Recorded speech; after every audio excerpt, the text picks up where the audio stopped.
talks a talk and walks real loud. Wears the theories like a shroud. Hands in pockets all pristine, clean. Never touch the dirt on the scene. Oh, Brooke Van Veldon, where'd you go? To the land of words that never show. You call it a win, but it feels like a loss. Equity's price ain't worth the gloss.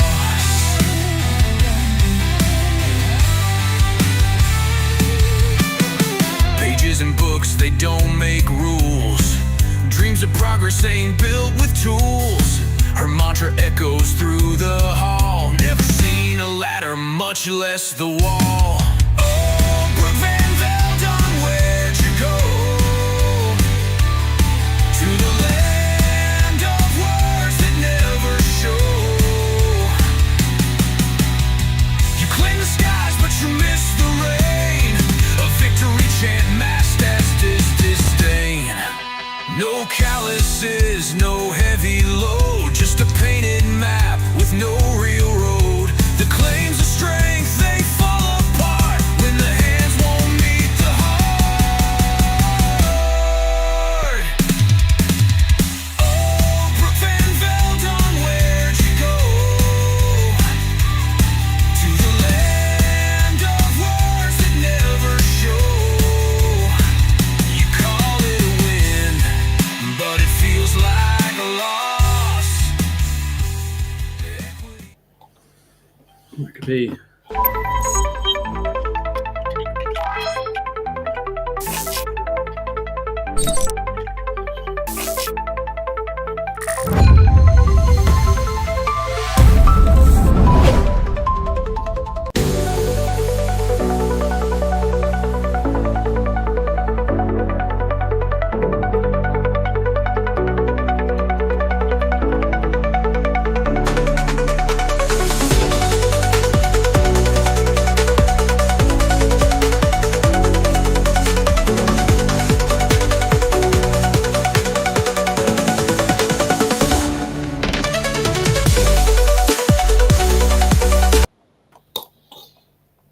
And welcome to tonight's Order Paper podcast with a bit of an extended edition.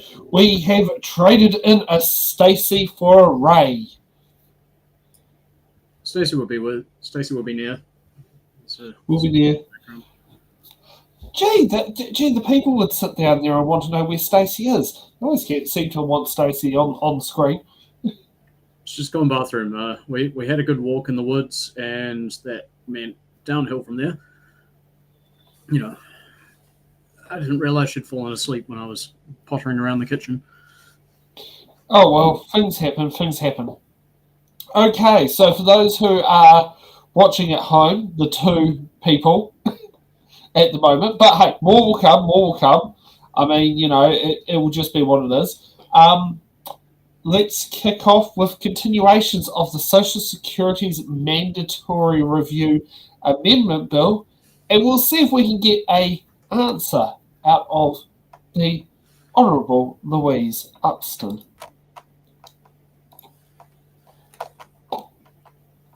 With automated decision-making system in new subpart 3A of part 6 as inserted by clause 4. I'm ruling now that the amendment is out of order as being contrary to the objects and principles of the bill.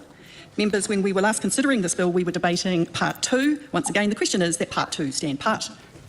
The Honourable Louise Upston. Thank you, Madam Chair. Before we continue, I thought I would just make some remarks on part 2. For those who were following this debate last time we talked about it, this is a page. It's a page of a bill, this part, and it creates a regulation-making power. So I thought it would be useful to the House to state that the regulations will be able to be made for two purposes. The first regulation-making power will allow specified benefits to be added or removed from the list that will be subject to mandatory reviews. As I noted during the debate on the last part, this power has been carefully created to ensure that primary legislation includes a list of payments that cannot be added to the list via regulation. This means that there are some payments which cannot be subject to mandatory reviews, which of course maintains parliamentary sovereignty. The second existing regulation-making power will allow for exceptions to MSD's requirement to review specified benefits to be outlined in legislation. As I again outlined during the debate on the last part, the kinds of circumstances that are intended to be included are when the client's in hospital for more than 13 weeks, or the client's in a residential disability care or rest home care, or the client resides in or is present in and cannot reasonably leave an area in respect of which a state of local or national emergency is in force, or if there's a major system outage that prevents MSD from meeting the review requirements.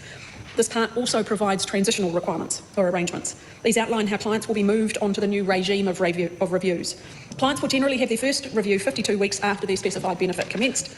If they have more than one specified benefit, their first review date will be based on their main benefit's commencement date or the payment that commenced first if the client does not receive a main benefit. Helen White. Madam Chair, I'd like to ask about clause, it's section 438A, and I'd like to ask about subsection, it's 1A of that, where you've described the right to make regulations, and you've also gone on in B to talk about the prescribed circumstances for an exception. So I want to know, first of all, why the Minister decided not to actually elaborate on the nature of those designations. Why are they so open-ended in this situation? If we'd been to a select committee, it would be very likely that we would have more detail. But I'd like the Minister to explain why that has happened. I'd also like to ask about the second part of that, the describing circumstances, because although the Minister has talked about some of those circumstances, the list is quite eclectic. It doesn't have a principle attached to it.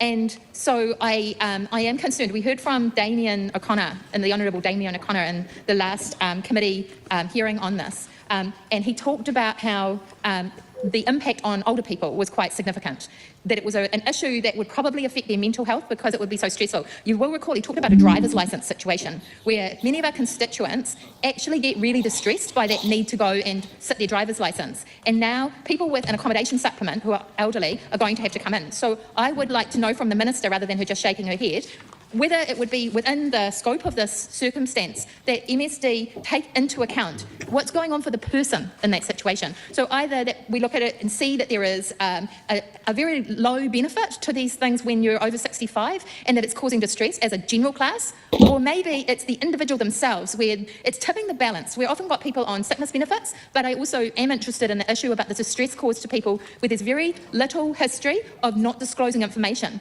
And so it might be possible in the regulation to tidy this up, and I'd like to know whether that is possible.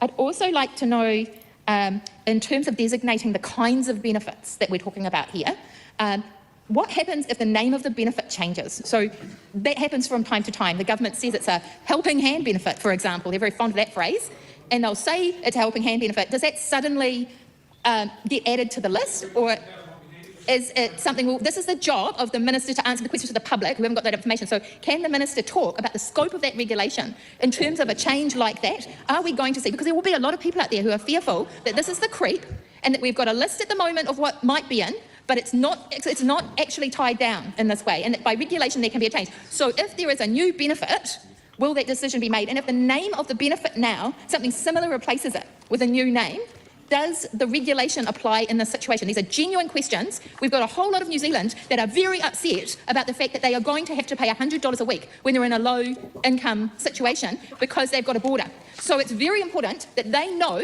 whether they will be in or out. So I would like to know, and I'm asking the questions on behalf of them, which is what my job is, Mr. Smith. My job is to ask those questions. So I would like an answer for the New Zealand public who are worrying tonight that they are going to have to pay $100 a week they didn't have to pay before. Where is that scope? What sort of is this it? Or is it actually going to creep wider than this? Is it going to be like-for-like replacement, or is in fact that list going to grow? And why the Minister has not... Member's time has expired. I call the Honourable Willie Jackson. Chair, just further to what my colleague Helen White was saying, it's a stigmatising in terms of our people at the coalface. It is really, really making us angry on this side, and the punitive nature of the whole of this whole bill. So that's why we're trying to help you, Mr. Smith, with our different amendments that we're putting up, and we're trying to help the Minister. And that's why I've got a suggestion, Madam Chair, in terms of a new Part 11 inserted into Schedule 1, and I'm talking about Part 2, of course. What we're looking at doing is to help the Minister maybe delete the whole clause, delete new Clause 105, and this new Clause 105 means a benefit can be reviewed after 52 weeks. And the suggestion is that we, in my amendment, says that we just delete it altogether, even if but the problem is, even if the benefit had been granted long before the bill comes into force, that's the problem, Madam Chair. There's no there's no concession in terms of our people. They may have been on going through the process. They may be at 32 weeks, 42 weeks, and they've already gone through this process, and then all of a sudden they have to be reviewed at 52 weeks. It seems beneficiaries have to, the point is that beneficiaries have to prepare for review at very, very short notice, and the stress and the pressures on beneficiaries, as we have been constantly saying, are far too much, incredibly unfair. And so that's why the amendment has been put up that we should just delete this clause and actually get MSD back to their core priorities, and that's getting people into work. That's where the government have got no plan, Madam Chair.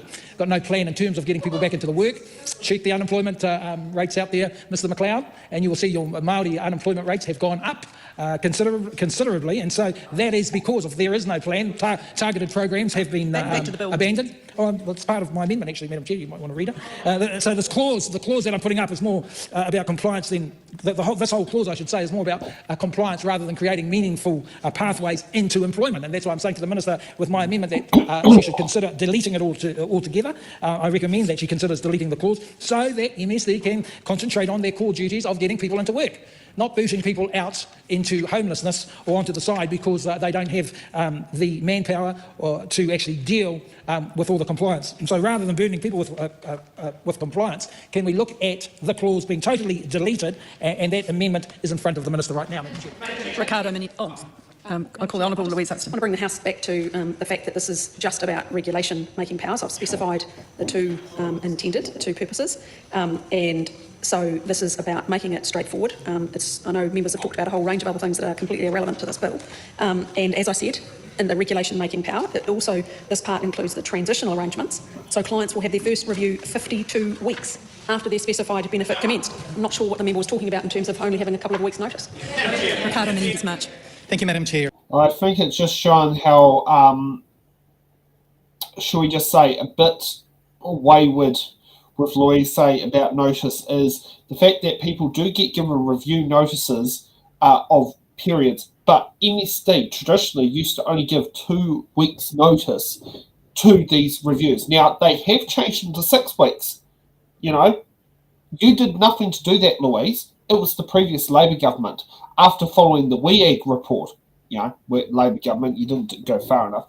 But besides the point, you know, but often it takes periods to get in there. Now, I can relate to recently, I had to give 4 weeks notice to get into an appointment to my doctor because my doctor's got such a big backlog after taking a month off in February, and that backlog is still there today. So, you know, many people have to sit there and get to their doctors and all that sort of thing to do that because, you know, health conditions that are permanent in the eyes of WINS are not permanent. They magically could be cured. They could sit there and have that. They could have, Harry Potter come along and wave a magic wand and suddenly, disability disappears. It doesn't happen in the real world, but it might happen on Harry Potter or Sabrina the Teenage Witch, depending if you want to go American or British. But, you know, I mean, it just shows that, when you have examples bringing up about showing how out of touch you are on things, it just shows that, you know, you're not listening to the people in Louise. This bill should have gone to select committee. It shouldn't be having what is effectively a select committee process in the committee of the House. Ray, your comments. Sam knows. Yeah, no, you said everything I could have thought to say there. Okay. Exactly, especially with the taking credit for things that they didn't do and saying that it's their directive to call on votes.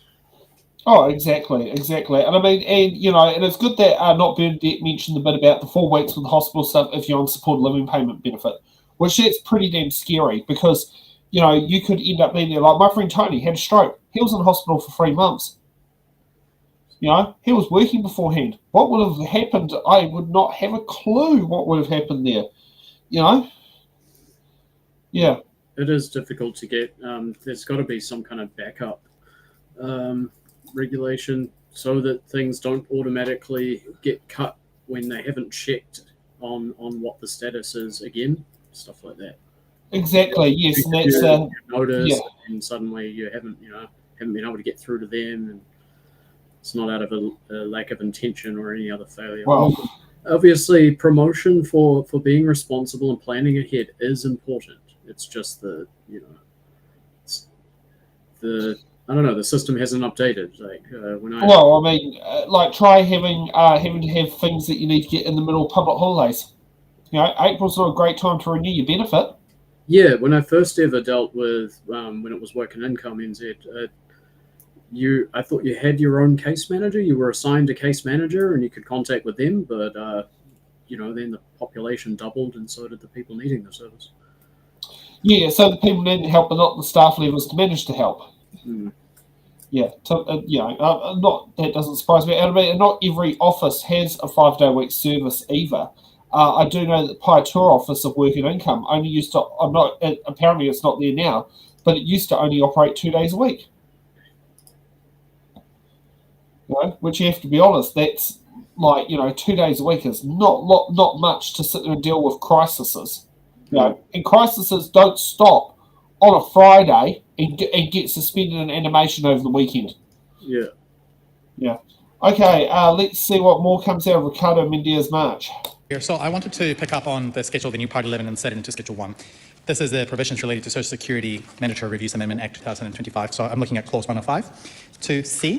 This is where it reads the date on which MSD last contacted the beneficiary to confirm whether the information MSD holds regarding the beneficiary's circumstances is correct. Now, I wanted to focus on that last part of the sentence, and I had a few questions in relationship to how it's worded, because right now the wording is really open, so it just talks about beneficiary circumstances. What I wanted to ask is what set of circumstances the Minister hopes that MSD prots in relationship to that Clause 105. So, for example, will relationship status be part of what MSD checks in terms of whether the beneficiary's circumstances are correct? I'm seeing the officials nod, that I can't tell the confirmation, but I'm looking forward to the Minister answering that. But and the reason why I ask this is because this piece of legislation was introduced off the back of the changes to how accommodation supplement is calculated for people who have borders. In fact, I mean, this whole bill has been, the rhetoric has been talked about in relationship to the implementation of that other bill.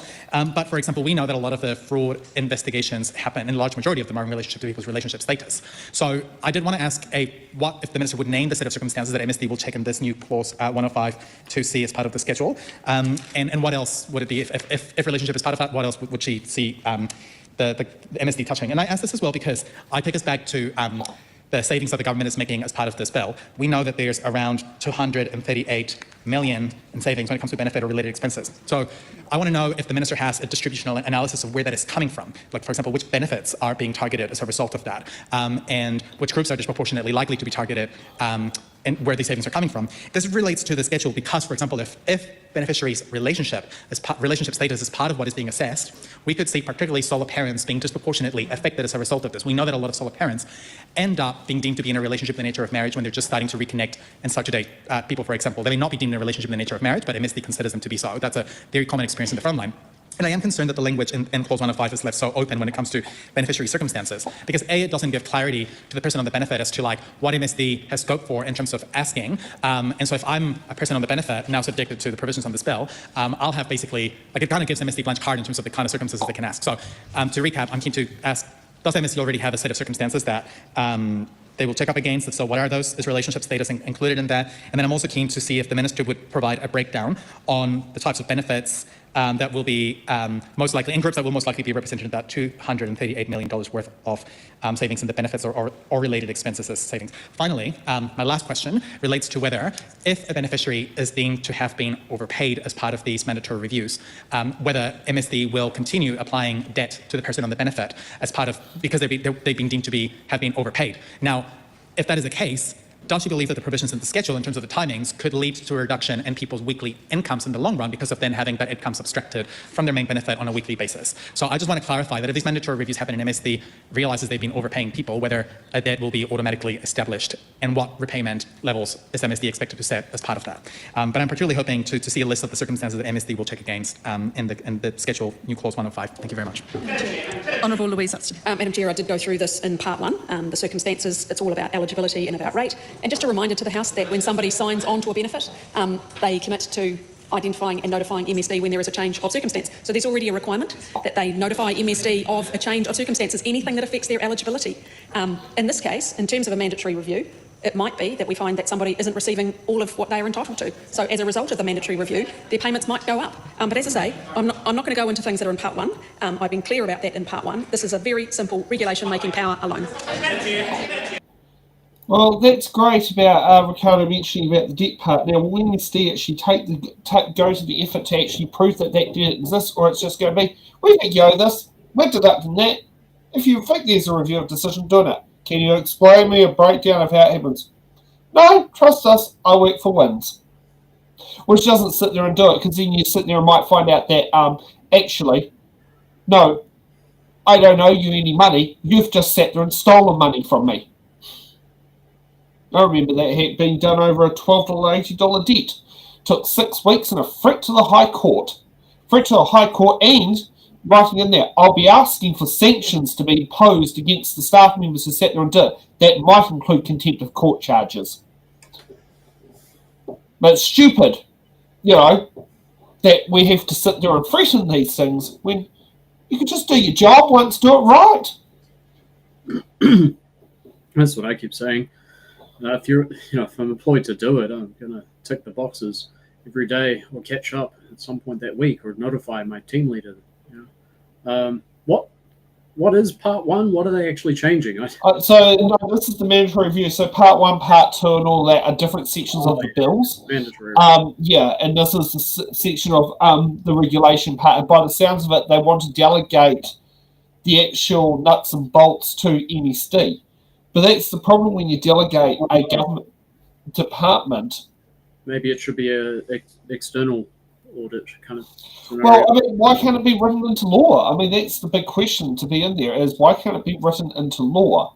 Because if it's written into law, then it, it actually, it provides clear guidelines, not wishy-washy, sorts of things there, and that's what we need. We need clear guidelines. We don't need wishy-washy, vague, things that, at the Work and Income Live-In office, it's not a rule, but at the Work and Income Foxton office, it is. That's the sort of thing there. We need a good set of rules, and that's the problem is this bill is not creating clarity for the beneficiary. Yeah. Now, let's see the attempt from Vanessa Wennick to move on, and then we'll follow by Ingrid Leary. Vanessa Wennick. On this question, now close. Ingrid Leary.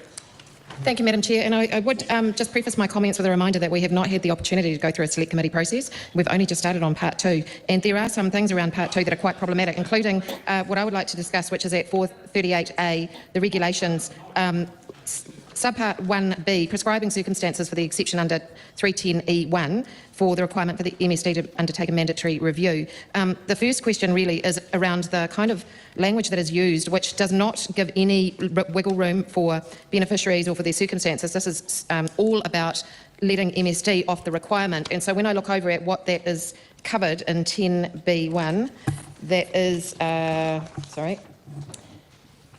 that is within 52 weeks upon the date on which the benefit commences and so on. And I'm wondering what happens where in the transitional arrangements, if there is something that where the regulations would speak to that, or are the transitional arrangements all included in the subsequent section, which could be problematic because we've got 52 weeks specified, and in transitional arrangements there may not be 52 weeks. And I'm pretty sure my colleague Prakamarata Krishnan is going to be speaking further about that. The second question I have is in relation to Section 10(1)(e)(1)(b)(1), it says definition of disruption, replace that section with that section and then that. Now, this is an example of how clunky this legislation is.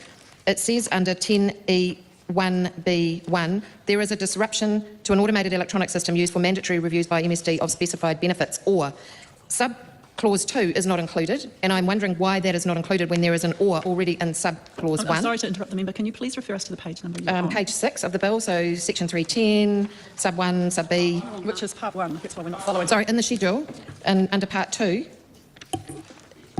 I'm referring back to it. In schedule 2, it is amending section 310E1B1, which we have not discussed, in relation to the wording that has been used. And the question that I have is around whether that disruption is technical, is it to do with power cuts, what happens if there is a staffing disruption, but also if I look at the writing, it says sub B1 or it doesn't go on to specify prescribed circumstances that apply to the beneficiary. Why not? And then if we go down to prescribed circumstances, this is incredibly clunky. It says circumstances in which MSD is not required under this section to undertake a mandatory review that MSD would, but for the section be required to take. And I'm kind of keen to know how well the Minister knows the legislation to be able to explain to us why that has not been included when all of those two sections are supposed to be together. And Madam Chair, this is definitely in part 2. This is around the Schedule 2 amendment. And so it would be good to understand what she thinks that is supposed to capture and why there is only kind of half of the section that all belongs together and all has previously suddenly is decimated for the purpose of this schedule. And why have they not just included it in its totality, which would have made more sense? Priyanka Rahakrishnan. Thank you, Madam Chair. There are just 2 points that I want to make related to Part 2 before I get to a couple of questions for the Minister. One is what this person calls a voluntary submission that was sent in just yesterday. And given that we don't have a select committee process, considering this bill is being considered under urgency, I did just want to point to a few points that this person makes. This person is disabled and is potentially impacted by this bill. And one point that he or she makes, the name is withheld because they're worried about repercussions if their name is actually out in the public domain. But one is a concern for 438A, which, and I take the point that the Minister makes that this part is just about regulations. However, the crux of the bill is actually in regulations, which is firstly odd for a piece of legislation, given that so much detail wouldn't be in the body in the primary legislation, but is going to be in regulations. And I draw the attention of the House to one part B of 438A, which is the prescribing circumstances for the exceptions. I know that we have traversed potential exceptions that might be included in this bill when we debated part 1 of the bill. However, the fact that there's such lack of detail as to what the exceptions will be is a cause for concern, and it is a cause for concern for this person who's written to me as well. And they outline also the 20 working day review deadline as absolutely unfair, and they say the bill requires clients to initiate a review of decision within 20 working days. This time frame is inaccessible to many disabled people living with chronic pain, fatigue, executive dysfunction, trauma, neurological deficit, hospitalisation, or cognitive overload. It fails to account for illness-related time distortion, the difficulty of accessing GPs or support workers, and the need for rest during flare-ups. I won't read the detail of all of the other points that are made by this person, but the unclear review criteria, and I just point to the point that Ricardo Menendez-March made as well, the lack of clarity around the detail that goes into this bill is causing a huge amount of concern, particularly for those in disability communities, and I would just like to register that with the Minister, who is of course also the Minister for Disability Issues. The question that I have, Madam Chair, is in the schedule, and I want some clarity, I request some clarity from the Minister, because in reading this, it seems to me that there is retrospectivity in this, because Clause 105 here of Part 2 of the schedule that's inserted into Schedule 1, and really 106 as well, both go to outline the fact that the first mandatory review date for specified benefit granted and commences before the commencement date. So my reading of the two clauses here seems to be that if a benefit is granted before the date of commencement of this piece of legislation, that the mandatory review will then have to take place 52 weeks from when that benefit was granted. So presumably if someone is granted a specified benefit now, and the bill comes into effect only, I think it's March 2026 from memory, does that mean that the 52-date mandatory review period kicks in from now? And I'd like to ask the Minister how that's fair, and what the consideration was that went into including retrospectivity into this bill. I think all 105, 106 and 107 basically apply to that, and I would, as I've said, like some clarity from the Minister. Now, just to let you know that the Minister has not sat there and answered the question there, but and she doesn't. Not surprised at all. But that does actually get quite concerning if they're trying to reduce the review of the request for review period down to 20 working days, because at the same time trying to get information out of work and income, an IOA takes 20 working days. If you want to get information to dot your I's and cross your T's, because you're conscious of not wanting to waste, taxpayers' money on a $1,500 benefit review meeting, because that's what they cost, you want to make sure you get your shit right. But if work and income, dilly-dally, sit down there, we know it's 20 working days, but we'd like an extension to it, and deliberately delay the information out. Are people now going to suddenly be denied the right of review of decisions because work and income are dilly-dally and not being there? From what I gather there, this is we're going to hold the consequences and accountability on beneficiaries, but we're not going to hold ourselves to the same standards. Sorry, bit passionate there. Ray, your comments. I really like that somebody wrote about illness-related time distortion. that shows some consideration.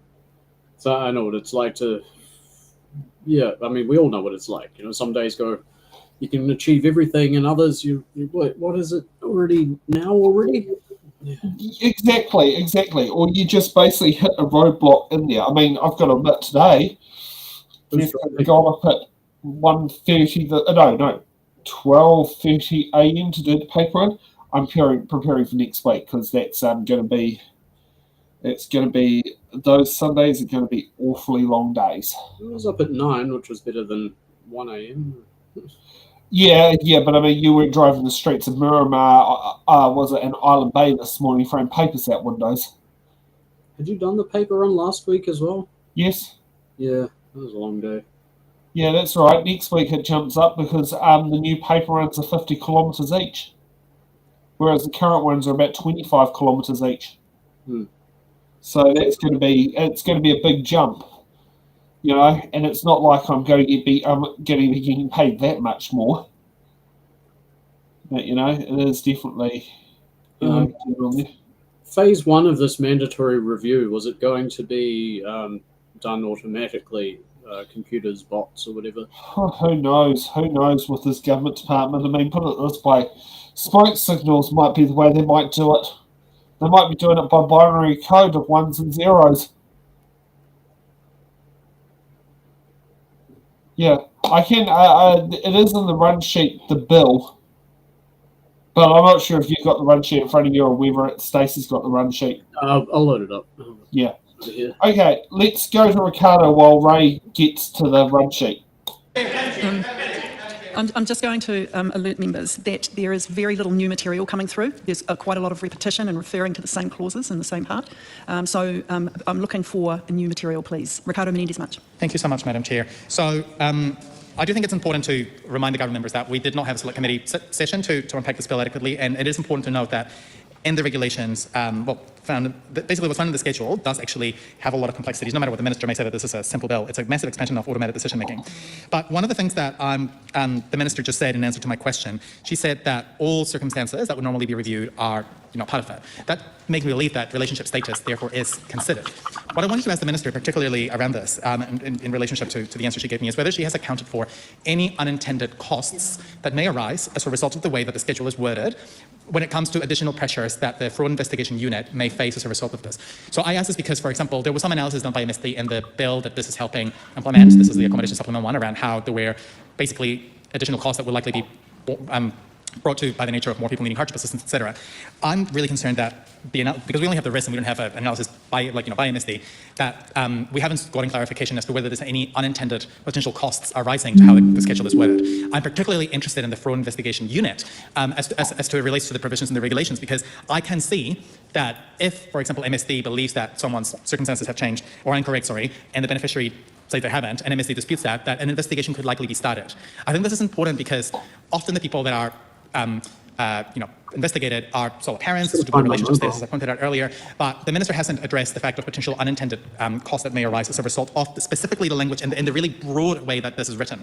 And the other question I had is, because she also, again, because she has just been giving us this broad statements and not actually engaging with our questions in depth.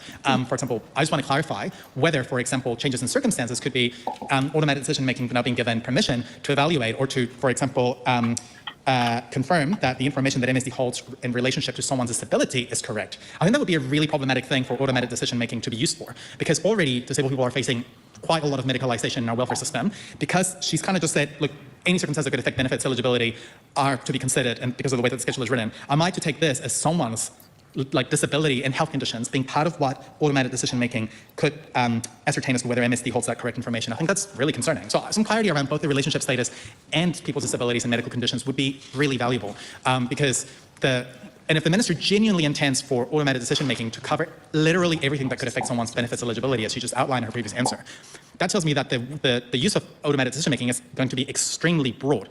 How will MSD, for example, ascertain, as per the language, quote, confirm whether the information MSD holds regarding the beneficiary circumstances is correct? How will MSD actually, for example, test that in relationship to someone's health? Because we haven't seen the algorithm, we haven't seen the variables that come within the algorithm or the data sets that MSD is using. It's really hard for us to ascertain how automated decision making will operate and the information that those people will be able to access. Finally, will clients be able to access the algorithm, if it changes, that is used to trigger these mandatory reviews, because clients could access, for example, the files that MSD holds. Often, you can request that, but like if somebody is subjected to a mandatory review, a person on the benefit will be able to access the data that was used by automated decision making to make these assessments. That's not something this will basically be part of, I believe, but covered in the schedule, but it's not really covered in the rest. And because we didn't have robust analysis from MSD due to the use of urgency and a lack of select committee, I'm really concerned that there's no clarity about how a client will be able to ascertain that, if they're challenged around the circumstances, how will a client be able to ascertain this? Thank you. Paulo Garcia. Okay, well, here's the interesting thing about Ricardo, and not Benedict. You're right. Ricardo has actually, worked for Action was it Auckland Action Against Poverty, and one of the regular things going to was frequently myth busting Windsor's stupid, ridiculous, made up rules. So Ricardo knows way more of the ins and outs of the system than clearly Louise Upston does. And she's not proven herself to be actually up to the job of doing the task of being a minister on that. There are so many things that do happen in MSD that you just wouldn't even be necessarily aware of if you've not actually had to deal with the days and days out. The other thing is I'm concerned about is with this automated decision making, are they going to be loading in the data of the bad decisions that were wrong into the system on an automated process, or is it going to make this is a bad decision, this is the overturn ruling, or are they just going to, what are they going to do? There's a lot of, it's been very poorly thought out, and as I keep sitting there saying like I'm a broken record, this bill should have gone to select committee. Yeah, what stage of the bill is it in? It's committee in the House, so it's between second and third reading. And evidence is that they've ignored impact statements or something, or is it not that kind of bill? No, well, Laura's the one who sits there and goes on that. In the regulatory impact statement from the MSD section, they did mention the fact they wanted the bill to go to select committee. And yes, not doing that, you are right. They can sit down there and do things there and receive no consequences for their wrongs. That is so true, and that is a common feature about that. Hey, Christopher Luxon, you love issuing out consequences. That many consequences, people have a consequence credit account. But here's the thing is, it needs to go both ways. Otherwise, you're going to create a thing there. I'm a beneficiary. I think rudely, Christopher Luxon doesn't understand things. I'm sick and tired of receiving consequences for doing nothing wrong. And he simply can't understand consequences are there for when you do something wrong. Not just to be dilly-dallied out because you're a poor person.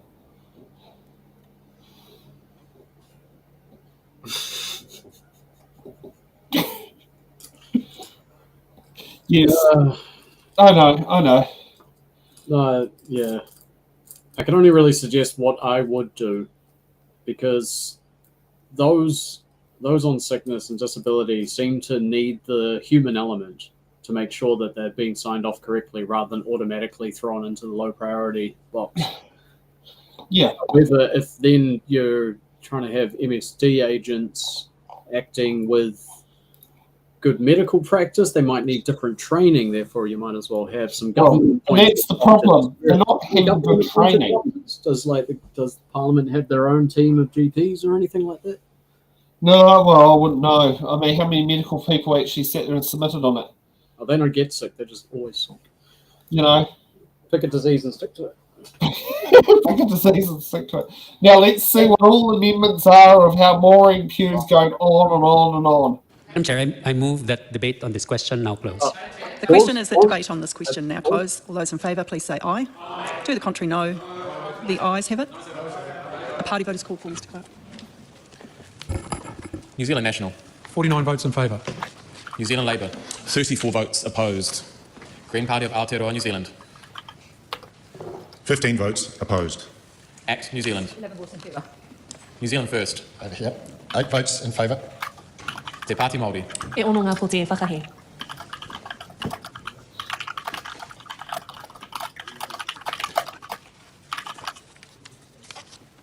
Members, the ayes are 68, the noes are 55. The question is agreed to.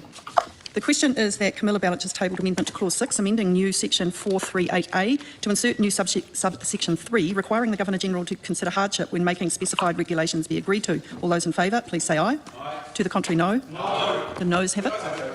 Party voters call for Mr Clark. I like the New Zealand National. 49 votes opposed. New Zealand Labour. 34 votes in favour. Green Party of Aotearoa, New Zealand. 15 votes in favour. ACT New Zealand. 11 votes opposed. New Zealand First. 8 opposed. Te Pāti Māori. Ono ngā poti e whakahi. E whakai.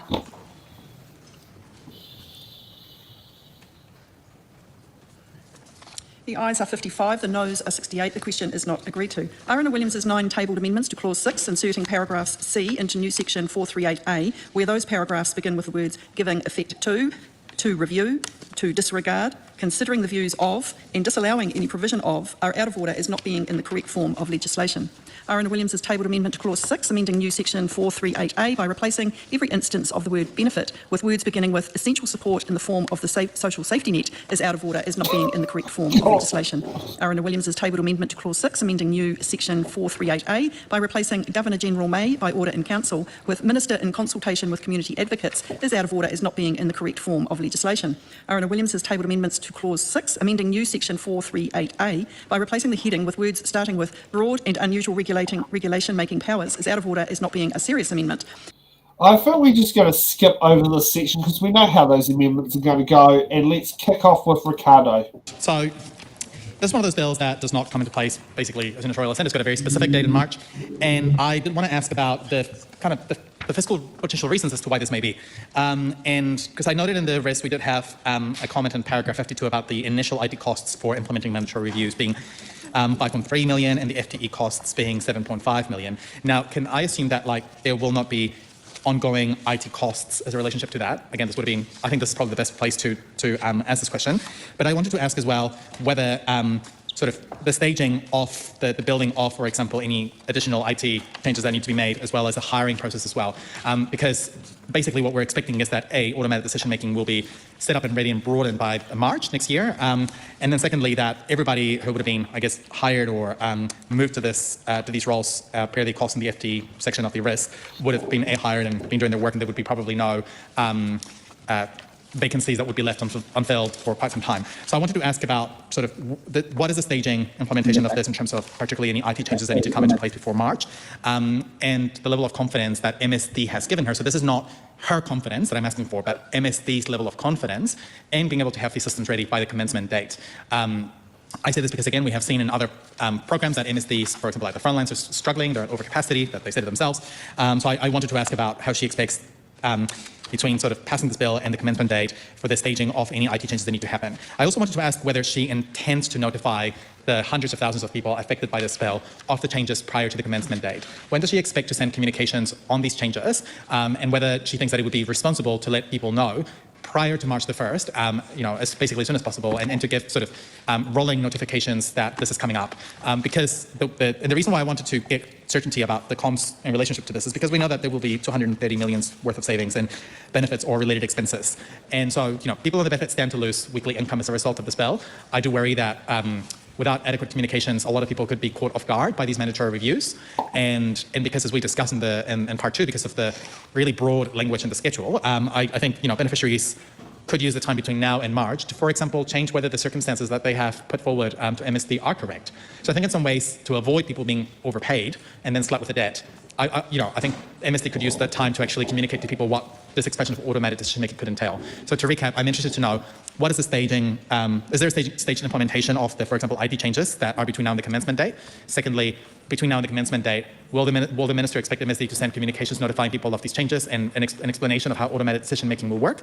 If not, why not? And when does she expect communications to be sent out from MSD to clients directly around this? This is because actually there was no press release, as to my knowledge, issued in relationship to this bill. So for example, it could be quite, and the minister I think hasn't really made a lot of song and dance about this bill in the media and any of her comms. So I don't expect the general public to learn about the provisions in this bill up until the commencement date, where then they will start finding out that these automated decision making led reviews are starting to happen. So I think they would benefit. I haven't finished. Honourable Louise Upston. Can she interrupt my call if I still got time left? I didn't think so. Sorry, my apologies. You've got That's okay. 18 seconds. Thank you. In that last 10 seconds, My I'll just name bad. it. State's implementation, thank you. Communications, how frequent, and whether she thinks it's adequate to leave it until the commencement date. Thank you very much. Thank you. Apologies. Honourable Louise Upston. This is the title and commencement. So the title says what it is on the tin, which is a Social Security Mandatory Reviews Amendment Bill. It comes in on the 2nd of March, which allows sufficient time. Do you want an answer or not? Far under pressure. Yeah. Yep.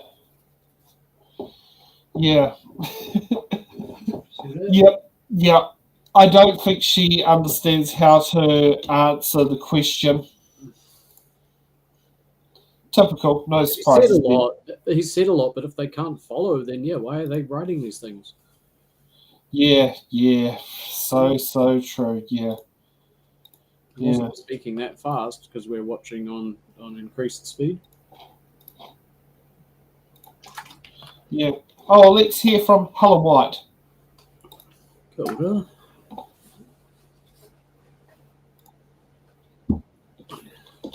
Ian's gone to him.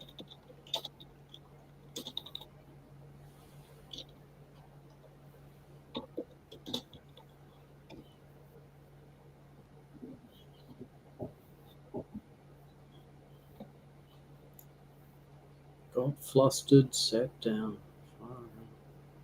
Sam, we don't have it. Share screen. Oh, sorry. Information about borders and to make sure that those, first of all, the commencement date, and I'll go back and ask about the title. My amendment on the commencement date is one that asks for a 4-year extension. My logic in asking the Minister to consider this is a bill that goes to the heart of cost of living issues. We are dealing with a lot of people on accommodation supplement here who have never had this need before, and those are the very people who one of the bill's intentions is to gather information about borders and to make sure that those people are no longer in a situation where they are getting the money that the border pays. They have to pay back quite a percentage of it. Immediately it gets deducted from their accommodation supplement. And so that's a big change for the very group of New Zealanders who are getting accommodation supplement because they are not making ends meet. So what I can see economically is that we are not out of the woods by any means. We have a situation where those people, if they are renting, have absolutely no advantage in terms of interest rates coming down because they just aren't in that market. They don't have that kind of comfort. What they are in is a situation of crisis. And so they have been able to have a border. And that is something that actually I pointed out I can do myself. As someone who doesn't get an accommodation supplement, the law allows me to, if I can't make ends meet, I can get a border. And it is not something I have to declare. Now, the New Zealand law allows that to happen at a certain level. So it says $213, I think, I'm allowed to get before I declare it to inland revenue, and I'm allowed several of those borders before it gets declared as income. So I can do that as a citizen, and I'm allowed to, and the law and this government lets me do it because it's seen as good for me to be able to make ends meet. But people who have an accommodation supplement cannot do that under this law. And this commencement date of people coming in for the mandatory review, which was declared in the paper that we saw on the last bill before to be something that needed to happen to make that legislation work because nobody knew who had borders and who didn't, this commencement date would allow us to go out 4 years. This government is saying it's going to fix everything and the cost of living crisis is going to be addressed. 4 years is enough time for either this government to do it or for us to get into power and to start to do it and look at it. So why don't we change the commencement date into that 4-year period? And I genuinely mean it. Let's do this later. Let's make sure people can make ends meet in the next little while. I'd also like to ask the Minister about the title, and I'm actually going to make a comment on several of the other titles here, and there is a legal question in here that I'd like the Minister to answer that's relevant to the title of the bill. So what I see is some of the amendments that are made list all of the different benefits that this bill is capturing, and they do that because it's considered a better and more appropriate title to have in it a title that reflects the benefits captured. But when I look at the bill, I have always been concerned that we have a list here of benefits that should be in, but those are only in the explanation. And so my question is, does the explanation, which talks about it will include them, given that we've only dealt with the benefits that are covered by saying that they are covered by regulation? So it says here, and I'll go and I'll show you, the Minister, where to look. If you look at page 3 of the bill, page 2 of the bill, you'll see it says here, specified benefits that will be included for mandatory reviews are, that's the ones that will be included. And that's the word that, Madam Chair, can I just finish my statement? Helen White. Thank you. So it says there they will be included, but it doesn't say that that is an exclusive list. And in fact, it clearly can't be, given the regulatory power. But it's also not even that those are listed in the legislation. So if, in fact, these will be included, does that mean that they are actually reflective in the title? Are the people who've put in the amendments right, and they're reflective of the title? Or in fact, can the list grow? And can it shrink? Because it says they will be included. And so I'd like to know, and my legal question is really a clear one. If you've got it in an explanatory note, you're saying it will be. I take the government on faith that that's what they want to do. It will be reflected in the Hansard that that is the intention. What is the legal status of that when you've got a regulation and you've got no list in the actual bill? Are we tied to this explanation or not? Because I think it's necessary to reflect in the title what is actually going on here and what's captured. And I just have not been able to, I simply do not know the answer to that question, and I'd like the Minister to tell me, is that right? Now, the last point I want to make is this. I made a point to the Minister earlier about the risk for people who are under an accommodation supplement versus people like me who can have a boarder. Is it more appropriate for us to have a title which captures the fact we are creating a two-class society? Because that's what I think we're doing here. We're saying people who get an accommodation supplement, they must turn up every year to the offices because they're poorer than I am. People who get an accommodation supplement must not have a boarder because they are poorer than I am. I can have one. We recognise it's a great idea, but no, you can't have one if you've got an accommodation supplement. So are we actually better to reflect in our title that we are creating a two-class society here? We have moved the goalposts. Two classes of society. One that receives any kind of help from the state and the other that doesn't. Is that what we're doing here? And should we be reflecting that in our title today? I'd like the Minister to answer those questions. Thank you for your time. Honourable Louise Upston. Thank you, Madam Chair. So in terms of the way the benefit system works is that anyone who is receiving assistance has to already provide a change in circumstances. It's fascinating what the opposition are trying to do in terms of filibustering a very, very straightforward bill that most New Zealanders would actually think there's already a mandatory review. And so the title and commencement, this is a mandatory review. As I said, most New Zealanders would expect it's already in place. Comes into effect on the 2nd of March. The IT systems will be in place. As with any change, people will be advised in advance. But as I said, other than that, in terms of the title and commencement, it's pretty straightforward. That's not the questions, but it kind of is. Like, I agree that I would have thought this was already mandatory. So they're tweaking things because stuff's slipping under the radar. That makes sense. So argue with me, Sam. But I mean, like, here's the thing is, most people who are receiving the accommodation supplement are actually receiving other support, such as either the pension, supported living payment benefit, or job seekers, which that gets reviewed anyway. Now, the unintended consequences that can come from this is, by having a boarder, you might lose your base benefit payments. I see.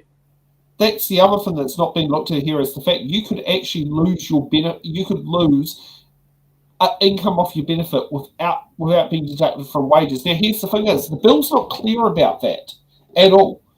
And so, so are people suddenly, going to have their benefits abated because they've got a boarder? But then here's the part where it gets very iffy. If you're a landlord and you have a rental property, you're allowed to deduct from your taxes the rates, the insurance, the interest, your repairs and maintenance, that sort of thing.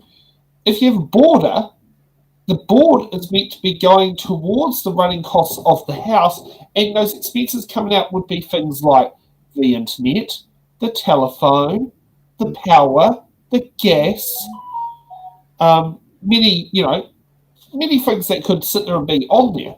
That could be, will those expenses associated with earning their income be allowed to be deducted in the same way that a landlord is able to deduct that in a rental property? A limited liability company, such as Being Here Limited, is able to sit there and do that with the 100% Salty shareholder sitting there. And if anyone who sits there and looks at my will, there could be something else in there. What about an unincorporated non-profit society called It's in the Ballot Productions? We're allowed to deduct our expenses on there.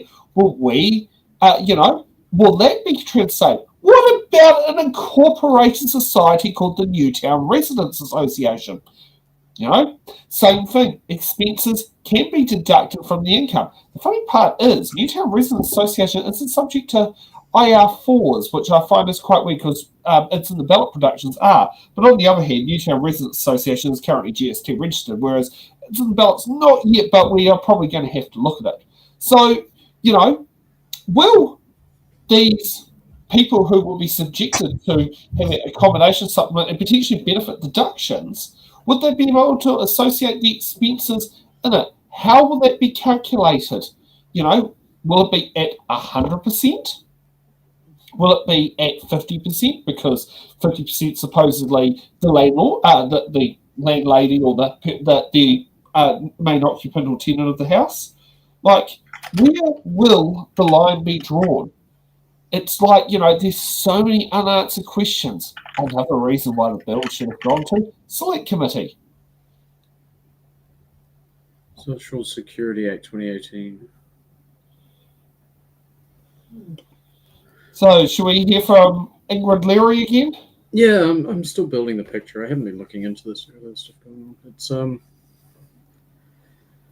stuff about allowed and not allowed borders, or the technicalities of accommodation supplement. It is troublesome. Is that if you run the household like a business, then you just have to show your accounting. Well, but what level of accounting will it be? Will it be to IRD standard? Yeah, can they provide the please? Or where IRD tends to take your word for it in most situations? I mean, how many landlords out there are saying they're spending 10 grand a year on maintenance on properties and spending nothing? Ooh. Or will it be work and income standards where every single power bill has to be there, where you probably have to sit there and produce paperwork this thick? Yeah, look, accounting is a skill, and why are we supposed to do it when we can't even get a job or something? Sure, make it your full-time job, but I just mean it's a skill that's. Yeah, it's what will it be? I mean, working income tends to be you have paperwork missing that it's disregarded. Right. Well, whereas IRD actually has some reasonability. Like I remember when I got audited when I brought the NOAA. As you probably remember when that happened, and the fact is, in the audit, it requested my sixth, I think it was 5 or 6 highest paid invoices for the last GST period, which one of them was a capital expenditure, 5 of them were revenue expenditure. It's quite interesting where it's like, what do you call it? Was it 11, 12 grand or something, and then the next one is what do you call it, $500? Yeah.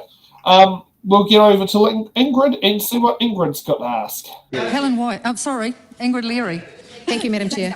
Right, they look Minister's answers to that, although I don't really appreciate the disdain with which he is querying our genuine questions, given that we have not had a select committee stage for this. And I would like to pick up on some of the elements around the title, because the Minister herself referred to what the bill does, and she says it's social security mandatory reviews. I'm wondering, hopefully what I'm hoping will be a backwards and forwards exchange with the Minister, whether she would consider some of my alternative titles, which I offer very genuinely.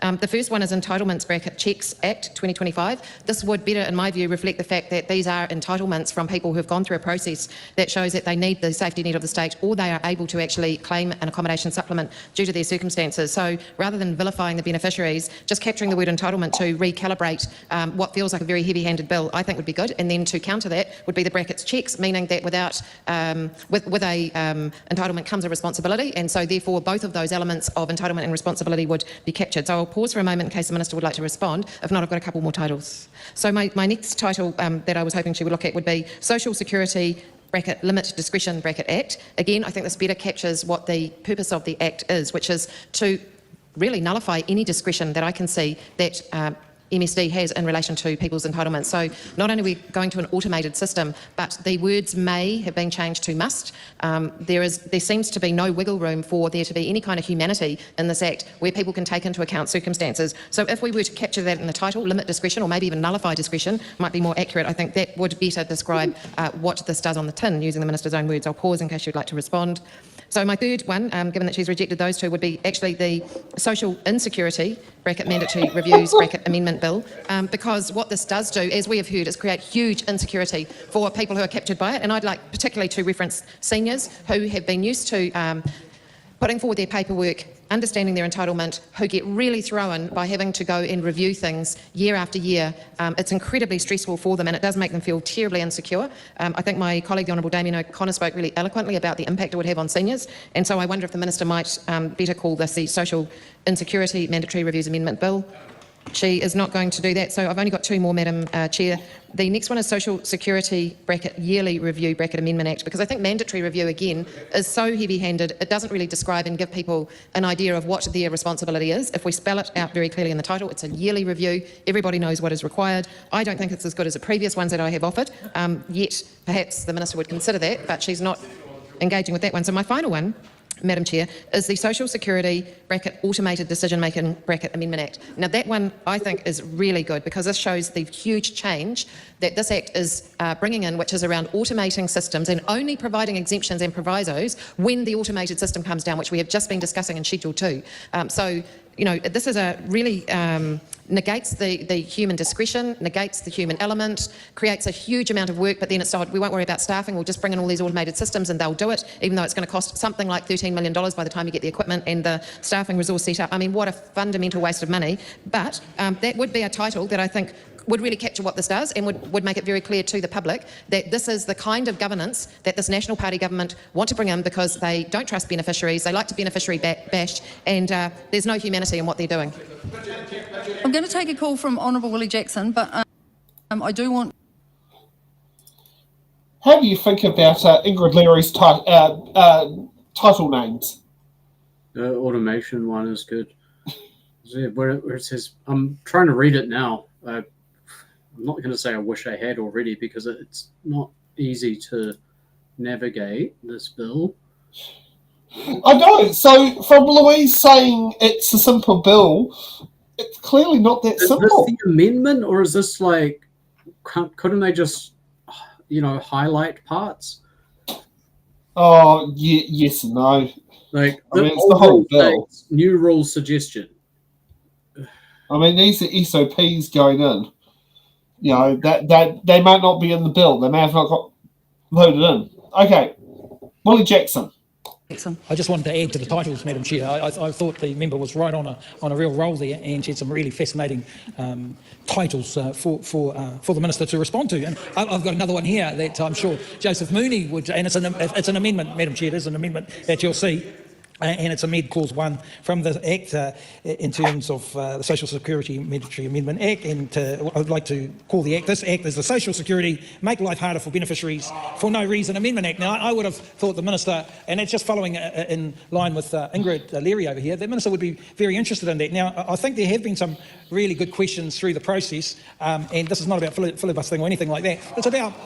I take that personally when that type of allegation, but we say this because, as we keep saying, the impact on beneficiaries has been huge, Madam Chair. And one of the constant questions that have been asked through this debate is the effect on Māori, particularly, that the Minister has not responded to really at all. We've talked about Māori strategy, we've talked about consultation with the iwi, we've talked about consultation with pan-tribal organisations, and we've asked constantly where does the government stand in that area, and we have not had adequate responses from the Minister in this area, and that's why this type of amendment has been put up.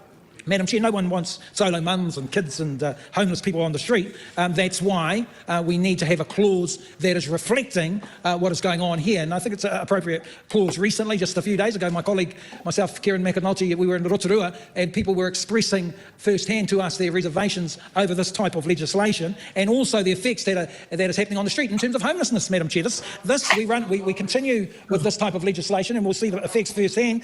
More people are homeless in Rotorua than there's ever been, and no, it's not a general debate. This is totally in relation to this amendment bill that's being put up, because the vulnerable, Mr. Mooney, are suffering. So, you know, we want to know how the Minister how would she explain how she's going to ensure that the vulnerable are being looked after. We haven't had adequate explanations on that. We even heard, well, no, it's not a proper assessment. It's the problem with this is it's just too punitive, so we need a title to reflect the harshness and the ruthlessness of this government at this time, Mr. Mooney. So, no, but see, it's already been proven, it's already been said that sanctions is not the way to go. We have to, it's already been proven, and we need to have titles that reflect that, and that's why we need MS.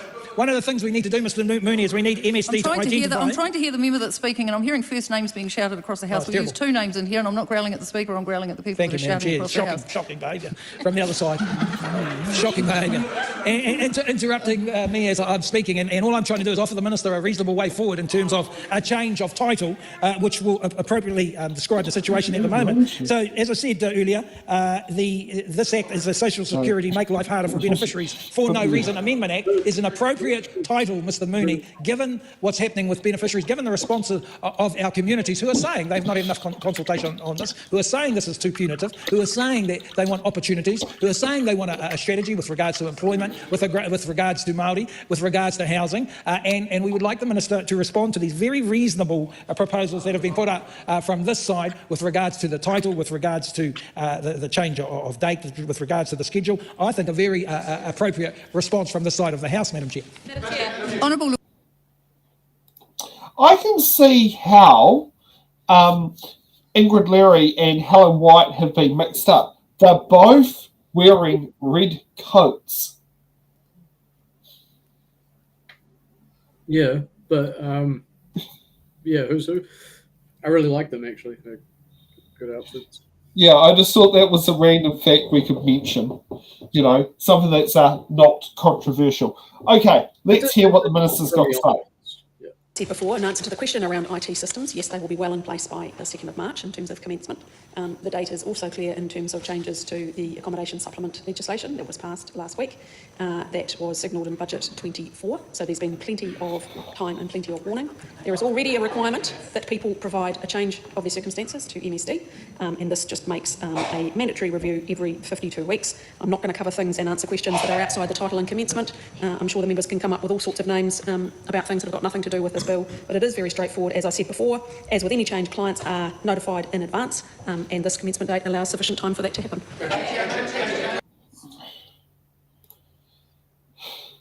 And I wonder, will the IT be over budget? Stacey going to be on at 8? Yeah. Yeah, Stacey's in the room. I don't know if we'll do it here or go to her office. It's warm here. It's warm in here, so we might just do it here. Okay, let's hear what everything that's going to be happening soon from Barbara. Joseph Mooney. I move the debate on this question now close. The question is that debate on this question now closed. All those in favour say aye. Aye. To the contrary, no. The ayes have it. Party vote has been called for. Please, Clerk, conduct a party vote. New Zealand National, 49 in favour. New Zealand Labour, 34 votes opposed. Green Party of Aotearoa New Zealand. 15 votes opposed. ACT New Zealand. Favour. New Zealand First. 8 votes in favour. Te Pāti Māori. 6 votes opposed.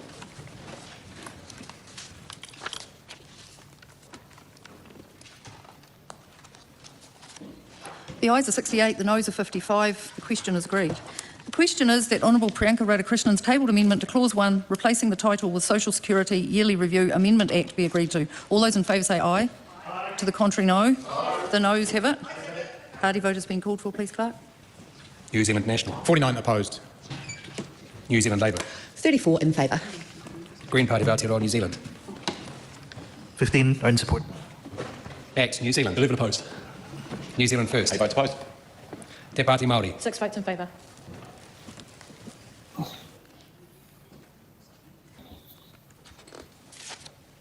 The ayes are 55, the noes are 68. The question is not agreed.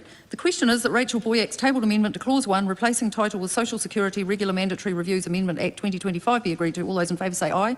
Aye. To the contrary, no. Aye. The noes have it. Party vote has been called for, please, Clerk. New Zealand National. 49 opposed. New Zealand Labour. 34 votes in favour. Green Party of Aotearoa New Zealand. 15 votes are in support. Act New Zealand. 11 opposed. New Zealand 8 votes First. opposed. Te Pāti Māori. 6 votes in favour.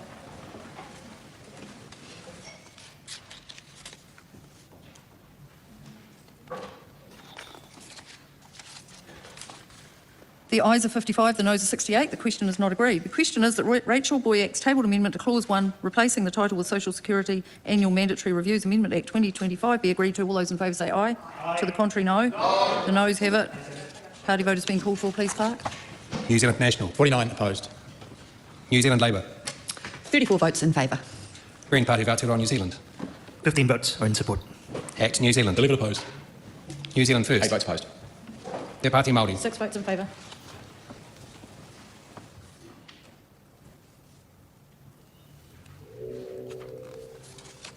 The ayes are 55, the noes are 68. The question is not agreed. I think we gather how things are going to continue going there.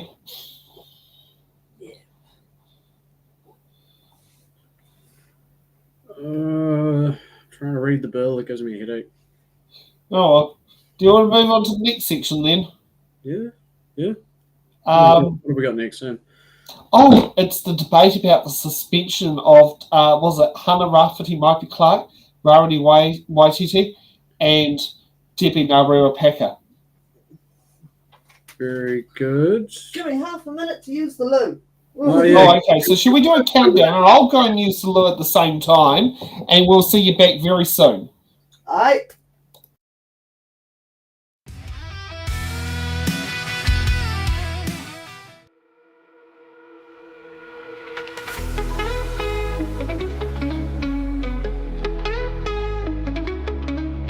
The crowd's on fire, the air is sharp.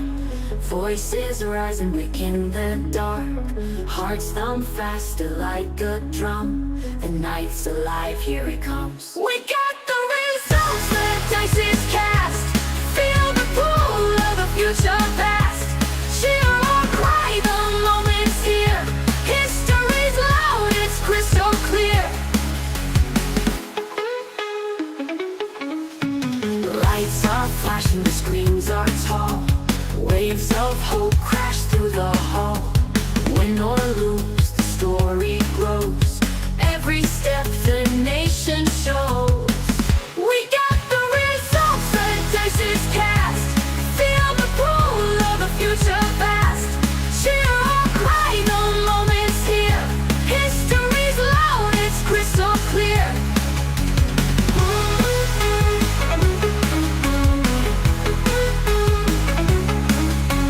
Lights are flashing, the screens are tall. Waves of hope crash through the hall. Win or lose, the story grows. Every step the nation shows. We got the results, the dice is cast. Feel the pull of the future past. Cheer or cry, the moment's here. History's loud, it's crystal clear. Let's go clear.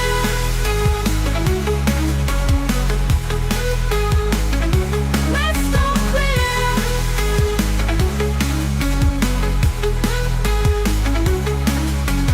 Some will sigh, some will shout. Voices tangled in the dark. If I could have.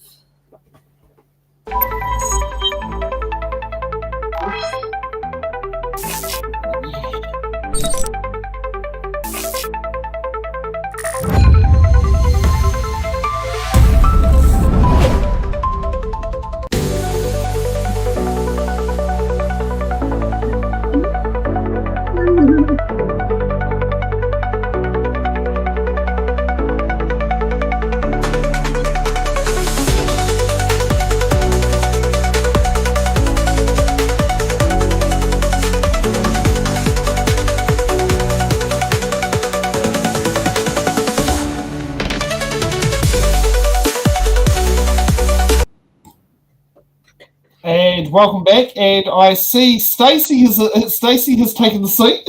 Yes.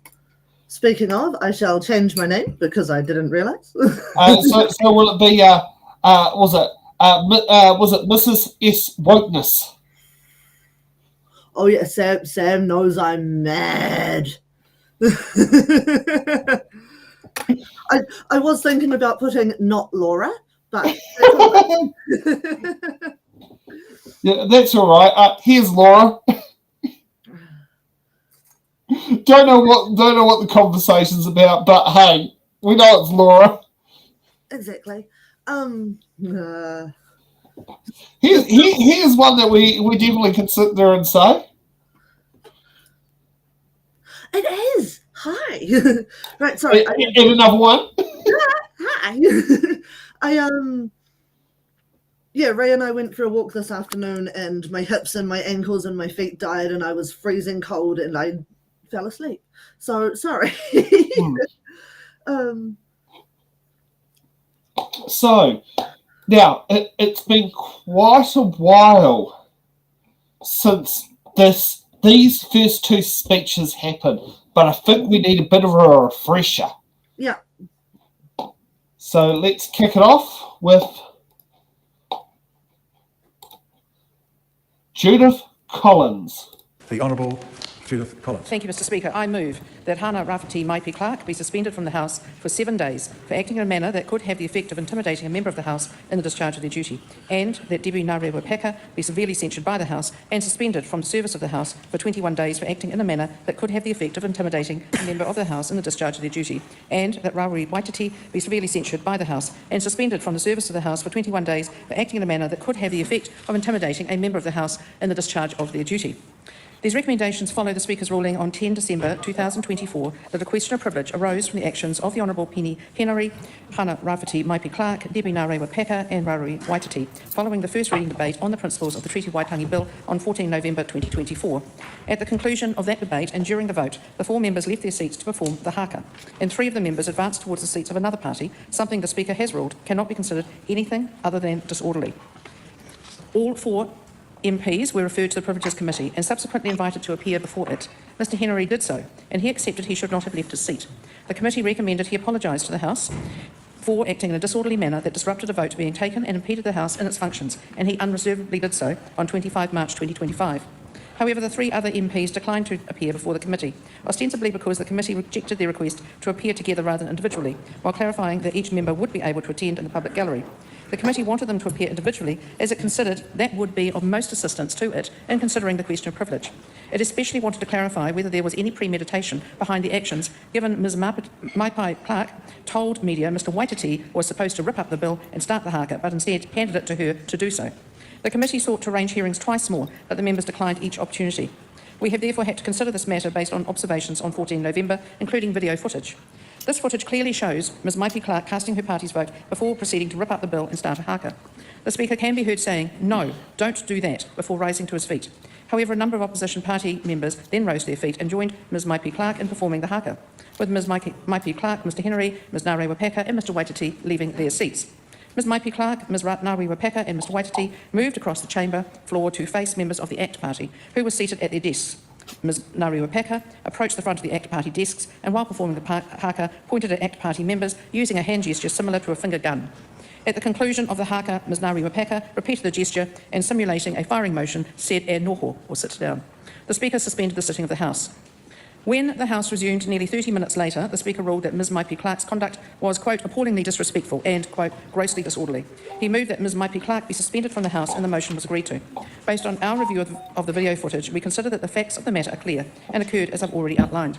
We invited Ms Maipi Clark, Ms Ngarewa Peka and Mr Waititi to provide written evidence, and they jointly responded, saying in essence that their actions were an expression of tikanga, upholding the values and obligations of Te Tiriti o Waitangi and their Tino Rangatiratanga. One of their arguments was that tikanga Māori and haka were not matters for the Privileges Committee to consider. On this, the committee agrees with them. It is not there to set or debate the rules of Parliament, but rather to uphold the rules as they are, not as some people may wish them to be. To be clear, the haka is not banned in the House. However, the rules of Parliament, the standing orders under which it operates, state permission has first to be obtained from the Speaker, that any actions must not impede the business of the House. No such permission was sought for the 14 November haka, and it most certainly did impede the business of the House as it was carried out during a vote. The ensuing chaos led to the Speaker suspending the House for nearly 30 minutes. So here we are at the crux of the matter. It is not about haka. It is not about tikanga. It is not about the Treaty of Waitangi.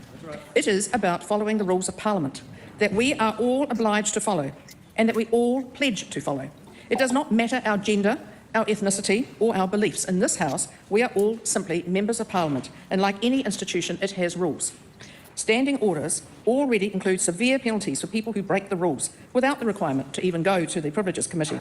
For example, any member who is suspended under Standing Order 92 that subsequently refuses to obey the Speaker's direction to leave the chamber can be suspended from the House for the remainder of the calendar year without further question. I'm quoting from Standing Order 95 for the avoidance of doubt. In this instance, the Speaker referred the matter to the Privileges Committee, which subsequently carried out a thorough inquiry over 6 months before coming to a majority decision. Make no mistake, this was a very serious incident, the likes of which I have never before seen in my 23 years in this debating chamber. I am a robust debater, as many of you will know, but I follow the rules of this institution and I am a proud member of it, and I appreciate and accept that my views are not those of all in this House. And that is why we are the House of Representatives. We cannot bring this House into disrepute by ignoring those rules, especially if the results in other members being intimidated. And that is exactly what happened on November 14, 2024.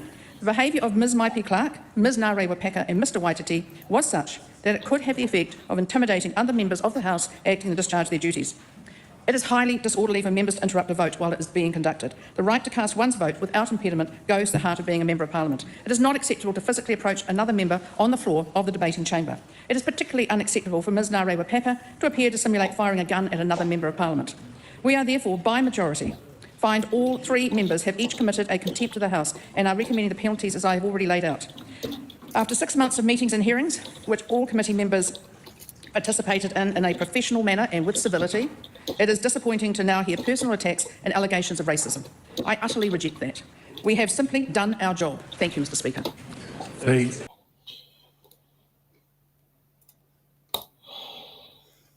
Thanks for doing that, Stacey, for doing that. I've had a few things to deal with.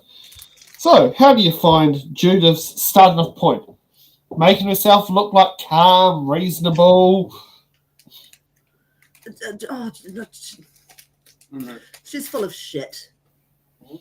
Always has been and always will be. It's as simple as that. They did not interrupt the vote. Te Pāti Māori are always the last party to vote in Parliament. It has been for the last 2 parliaments. Exactly. In this sitting government, they are always the last party to vote because they have the smallest amount of members in the House, right? So the only thing that was interrupted was the tallying. And what, Jerry can't do that maths with sound going on? Well, no. I mean, it's not even him who does it, it's the clerk. That's the thing, it's the clerk who does the counting. Jerry just announces the results. If he hadn't sat there and gotten so flustered, it wouldn't have been an issue. Yeah. Okay, let's hear what Chippy's got to say in response before it gets suspended. Right Honourable Chris Hipkins. Mr Speaker, I move that all the words after the first instance of that be replaced with Hana Rafiti Maipi Clark, Debbie Ngāti Wapaka and Rawiri Waititi be censured by the House for acting in a manner that could have the effect of intimidating a member of the House in the discharge of their duty, and that Debbie Ngāti Wapaka and Rawiri Waititi be suspended from the service of the House for 24 hours to take effect on the first sitting day following the conclusion of the budget debate, and that Hana Rafiti Maipi Clark face no further sanction, having already served a period of suspension. Mr Speaker, this is a serious matter. Deliberately disrupting the business of the House is serious. Interrupting a vote of Parliament is serious. And I would say to the Māori Party that when you interrupt a vote of the House, you're not just interrupting the votes of those who are voting in favour, you're interrupting the votes of those who are voting against something as well. And all members of the House deserve to have their votes recorded, and when members deliberately disrupt the House, there should be some sanction for doing so. Mr Speaker, it is never okay to intimidate another member of the House, but the sanction being proposed by the Parliamentary Privileges Committee is totally out of line with existing parliamentary practice and is disproportionate to the allegations that have been posed. Mr Speaker, let's be clear about what the Māori Party are not being sanctioned for. They are not being sanctioned for doing a haka, because haka have been performed in this House and that is acceptable.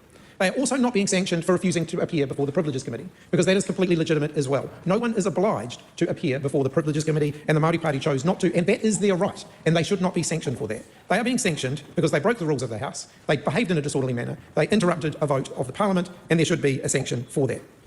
But we have never seen a sanction of this nature in New Zealand's history before. We've had members undertaking fistfights in the lobbies, and they were not suspended at all. We've had members driving tractors and Land Rovers up the front steps of Parliament, and they were not sanctioned. We have had a recent case where a member left their chair, walked to the other side of the House, stood over a member, thumped the table, and they were not sanctioned by the House. We've had a recent instance in this term of Parliament where a member was prevented from leaving a select committee because another member was standing over them, and they were not sanctioned by this House. And yet, Mr Speaker, we seem to have gone from a situation where members were not sanctioned to one where a 21-day sanction, the harshest by a factor of 7, is being applied to these members. It is disproportionate. A sanction is appropriate. This level of sanction simply is not. I draw on the advice that was provided by the Clerk of the House to the committee. The Clerk's job is to provide advice to the Parliament on its proceedings in a way that is not political, that upholds the traditions and the conventions of this House. And the Clerk made the advice clear that suspension of members is a rare occurrence, and a long period of suspension would represent a substantial change in the House's practice. Let's be clear, the recommendation of the Privileges Committee is exactly that. The Clerk further advised that the committee ought to recommend a long suspension only with the broad support of members, not simply a bare majority. That has not happened in this case. The Clerk also advised that the committee should clearly set out its rationale in arriving at the particular penalty so that a consistent approach could be followed in the future. I've read the report several times. There is no rationale. There is no criteria that could be followed in the future. This is an arbitrary number plucked out of thin air. How can that possibly stand in this Parliament? Why do we choose a 24-hour suspension? It's quite simple, Mr Speaker, because it's already in the standing orders. Right. Had you as Speaker named those members at the time, given this is the first instance in which they had been named, they would have been suspended for 24 hours, as one of the members was.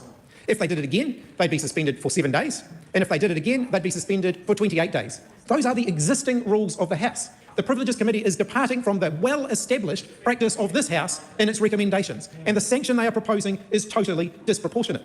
It is wrong and against the traditions of our democracy for a government to use its majority in Parliament to suspend and remove from the service of the people of New Zealand its political opponents. Yeah.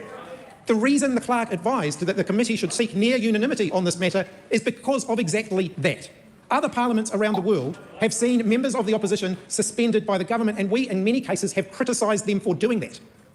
What moral authority will we have to do that again in the future if this House engages in exactly the practice we've criticised other countries for doing? Mr Speaker, I am not defending the Māori Party, and I'm not saying that their actions should be without sanction. They should be. The motion that we have put forward would see them sanctioned in line with the previous practice of this House, and that would be appropriate. Departing from that and imposing the harshest sanction the New Zealand Parliament ever would have imposed would be wrong. Mr Speaker, I was absolutely shocked to learn that a member of the Privileges Committee asked about the committee's supposed power to imprison a member of the House. That happens in tin pot dictatorships and banana republics.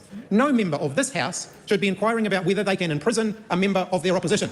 It is undemocratic and it is wrong, and the fact that the question was even asked is a stain on this House. Yeah. Respect for democracy means respecting the rights of all members of Parliament who are elected by their people to represent them in this House. Taking away that right should be only after a very, very high threshold has been met. The government haven't even articulated what that threshold should be.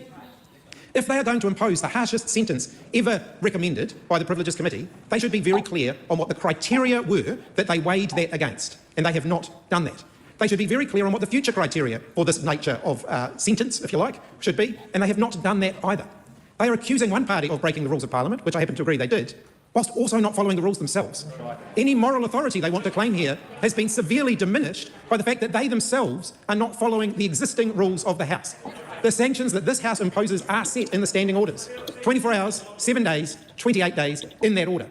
And the Privileges Committee have not followed that. But Mr Speaker, the last point I want to make is perhaps the most important of all.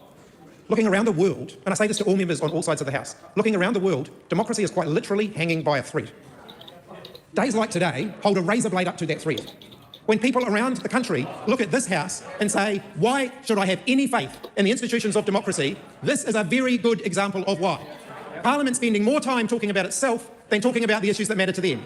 And before the opposition members go, before the government members go, the opposition have a choice, the government scheduled this debate for today.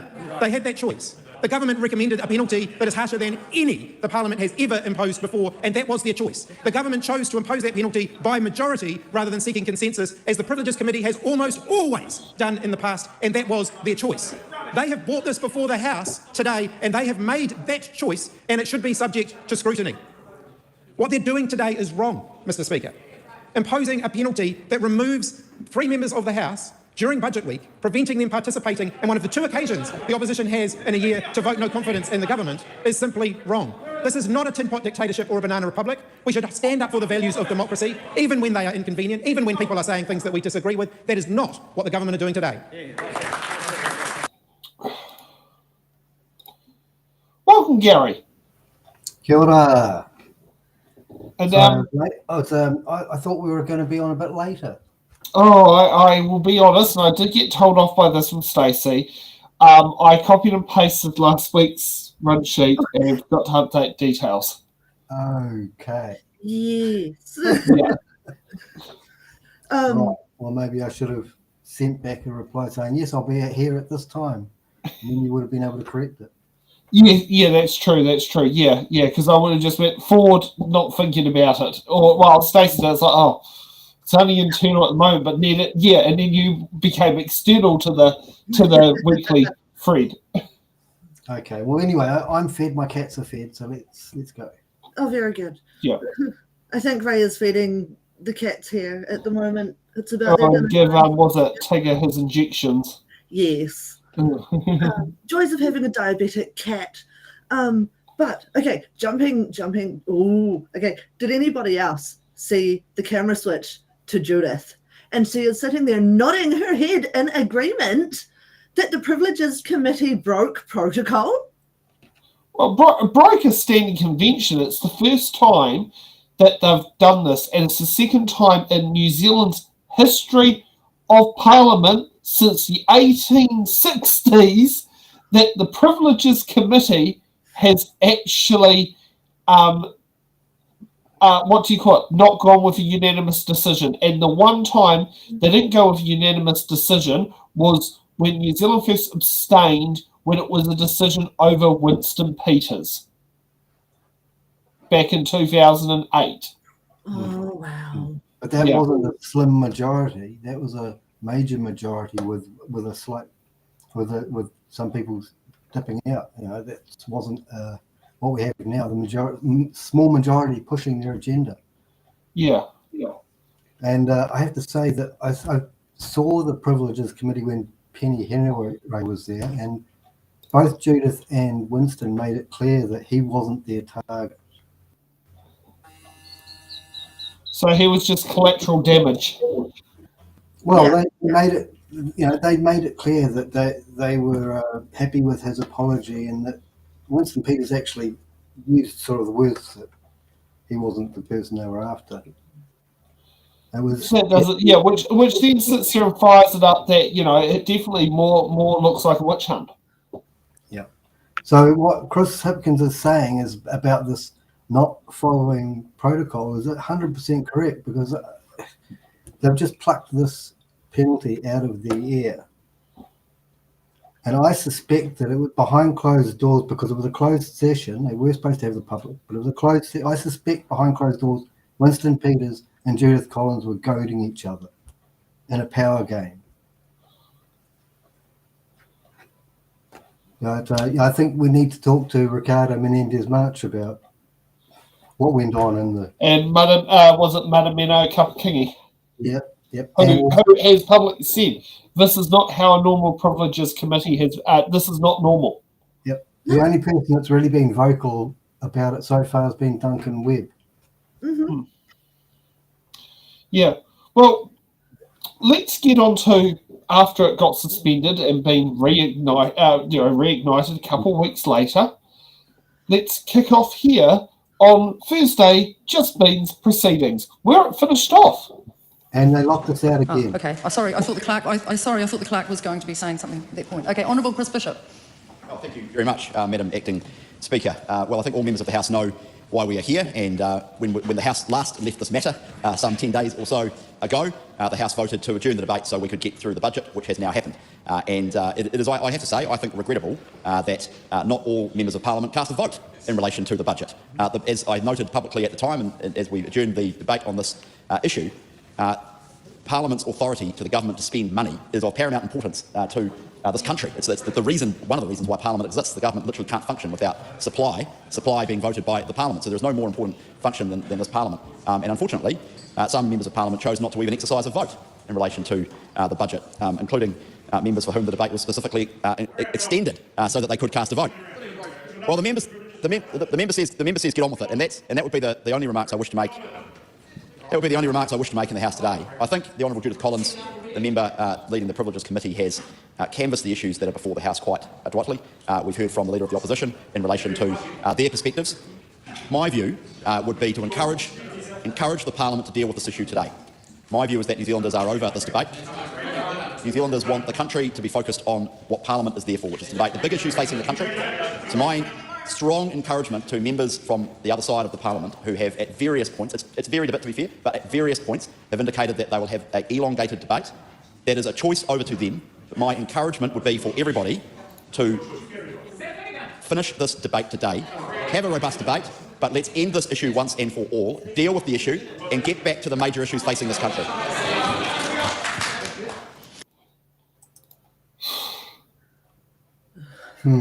Bit rich of him going on about Te Pāti Māori not being there for the budget debate when they'd already scheduled the suspension debate. So Te Pāti Māori thought that they weren't going to be there.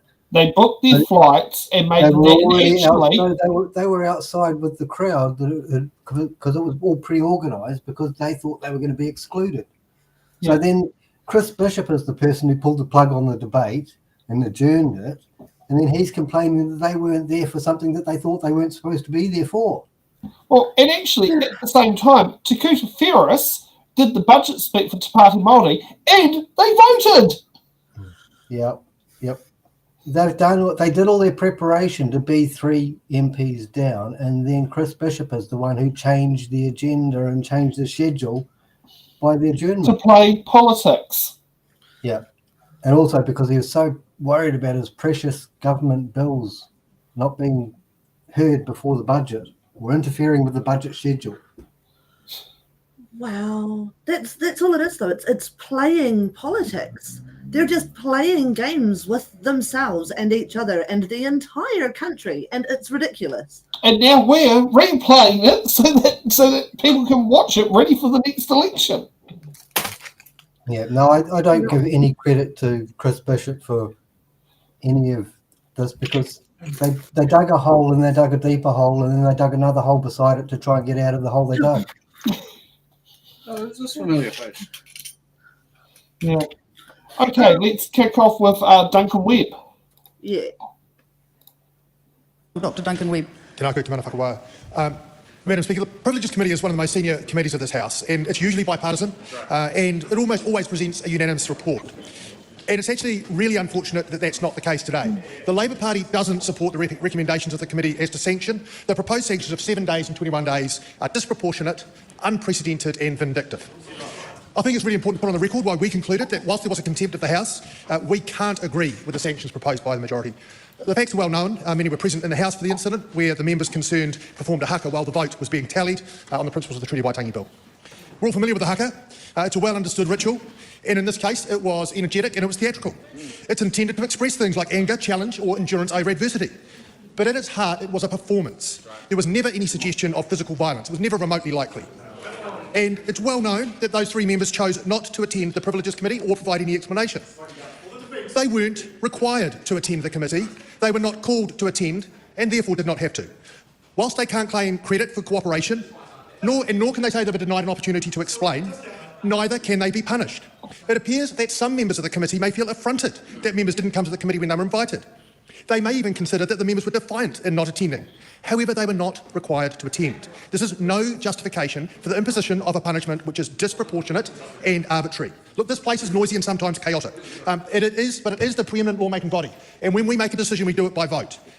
And that is what was disrupted. And it's clear that Standing Order 417 says that obstructing the House in the performance of its duties will amount to a contempt. So the finding of contempt was inevitable. But, as a matter of first principle, we consider that a suspension of 3 weeks for Mr Waititi and Ms Nariopeka and 7 days for Ms Rawiti Mapi-Clark to be inconsistent with the fundamental nature of this democracy. These people have been elected to speak in this House for their constituency. It's their right to speak, and it is the right of their constituency to be spoken for. It is such an important step to suspend a member. You're not going to be able to have a debate if we're going to shout over one another. Thank you, Madam Chair. Secondly, it's really important we take consistent approaches across different Privileged Committee decisions. This decision is wildly out of step with any other decision of the Privileges Committee. Robert Muldoon was suspended for 3 days for issuing a press statement which criticised the Speaker. Jonathan Hunt was suspended for 1 day for criticising the Speaker in a radio interview. That demonstrates how truly extraordinary this 7 and 21-day suspensions are. There have been examples in this House of people, of current members. In 2023, Tim van der Molen was found to have committed a contempt when he actually threatened a member. In that case, Mr van der Molen stood next to the chair of a select committee at the conclusion of the committee and told him to stand up. The committee found there was an objectively threatening element to Mr van der Molen's behaviour, and that impeded the member in the conduct of his duty. That was a contempt, and Mr van der Molen was told to apologise. Now, finding a contempt is a serious matter, and it's appropriate that he apologise to the House, but there was no suspension there. In this case, even if it wasn't intimidation, and it's not accepted there was, that is how it should be treated with, not by a very large suspension. And of course, there's Ms Genta's case where she moved across this House and spoke in a loud fashion to Mr Stacey and waved the document in front of him. Again, a contempt, but only asked to apologise. That shows that the decision of this committee, of the Privileges Committee, its recommendation, is absolutely out of order. And in the case of Ms Maipie Clark, only a modest allowance has been made to the fact she has already been suspended for a day. She's a relatively junior MP, and she has already spoken to the Speaker and expressed contrition. Now, there's no rule against double jeopardy, but it's wildly disproportionate to impose another 7 days. We cannot see any defensible justification for the conclusion of the majority of the committee. And finally, the clerk provided some very important advice and observations to the committee. Firstly, the clerk said in his advice, this would be a very substantial change to the House's practice, recognising it would be a radical departure from what had gone before. That advice recommended that any departure be done only with broad support amongst the members of the committee. That is to say, near consensus or near unanimity. And that any massive shift would appear arbitrary. It also suggested that a very clear rationale should be provided if that decision was to be taken. None of that advice was taken. Not one piece of that advice was taken by the majority of the committee. The majority view is partisan, arbitrary, vindictive and wildly out of step with previous decisions of the committee. And that was done with a bare majority. Given the status of the Privileges Committee and the importance of its decisions in keeping order in this House, it is deeply regrettable. That decision should be disregarded by this House and by future Privileges Committee. There is an amendment on the table, and I urge members around the chamber to adopt that amendment, impose a sanction which is reasonable and proportionate, and put aside personal prejudice. Okay. Comments on Duncan Webb's speech? Pointing out how the precedent they're setting here is actually going to change the norm. The precedent they're setting here has no basis on anything other than they've just got the red mist. Yeah. And here's the thing is, what's the next thing that's going to happen? You know, will future Tim van der Molen repeating what past Tim van der Molen did suddenly get suspended for 60 days because he actually used, severe intimidation techniques? Well, it means that there's no longer a formula for deciding what a punishment is appropriate. They are now setting a precedent for just whatever you feel like putting down. Mm-hmm. Yeah. It's pretty... And here's the thing is, what have we criticised other countries in the world of doing? Exactly this.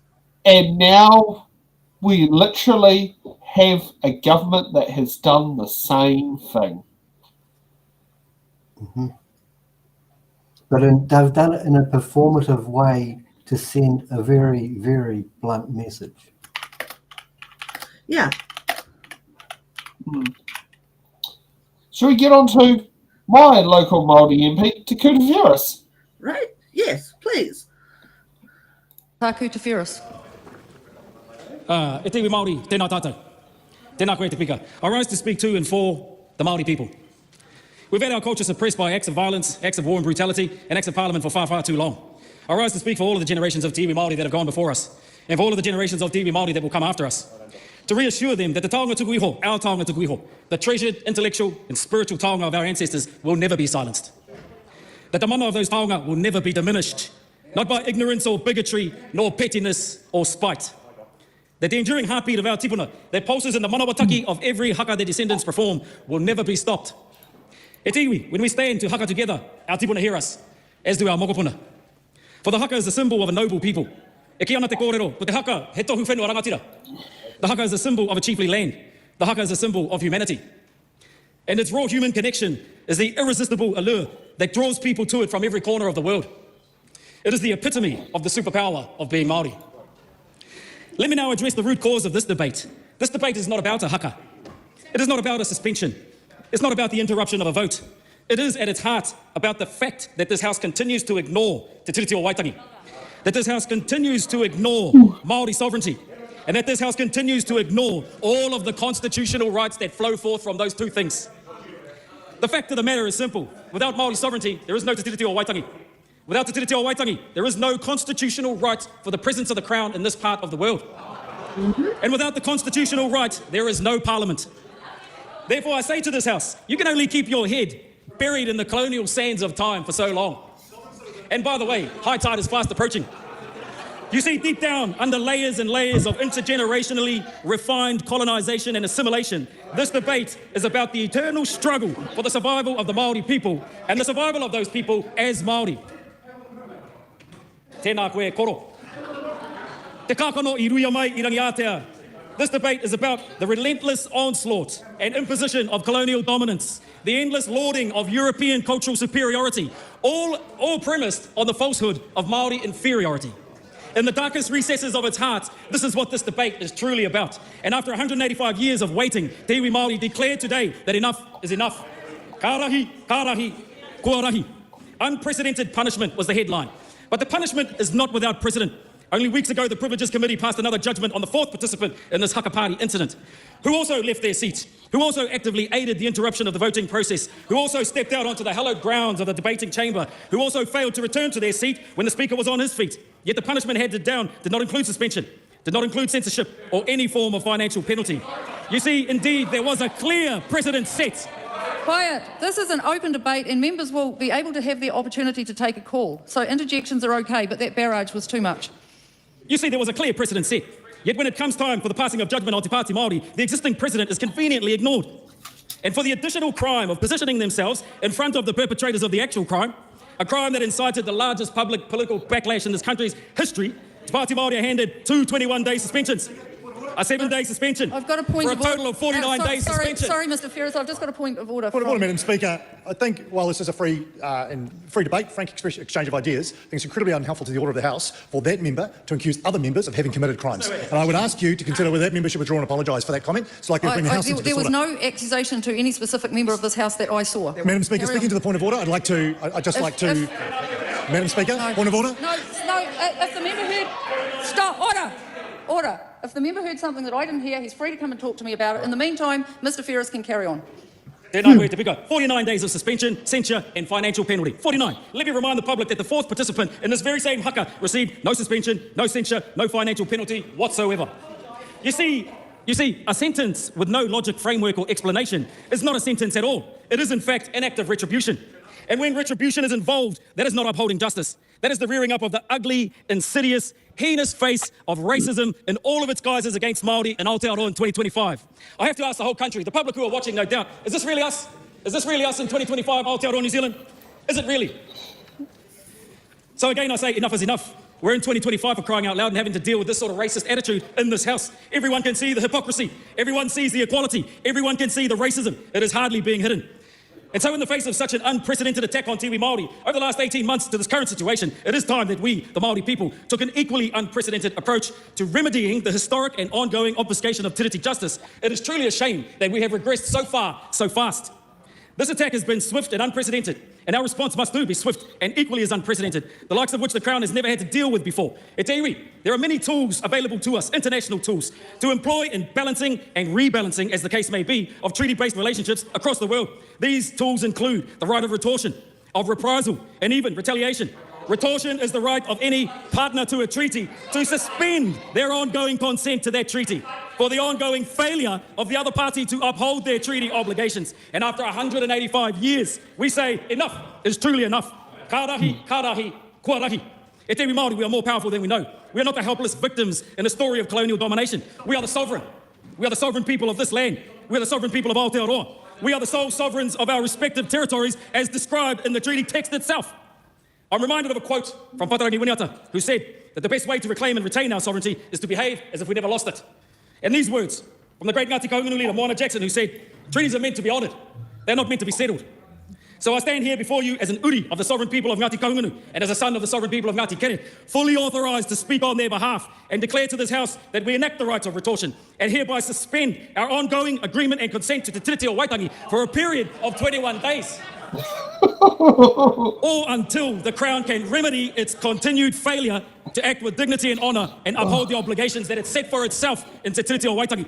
Ngāti Kahungunu understand that this is an unfriendly action towards the Crown, but based on the last 185 years, exacerbated in the extreme by the last 18 months, we consider it a justified one.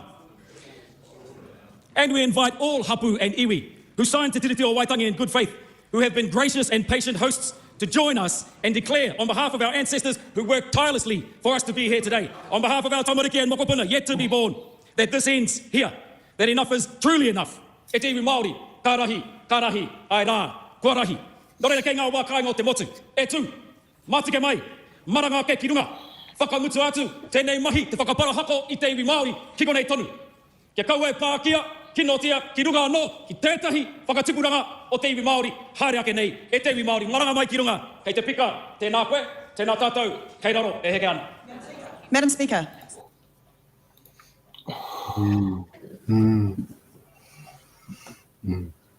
Yes, this Parliament constantly needs to be reminded that non-compliance with Te Tiriti voids its authority. And imagine if it couldn't sit for 3 weeks because the treaty was suspended. Well, actually, would they actually not sit because they're meant to be sitting in that in the next, well, on Thursday would be within the next 3 weeks. Well, the sitting calendar, I think, is why Rawiri called for a vote. If you have a look, there's 2 weeks off now. So yes, there is. One of those weeks is scrutiny week, though. Yeah, that's a shame. But yeah, they will witness one sitting week, but their electorates will be next represented in a parliamentary debate by their youth MPs.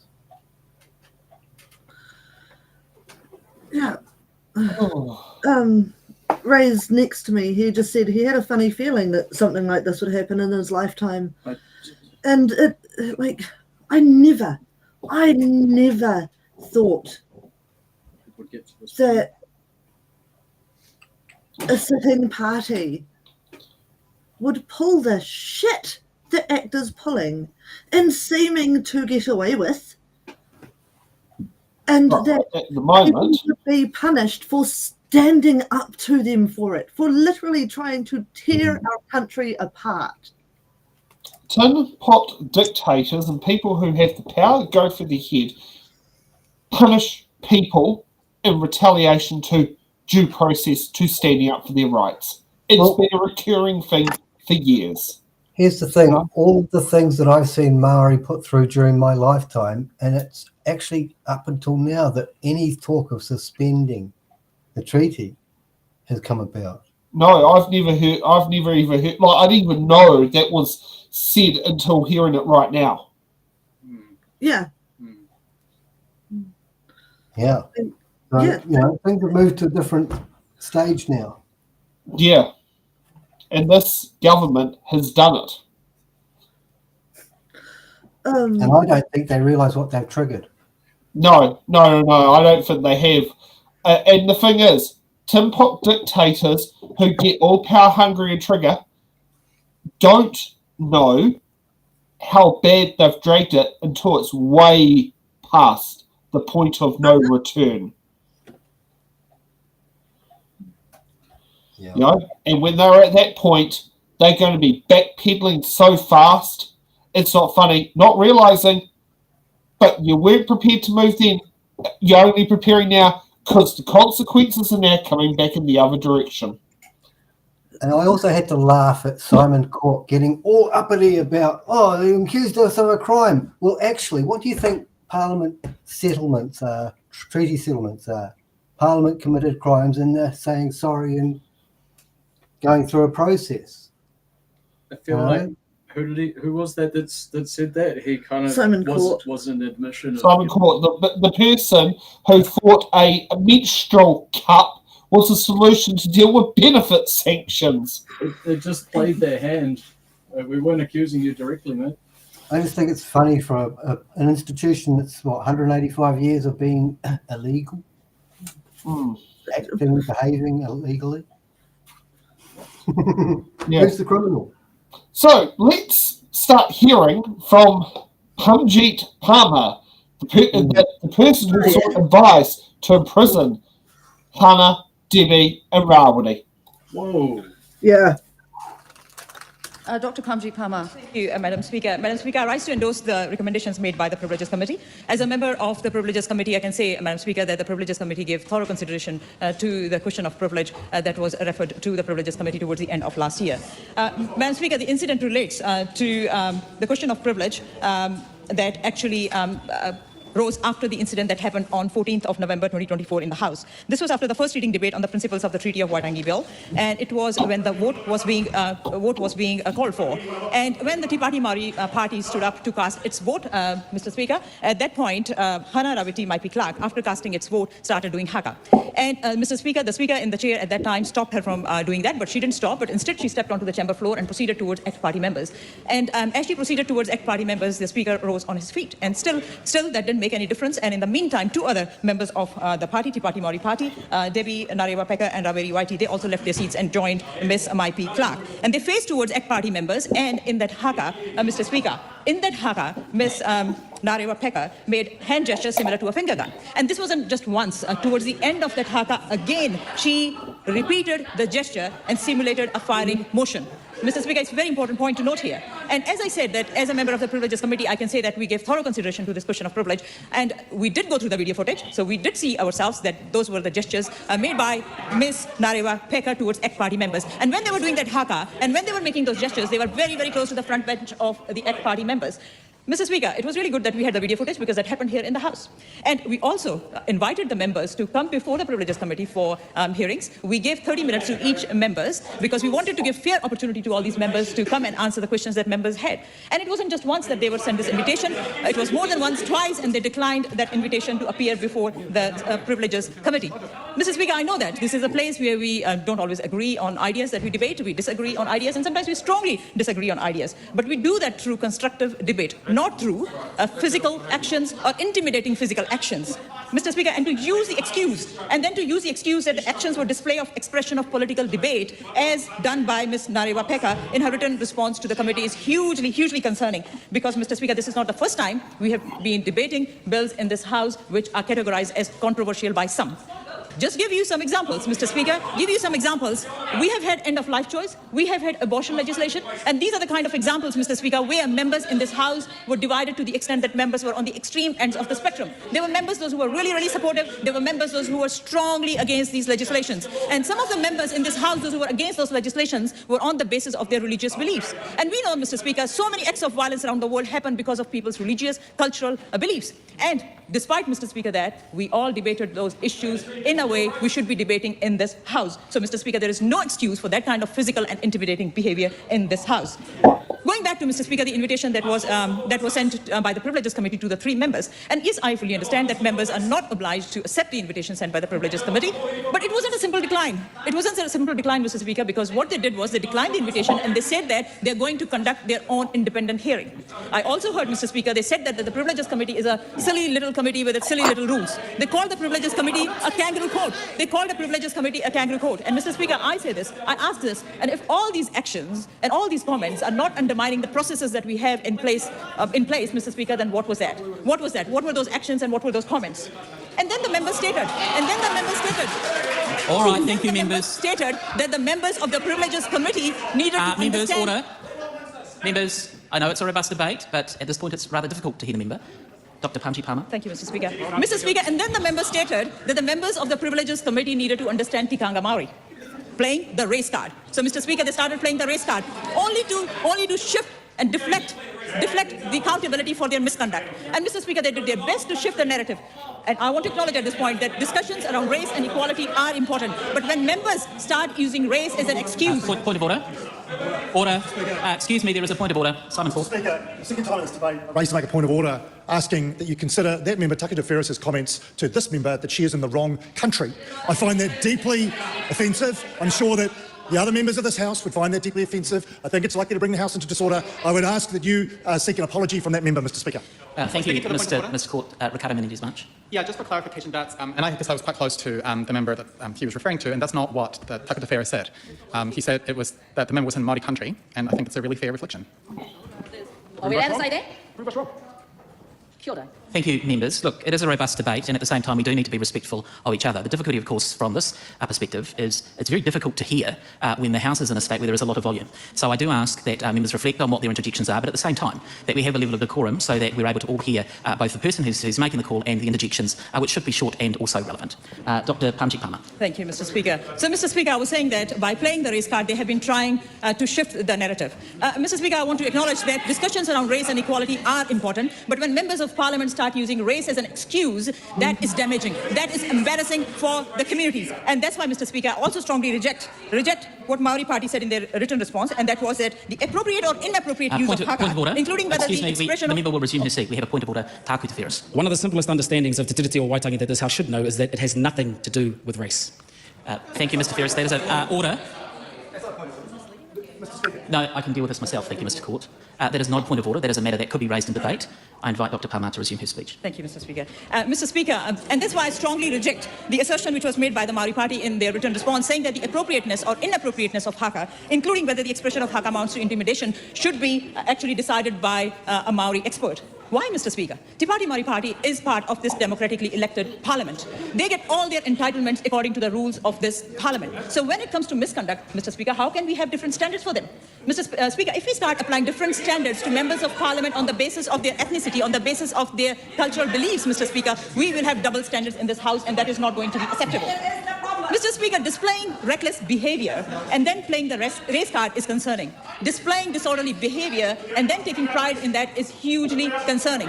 The members there should look around and see that this House is made up of members, those who come from so many different cultural backgrounds, ethnic backgrounds. We all don't look the same. And that doesn't mean we start using our cultural beliefs, our ethnicity to justify misconduct in this House. Mr. Speaker, finally, I want to say this, Mr. Speaker, this was not about haka per se. I want to repeat this. This was not about haka per se. This was about the timing. This was about the manner. This was about the disorderly behavior. This was about those hand gestures simulating a firing motion. And Mr. Speaker, the recommendations made by the Privileges Committee do justice to what happened in the House. And they reflect the seriousness of the matter. Anything less would have diluted the seriousness of that matter. And I do not understand, Mr. Speaker, despite the race card being played, I do not understand this, Mr. Speaker, despite the race card being played, how accountability can be interpreted differently. How accountability can be interpreted differently. And that's why, Mr. Speaker, I commend the recommendations made by the Privileges Committee to the House. Thank you. Oh my God, like, Simon Court is like, but I want to put in my 2 cents worth to guide your opinion, Mr. Speaker. I agree with our chat that he needs to sit down and shut up. We're sick of his shit. Yeah. The irony of pointing out all the different people from different backgrounds and ethnicities in the House and not recognising that that's a consequence of this treaty that we're talking about. Exactly. That's the thing. Like, yeah, she keeps trying to say that it's not about race, but it is. It absolutely is. Yeah. The entire thing is about trying to disband and rewrite the treaty. Of course it's about race. People think that there are elite Māoris. There are not. There is not some gravy train. Put it this way, the gravy train they're talking about probably departs from platform 11 at Wellington train station. Anyone with a brain knows that platform 9 is the last one with train tracks. Platform 10 is a replacement buses. So this train, this gravy train with all these elites on, must be departing from platform 11 at Wellington train station. Well, anyone who lives in Wellington with a brain. People outside of Wellington might not know this. Give them a chance. That's all right. I mean, Wellington is only the largest train station by platform numbers in New Zealand. Britomart only has 5. Well, However, I do think Papakura has 4. Oh, wow. And the new station at Pukekohe, I think, has 4 platforms. I can remember catching Intercity Rail. Wow. Oh, now that's really actually showing your age. Yeah. That would be the Silver Fern. It was great. More than just Auckland to Wellington. There was Intercity Rail, lots of places. I mean, you could go to that place called Rotorua, which, what's it called? The tracks have gone over. Oh, wow. Yeah. Yeah, and I think that once they'd ripped out all the trees, they didn't need the trains anymore. Yeah. Yeah, well, I mean, I don't know. It wasn't the last years of the Rotorua line was mainly passenger, not freight. Yeah. Almost all of our first railway were to extract trees. Well, it was actually, ironically, was one of the 3 proposed lines. They went with the southern option. But the northern option of building a railway line from Wellington to Palmerston North was looking at going up the Akatara Valley, and it actually looked at the fact that the Akatara Valley had the biggest logging revenue income potential. Oh, wow. I have to say, this is what we do when we want to avoid saying nasty words about the person we've just heard talking. Yeah, we go on a tangent. Hold on. Look, you can read it this time.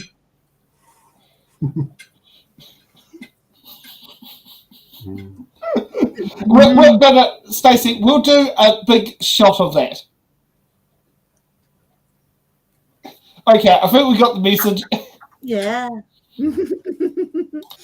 Okay. Anyway, I feel like that we just heard from a speaker who has a very, very narrow grasp of the subject. Yes. And there are multiple cultures in the House that love to interject and be disorderly. Yeah. Okay, let's get to Marama Davidson. Thank you, Mr. Speaker. I move that all the words after the first instance of the word that be replaced with Hana Rāwhiti Maipi Clark, Debbie Ngāti Wapeka and Rawiri Waititi be censured by the House for acting in a manner that could have the effect of intimidating a member of the House in the discharge of their duty. Mr. Speaker, it is right that this House interrogate the findings of the Privileges Committee concerning the conduct of MPs. We think this Parliament could lead the world in affirming how Indigenous MPs express ourselves in this House. To look at the cultural act that was performed in isolation of the injustice that led to the conduct is remiss of this House. It is our position that the Privileges Committee is being exploited to do the political bidding of government MPs, which is an approach we should all treat with disdain. The Green Party strongly opposes the suspension of Ms Ngāti Wapeka, Mr Waititi and Ms Maipi Clark as recommended by the committee. I invite the government parties to support my tabled amendments, which would instead remove suspension for all 3 MPs as a punishment and leave the penalty to censure. We would have preferred to pause the Privileges Committee proceedings while the newly established Tikanga Committee evaluates the incorporation of tikanga in Parliament. This would then allow the Privileges Committee to evaluate the conduct of MPs with any new standing orders that arise from this work.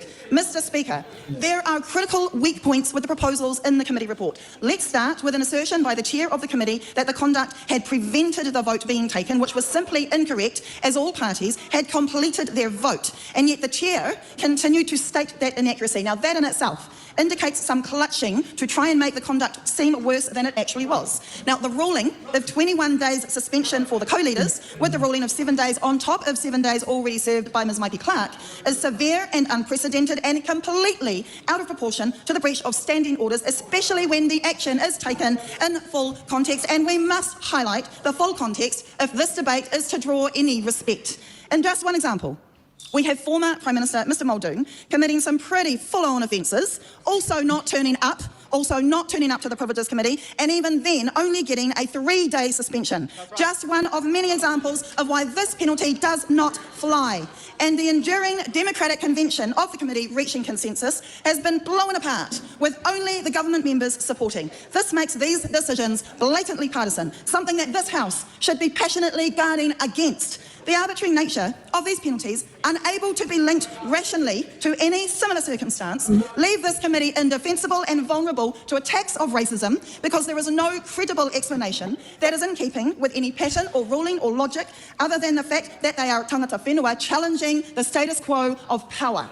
Now, the clerks provided a fulsome historical context of like rulings, both here and from around the world, along with advice on what would be in keeping with good practice. The committee have gone against the clerks' advice. So yes, Mr. Speaker, the Speaker is right to want to have the committee recommendations scrutinised with the highest wisdom because it is the public trust of our democracy at stake that requires the utmost protection now more than ever. And even if, for argument's sake, even if we accept the suggested narrow interpretation of the rules by only the three government parties of the committee, the final rulings threaten to blow any pretence of a democratic process right out of the park. Now, Mr. Speaker, I do want to speak to the fuller context of the conduct by those MPs, because this debate is actually bigger than just those MPs or any one party. The Greens are challenging not only the wafer-thin rationale that the committee is tying its findings to, we also challenge the very parameters that have been assumed in the committee's deliberations. Mr. Speaker, what indication is there of a modern, democratic, mature, sophisticated and evolving House of Representatives than one that can adapt and progress with the times towards a House that actually does represent the diversity of its nation? Now, Mr. Speaker, this House over the years has shown it can evolve. For example, including babies and breastfeeding in this House, including sign language interpretation, including te reo translation, inviting diverse prayers to open sittings, and then procedural changes like the way we ask oral questions and how we hold ministers to account. So, Mr. Speaker, the Greens are challenging the very static parameters regarding conduct in this House, which is why we do not support calling for Te Pāti Māori MPs to apologise. We have to include the context of the haka in this debate because it deserves stating that the haka is used in many different ways for many different reasons and has long been a respected cultural expression. The particular haka kamate, composed by Te Rauparaha of Ngāti Toa Rangatira, has particular resonance with what was being voted on at the time. In addressing the conduct of the members, we have to address the context of how the haka kamate came to be used in the first place. Mr. Speaker, the Treaty Principles Bill had come to an end of the first reading. And let me be clear, that bill was designed to provoke. The bill attacked the generosity of Māori despite nearly 200 years of injustice against us. It threatened generations of fundamental relationships where Māori and non-Māori have worked so hard to only just start getting on the same page. It distributed disinformation and bad faith discussion that directly harms Māori. It was political violence trying to uproot the heart of our country. The very least it deserved was that passionate haka.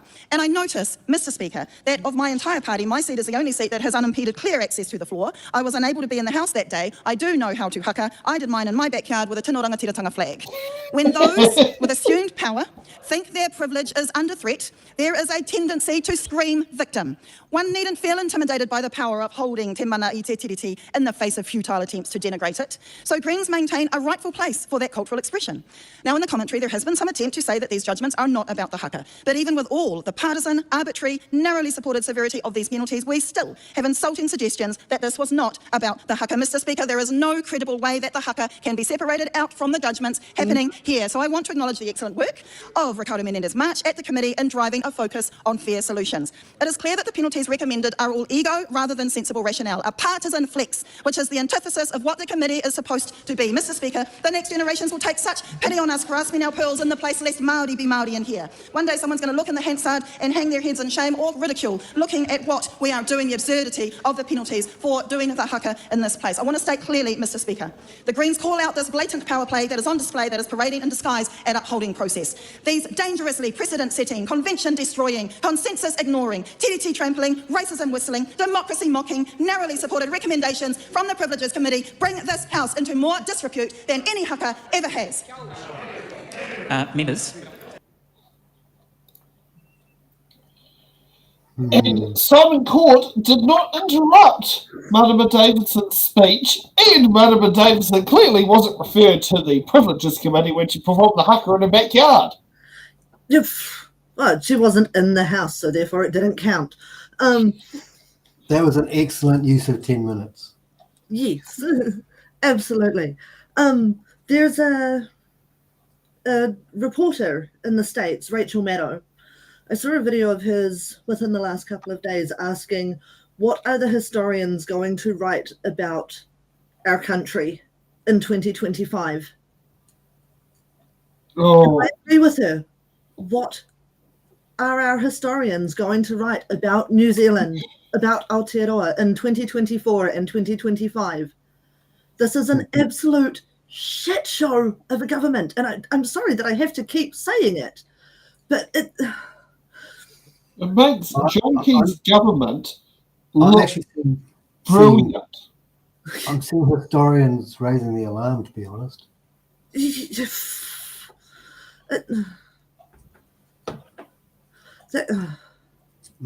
Now, what the whole point of what Maram is saying is that the agenda is very clear, and they can deny it all they like, but it's clear to everyone witnessing what's going on. Now, they can say it's not about the haka, but it is about the haka. They can say it's not about being Maori, but it is about being Maori. They can say all sorts of things, but it's clear from your actions what's motivating them. Yeah, even my grandma sat there and said, that's way disproportionate of a punishment. You know, as a former secondary school principal who used to issue out punishments. But, you know, put it this way, I don't think she would have been allowed to suspend a kid for 21 days. No. You know, and I mean, and this is talking 1980s rules, not 1990s when you had school board, 1980s rules. It's absolutely shocking.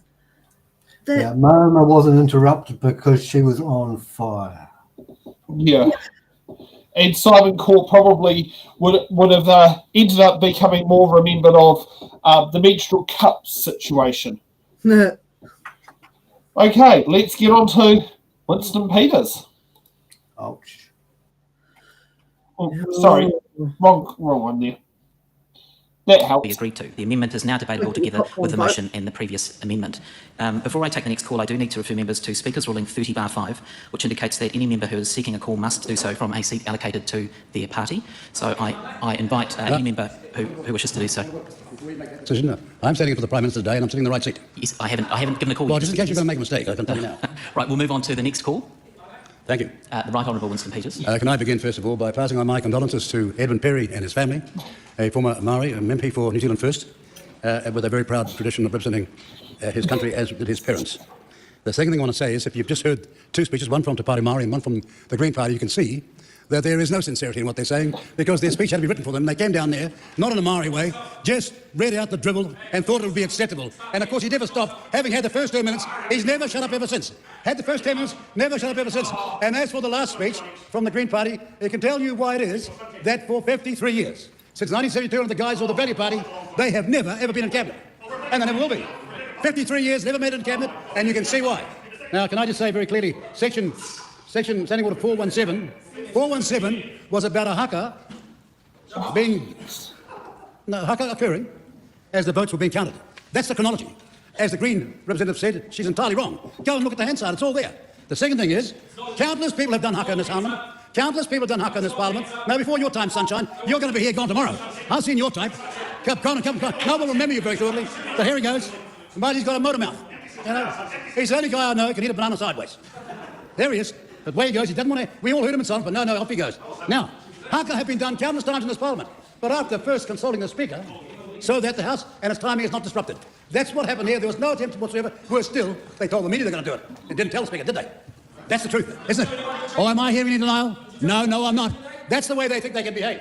The Maori Party are a bunch of extremists, and Middle New Zealand and the Maori world has had enough of them. In fact, in the poll, in the last 24 hours, the one in the cowboy hat who hates colonialism, the one that's shouting down there with the scribbles on his face, the guy that got half the South Island hanging on his neck. Point of order, Mr. Peters. There's a point of order. Ka interference. E ai ki ngā tikanga o tēnei whare, te whakapara hako o te tangata kāre whakaaria. Ko tāna I whakapara hako ai I tō mātou tū, mā te iwi Māori ia e whakawā I roto I ngā tau. Tēnā tātou. Personal reflection.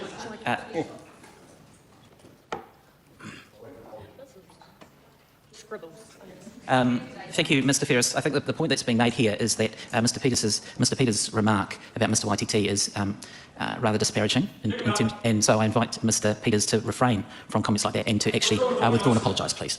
Apologise for what? Would you itemise what you want me to apologise for? Well, Mr Ferris has indicated the reference to the tāmoko that Mr Waititi has, and so I invite Mr Peters to... If I've misdescribed the tāmoko, I apologise. You might easily do that. But the rest of it, I hope, is understood to be true. This person who hates Western values and wears cowboy hats in this parliament is, as I say, an extremist. And the Maori world's had enough in a poll recently. The majority of New Zealanders massively said that either the Select Committee's finding was correct or should be more severe. Not less severe, more severe. And out there in ordinary New Zealand, they understand what we're doing. New Zealand is a democracy, and whether the party Maori, like it or not, and using Maori culture as an excuse for their disgraceful behaviour is an insult to Maoridom. Some of us were working for Maori before you were born. They've got no record of done one thing. Not one of those people can rise up in this house and tell you one thing they've ever done for Maori, apart from bleeding Maori resources and a marae up in Auckland. Apart from fleecing the Maori people out in South and West Auckland. It's all there. Hundreds of millions of dollars fleeced off the Maori people. But I'll tell you what, the teats just run dry. We're not taking that bit of bear anymore. You've got the law coming for you, and you can shout as much as you like, but your damn court's going to be coming. No will be Maori or non-Maori should accept the behaviour or the intent of this party of absolute extremists, screaming out that everybody else in the parliament is here only by their behest. Have a look in the mirror. Mr Ferris, look in the mirror. What is the majority of your DNA? What's the majority of your DNA? Well, if you're disgraced by your European DNA, we over here are not. We are proud of all sides of our background because we are New Zealander. We are New Zealanders first and foremost. And as for blood quantum, if the cowboy hat wearer is an example of blood quantum, I'm going to a new biology class. I'm heading off to new biology class. He can't help himself, see? Unlike the word on the Maori. On the Maori, they hear you out. This so-called epitome of Maori behaviour can't even keep his mouth shut for 5 minutes. He's been minimally trained on the Maori, just shows you what little they know about the Maori. On the Maori, you hear the other side out. Don't just shout your stupid head off. All right? They don't want democracy, they want anarchy. They don't want one country, they don't want one law, they don't want one people, they want separatism, division and laws based on race. And they stated specifically, day after day, but ordinary hard-working Maori are finding them out. The high mark for these people are come and gone. I go back and think of 1867, since the first Maori arrived in this parliament. They all came here all down those decades, over centuries, to Perth Sharples and Tariana Turia and Flavel. They all came here and understood that Parliament's got a protocol which they respected, until this bunch turns up. Sheer utter contempt for the whole institution. Sheer utter contempt. This is the product of feeble minds and bad sociology classes at university. They are the advocates of Marxism and every other darn thing to do with what's wrong with this country. And out there, Maori, who've got 2 and 3 jobs, have had a guts full of them. You watch the polls as they go forward. Look, there are some Conservative Labour MPs. Some Conservative Labour MPs must be having cold sweats every night. Because where do you go now? You can't go there, and you can't go there, because you go there and there, you won't be over here. Get that part right. You can't go there, and I hope that some sober, conservative, right-thinking Maori people in the Labour Party wake up before it's too late. These people are a nightmare. They have no idea that politics is about, in the end, compromise to get as much as you possibly can, and far more than you can get collectively than you would have got individually. They don't understand the most rudimentary things. Their party has left Middle New Zealand a long time ago, and the Labour Party is going to leave them hanging in the wind too. Today I want to hear from the Maori Party, from the Labour Party, what do they intend to do on this matter? Because the excuse made by the member of the Select Committee panel was the most lame excuse I've heard. These people wouldn't even turn up to the Select Committee. Demand that they control the whole process of the Privileges Committee. They even demanded that they have their own process. They're going to have their own hearing. It was all bull dust, of course. It was all bull dust. When was their hearing? They never had it. And then they go on TV, and for a long interview, they're almost crying and into each other's faces. Can you remember that? Look in the mirror, Ngarawa. What is your DNA? Look, what is your DNA? Mr. Ferris, what is your DNA? Because it ain't by majority Maori, and stop bull dusting your people. Order. Members, it's getting a little bit too noisy for my liking, so if we could just keep the dulcet tones down a bit. Since 1867, Maori have been elected to Parliament with just 4 winning a general seat until the introduction of MMP, when we saw the exponential growth of the number of Maori MPs. Right now, we have a record number of Maori in Cabinet of any government, and far more than the Maori Party's got over there, all in our Cabinet at this point in time. And right now, we have, as I say, a party of extremists who act with utter contempt and ignorance of the process that has been accomplished. A lot of us have striven a long time to see a far greater and balanced representation in this Parliament, but we never thought we'd see, as a consequence of all that hard work, of all those Maori members going back over a century, that these people would turn up and, unlike the origins and the birth of their own party, have contempt for their own party leadership. This new bunch that just turned up here now, where do they get their licence from? No stumbling to it. They have no licence, and they'll find very shortly they're going to be out of this place. They are trying to tear all that down for their own ignorant, misguided political gain. Can I just say this, that we had... in the last few years, a very extensive international travel itinerary. Travelled extensively more than any other foreign minister, but let me say, I still spent more time in Parliament than all those Maori MPs all together. And I want to tell their voters that their MPs are bludgeoning off them. They're not turning up in Parliament. They're not being responsible. And the sooner you know, the sooner you'll be able to hold them to account. I can see what the end is. I can see what the end is for that party, and it's not long. The Honourable. Now, I just want to ask, on that particular day, was Winston the acting Prime Minister? Luxon ran away. He ran away for both of these debates. The delayed one, adjourned one, the first, but and this. He also wasn't there for any of the readings of the Treaty Principles Bill. Yeah. No, because I just thought it was weird that Winston was standing in the Prime Minister's seat. But I realised David Seymour was off to the Oxford debate on that day, or would have, well, we probably would have had to have left on Wednesday. Right. Yeah. So it's quite funny that as soon as David Seymour becomes Deputy Prime Minister, Winston becomes acting PM as number 3. If you edit out his speech of everything that wasn't relevant to the Privileges Committee recommendations, then he spoke for about 3 seconds. Yeah. Yeah, I was going to say, he wasted his time completely. He said nothing about the recommendations, nothing about the Privileges Committee. He spent all his time being derogatory to... It was a campaign speech. A campaign speech. A campaign speech where he had to get Casey Costello. Like, actually, that's a unique picture that would be up there, was the fact that you had the members of the coalition literally in one camera shot. Yeah. It's like quite an unusual one in there. Yes, Winston has had to move seats. But it's interesting he stood in the PM's seat. When he was acting PM under Jacinda Ardern, he was always doing it from the Deputy Prime Minister's seat, even that the PM seat was right next door. Well, look at where he's sitting now and ask yourself why he wanted to be that far away from Te Pāti Māori when he delivered his speech. Uh-huh. Yeah, and just the others who are wondering, his current seat is just across the aisle from the left. With I think is it Casey Costello's got that seat there, the one to the right, and Shane Jones has got the one to the left. Yep. Yeah. Okay, let's get on to Willie Jackson. Sam, hold on. Willie Jackson, thank you. Sorry, what were you going to say, Stacey? I'd like to read something quickly. Go ahead. Yeah. Right? Sorry, we will. In response to Winston's bullshit assholery comments, right? That's very unparliamentary, Stacey. So was he.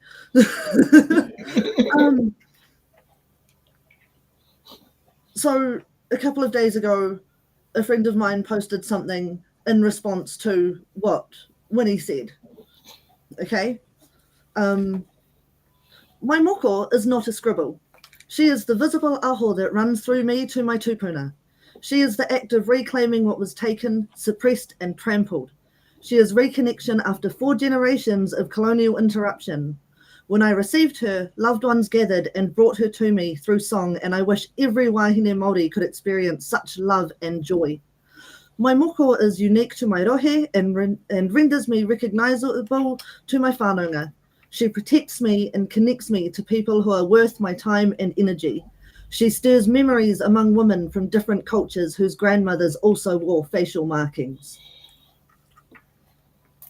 And he sits there and he calls them a scribble on people's faces. If you don't understand, at least respect that. It's all a pitch for his voters. It's all a pitch for his voters. It is. And I discovered recently that he is earning over $300,000 a year and still taking superannuation. Oh, yeah. Yes, that is correct. Still receiving a pension. Sorry, Paul, I would say who... Nope, that button. I would say who it is from. I have asked their permission, but they haven't replied, so I don't want to say anything at the moment. Yeah. You are right about the fact that yes, he is collecting the pension while also collecting an MP salary. it does make a mockery of what it is, but that is the fact that it's a universal pension system. I think he's also been an MP so long now that he's going to receive parliamentary salary for life. Yeah. I'm not sure if it still works like that, but yeah. Oh, well, he's had so many broken pieces in his parliamentary career. Yeah. I mean, that's why he's never gained the status Father of the House. Yay. Whereas if you sit there and look at it, like the current Father of the House is Jerry Brownlee. Yeah. Yeah, like that's just basically, and it's because, because he was not continuous. Like Damien O'Connor, if he didn't get knocked out in 2008, he would be Father of the House. Or once at the same time, he would be, one of them would be Father of the House. Yeah. Okay, let's get to Willie Jackson. Mr. Speaker. Oh, well, that wasn't the best, was it? But tuatahi tauto ko te poroporo aki kia Edward Perry, he tangata, ngā wari tangata pai no rere Edwin moi mai rā. Just wanted to support that mihi to Edwin Perry. Was a good man. He probably should have been a Labour man rather than a New Zealand First man. He supported us quite a lot, actually, Mr. Peters, so he will be sadly missed. It was very sad listening to that kōrero. I don't think we need it today, and I want to kick off, Mr. Speaker, by congratulating Te Pāti Māori. I want to congratulate, and I know that's a bit hard for some of the House, I want to congratulate Te Pāti Māori, Mr. Speaker, for the greatest exhibition of our culture in the House in my lifetime. In my lifetime. And it was the greatest exhibition because we had the greatest threat to Māori and Crown relationships in the Treaty Principles Bill, the greatest threat to Māori-Crown relations in my lifetime. So it was a disgusting, disgraceful bill from the ACT Party, and our people were stunned by it, but they were stunned by that haka performance. And Mr. Speaker, I want to say and put on record, I'm glad the ACT Party were intimidated. I think that's the whole point of doing a haka. The All Blacks don't do the haka so the Springboks feel good afterwards. That's why you do a haka. So if the ACT Party were intimidated, good, because the Māori nation felt intimidated by the disgusting Treaty Principles Bill. And New Zealand First need to get there. I want to mihi to the Pāti Māori. I want to mihi to Hana Maipi, who will go down in history with 1 billion followers in terms of the internet. Well done. She was nearly going to be as famous as her Nani Hana, who presented the Māori language petition. So I want to mihi to Te Pāti Māori. Now I want to say to Te Pāti Māori after all this kōrero today, you know I love you. You know I love you guys. You know I love you. But a little bit of compromise could help the situation. I know it's like, I get the tino rangatira stuff, but a little, I know it better than anyone, but a little step back, a sorry wouldn't go, why not say sorry for Rawiri Waititi abusing the Privileges Committee? Why not say sorry for leaking stuff to social media? Why not say sorry for not turning up to the committee? I know it's hard to apologise, but I want to say to Te Pāti Māori, not every single Māori in the country supports you, and they don't support some of the strategy. They love you, I love you, but some of the stuff is not going down well. This is a tikanga Pākehā place. There ain't no tino rangatiratanga here. There ain't no tino rangatiratanga here. This is the centre and the celebration of the Westminster system. And I think our challenge, as you know, is that we have to imbue some of our Māori culture into the system. So we have to get a partnership going. And I don't think the kōrero so far is going to help with the partnership. We have to get the House to embrace some of our values. And if we're being fair, Mr. Waititi, if we're being fair, over the last 20 years, various speakers have had a shot at it. Trevor Mallard had a shot at it. Jonathan Hunt had a shot at it. Lockwood Smith had a shot at it. Jerry Brownlee's trying to do it, and the best of them have been Adrian Rudolph there. And the reality is, if you want to kōrero Māori, you can speak Māori all day and night. You want to sing, if you want to do the haka, you can do all of that. Is it enough? No, it's not enough. It's not enough. But in terms of tikanga Pākehā, I think we have to accept that that's a reality of this place. Our challenge is to get the House, Mr. Speaker, to embrace us as a partner. And that just hasn't happened. That hasn't happened enough. But the House is trying. And I say to Te Pāti Māori, these people on the other side, they're not all Ku Klux Klan members, as I've heard mentioned in different speeches. Some of them are quite good. Some of them make an effort. And I don't think that we help the situation by saying everyone's a racist and everything is racist. I think we need to take the right strategy here, Mr. Ferris, my whanonga. I think we have to. There's got to be a bit of concession, a bit of compromise, because there's good people all around the House who want to embrace some of our values. Look at some of the stuff we've done through the years. But yes, we've been under attack. We've been under a considerable attack over the last few months. But we've got to find a way through, a compromise. And that debate between yourselves and Winston Peters ain't going to help anyone. Ain't going to help anyone. Finally, Mr. Speaker, to the Privileges Committee, the recommended punishment cannot be. It is the worst punishment in the history of the New Zealand Parliament. Heck, we had an ACT MP saying the C word and the Speaker didn't say a word. They didn't say a word. We've had Rod Muldoon intimidating MPs. The magnificent Marilyn Waring used to come to this house vomiting. We've had homophobic attacks from Rod Muldoon. We had Penny Henare's relation out there, Tau Henare, losing a fight to Trevor Miller. So there's been disgraceful things that have happened in the House, and I think we need to find a way forward. I didn't mention Penny Henare. I want to mihi to him for what he did, and I think it'd be nice to take a leaf out of his book. I might not agree, but have a think about it. But I want to say, Mr. Speaker, the world is watching. The world is watching, and this type of punitive punishment will enshrine and entrench in world political commentators and certainly the Māori Party that this place is indeed racist. That there's no hope for this place. That's how bad that decision is. And I implore the Privileges Committee and this House to take on board the recommendation from Labour, which has been well considered and presented by our leader Chris Hipkins, by Duncan Webb, and that is that Hannah Maipī has already served their sentence, and give Rawiri Waititi and Deb Ngāti Wapeka a day off, even though they don't think they should get 1 minute off. But I give them a day off. I think that sort of sanction is the best sanction. But to punish them, how you are trying to do, would entrench the view around the world that this place is absolutely racist. How can you punish our people like this when there's been so much abuse in the House, Mr. Speaker, over decades? There's been so much racism in the House over decades. There's been so much homophobic behaviour in the House for decades. Communities have been attacked over the decades. The Maoris get up and do a haka, heck, and they're gone for 3 weeks. You imagine if Hannah Maipī had have said the C word in the House, they would have locked her up in jail for 5 years. That's what they would have done. But the reality, no. See, it's about perceptions, Mr. Speaker, and the perception here that the Māori Party, that the Pāti Māori jump on all the time, is that the place is racist and has no respect for Māori values. And that's why I implore this House today to take on board our Labour Party amendment and recommendation. I also ask the House today to consider Adrian Rurawhi as a chair for a tikanga committee that all MPs can work on as they work their way, as we work through our processes in terms of tikanga Māori and tikanga Pākehā, which is what this House is. And we need MPs who respect tikanga Pākehā as much as tikanga Māori, are able to debate robustly and come up with a sensible way and strategy going forward. I implore this House to go down this track. The world is watching, and the wrong decision will entrench the view with people all around the world that this House is indeed racist, which I think it is not. Kia ora tata. Now, here's the interesting thing is, I can picture in a future Parliament, as part of a confidence of supply agreement or something, Rawiri Waititi being made chair of the Privileges Committee. Can you see that happening? Now, I don't know whether it would fly, but I'm just saying. And hey, Rawiri, if you're watching, here's an idea.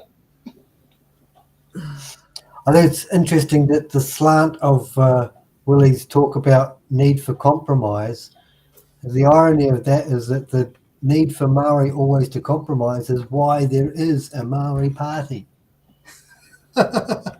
Yeah. Labour were the people who created the situation that formed that party because they insisted that all the compromise has to be on Maori's side. Yeah, So, yes. I agree with Willie Jackson on a lot of things, but I think that, just the no compromise is what marks this Te Pāti Māori out from the previous Te Pāti Māori. Yeah. There are going to be some interesting things in the next Parliament, and I can picture that maybe one that pops up as being chair of the Privileges Committee. We'll see. I can see them trying, but I can't see it flying. yeah, flying's another story, but try. Yeah. But you never know. They might find better ways to deal with these issues, a much better than the Pākehā way and the incorporation of the Indian way to a person who has been in New Zealand since 1995 and has a doctorate, not as Punjik Palmer. I have to say I find it a bit weird with Willie Jackson's. He's projecting love, but he's also, telling the Te Pāti Māori they should go where they don't want to go. This is the principle of the thing that's going on. But he's also got the cheek to say that he doesn't think that Parliament is being racist when it's busy being racist. Yeah. I mean, that sounded a bit grovelly to me. Prejudice. Prejudice. Yeah. Okay, let's move on to Chloe Swarbrick. Yeah. Mr. Speaker, this would be a joke if it wasn't so serious. And just to bring all of us back to the actual substance of the debate that we are having today, which I think that we lost with the Co-Deputy Prime Minister and his contribution earlier, what we are talking about and what we are debating as a House right now is a completely unprecedented punishment handed down by a committee that has operated in such an explicitly partisan way, departing substantially from the convention that this House is currently saying that it intends to try and uphold. So riddle me how we try and make sense of that logic. I also find it absolutely galling to hear effectively from members of the government all of the hand-wringing about the waste of this House's time that is this debate, when they are indeed the ones who forced this debate and indeed invited the Speaker to make the point that this should be a broad-reaching debate because of the fact that this is such an unprecedented situation which government members themselves have created by handing down such a partisan, such a punitive punishment without any meaningful logic. So, Madam Speaker, I say to members of the government, get an absolute grip. We have also heard from the so-called party of free speech that they intend to try and curtail the freedom of speech that is the expression of the law, that is the LORE, of this very land. And Madam Speaker, what we're debating today is also, I think it's really important to note, history making, but not in a good way. It is history making in the sense that the Privileges Committee have made their punitive, their partisan nonsense so utterly obvious, and this House has an opportunity to reject that. I just want to actually point to some of the comments that I've heard from the likes of our Prime Minister and the public sphere about how this has been a matter for the Privileges Committee solely to deal with. That is no longer the case. The fact that this is now on the floor of this House means that all 123 members of this Parliament are personally, directly responsible for whether this historical, punitive, partisan nonsense continues any further. To make that explicit, the Prime Minister, the Right Honourable Christopher Luxon, is personally responsible if his side of the House votes to continue and to move ahead with these punitive, partisan punishments. Madam Speaker, as was alluded to by my co-leader, the Honourable Marama Davidson, the historical precedent for punishment and for suspension in this House is so far out of whack from what has been handed down by the Honourable Judith Collins and the Privileges Committee. The longest suspension previously was for 3 days for Rob Muldoon, for comments that he made about the Speaker. We are talking about 3 days versus the 21 for each of the 2 Te Pāti Māori co-leaders and 7 for Hana Rafiti Maipi-Clark, who has already been punished, Madam Speaker. This is ridiculous. And I also need to make the point, because we heard from the Co-Deputy Prime Minister earlier when he took his seat in the Prime Minister's chair, that when he was speaking about contempt and contempt for the House, I think it's really worthwhile to actually inform the House at the time that the last time, as I understand it, that the Privileges Committee did not make a consensus-based decision. And in fact, it wasn't here. I am reading explicitly from the Privileges Committee report back then for the member, the Right Honourable Winston Peters, who knowingly provided false or misleading information on a pecuniary interest. That was the Right Honourable Winston Peters who has the gall to stand up in this House and to talk about our code of conduct or the way in which we conduct ourselves and the standards that we set. Once again, and time again, Madam Speaker, we see members of this government invoke convention and invoke rules and the regular standards of conduct that we all expect. But, Madam Speaker, we do not see those same rules apply to themselves or to their behaviour. And interestingly, just to finish that story on the Co-Deputy Prime Minister, the Right Honourable Winston Peters, and his Privileges Committee complaint, the last time that we had that Privileges Committee not operate with consensus was because New Zealand First defected on those punishments being held down. Here we have a totally different circumstance where it is solely the governing parties who are deciding to use their power of the bare majority to force this unprecedented punitive punishment against the opposition of 3 opposition parties. So to be crystal clear, Madam Speaker, what we are talking about here is unprecedented for 3 key reasons. The first is the scale of the punishment. It is plucked seemingly completely out of thin air. And it's fascinating to read through the report from the Privileges Committee, where they speak, for example, about how the committee needs to be guided by the precedents established by previous Privileges Committees, but then decides to hand down a punishment that is 7 times the worst punishment that the Privileges Committee has ever handed out before, without any explanatory rationale. They also speak to, on page 7 of the Privileges Committee complaint, and here I quote, that members are expected to conduct themselves appropriately and in a way that is befitting of elected representatives. Madam Speaker, I don't know about you, but I saw the power of 100,000 people outside of this place who were demanding that their voices were heard in here against the inflammatory, intentional nonsense of the Treaty Principles Bill that was intended to divide, Madam Speaker.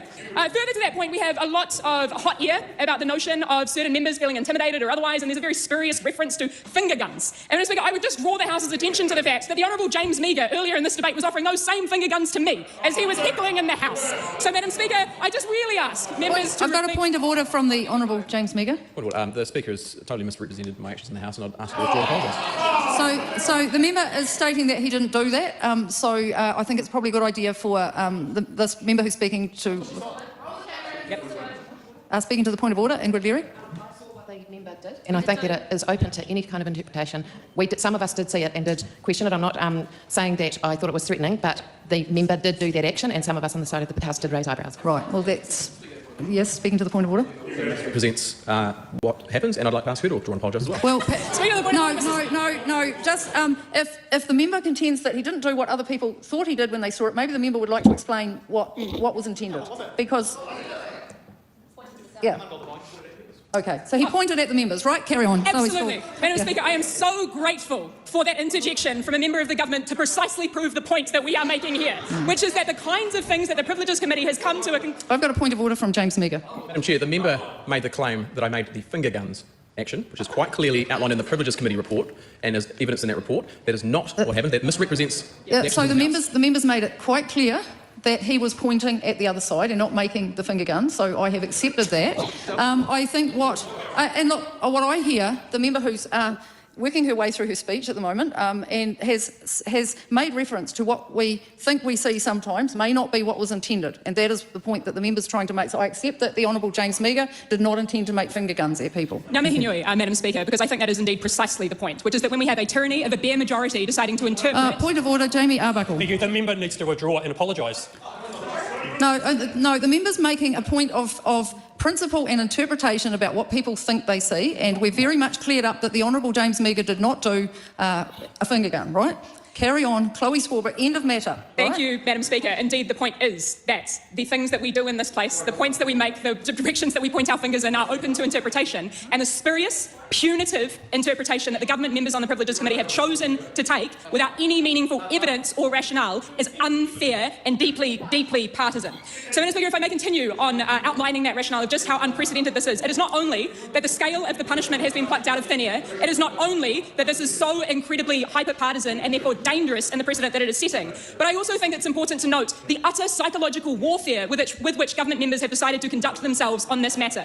On the day prior to the budget, we were all anticipating that we would be having this debate, and indeed members of the government allowed for that debate for certain contributions from the chair of the committee and from the leader of the opposition, but then decided to, without any notice to anybody else in this House, to move to suspend the debate, ostensibly for charitable reasons. Madam Speaker, that rationale simply does not wash, because again, if you look at the rationale within the Privileges Committee report, this is all about partisanship and using the might and the power of the bare majority to ultimately bully. And we in the Green Party, along with our colleagues in the opposition, are proud to stand in opposition to that. Madam Speaker, just to make that... That is a barrage. Points of order, points of interjection are okay, but that's a barrage.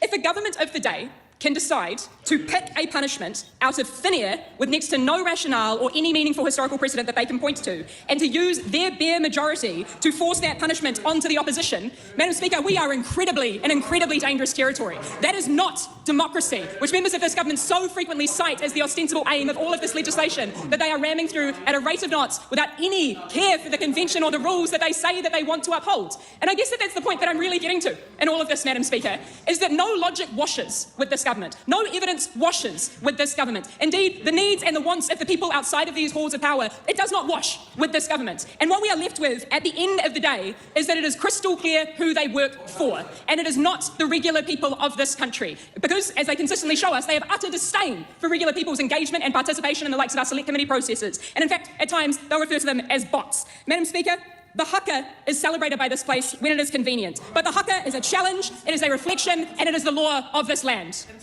Hannah Ruff. Okay. Chloe and being interjected left, right and centre. I love it when they shoot themselves in the foot with their own point of order. Yeah. That was just delicious. That was so amazing. Chloe couldn't have scripted that better if she'd paid for a member of the government to actually interject. They proved their own point. Well, they proved her point, sorry. Yeah. Yes. They really did. And the Deputy Speaker got it straight off. Yeah, well, Barbara's been on fire today. She has been. It's a nice change to see. Yeah. And the weird one was temporary speaker Tangi Uduketa. Yeah. Who just felt like it was just like a normal was it a person who was part of the normal speaker team in the chair. And I think it's quite interesting, Chloe made the point about the fact there's no evidence base, there's no fact base, there's no logic or reason behind anything this government's doing. Yeah. Yeah. And, okay. And she's also right. Like, Parliament only likes haka when it's conveniently positive. Yes, when it's convenient for them. Yeah. It's, they will take our taonga, they will take our carvings, they will take our waiata, they will take our karakia, they will take our haka and celebrate it until we use it against them. It's ridiculous and it's disgusting, and I don't even know why this has to be such a big deal. Like, yes, they stepped out onto the floor. Yes, they interrupted a vote. They didn't interrupt a vote. They interrupted a counting. But it would never have had the same impact if they had waited. And wasn't it nice to have someone speak about the bill, entirely about the bill, or the recommendation, sorry, rather than use it as a soapbox slinging match? Yeah. It was all focused entirely on the recommendations of the Privileges Committee and why it was an inappropriate recommendation. Yeah. Okay, now let's get to Hannah. Whitty Mopi Clark. E te pika. I have been silent on this kaupapa for a long time. It is now my time to speak. I came into this house to give voice to the voiceless. Is that the issue here? Is that the real intimidation here? Are our voices too loud for this house? Is that the reason why we are being silenced? Are our voices shaking the core foundation of this house? The house we had no voice in building. Our voices sent shockwaves of emotion to every nation throughout the world. Is this why we are being punished?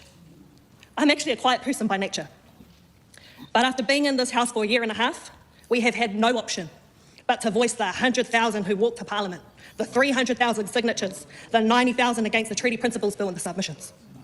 They were kept outside this house. And now that side of the house decides to remove us too. We will never be silenced and we will never be lost. I mean, this is ridiculous. We can't even do a haka and celebrate our culture at the Aotearoa Music Awards in peace. Since when did being proud of our culture make you racist?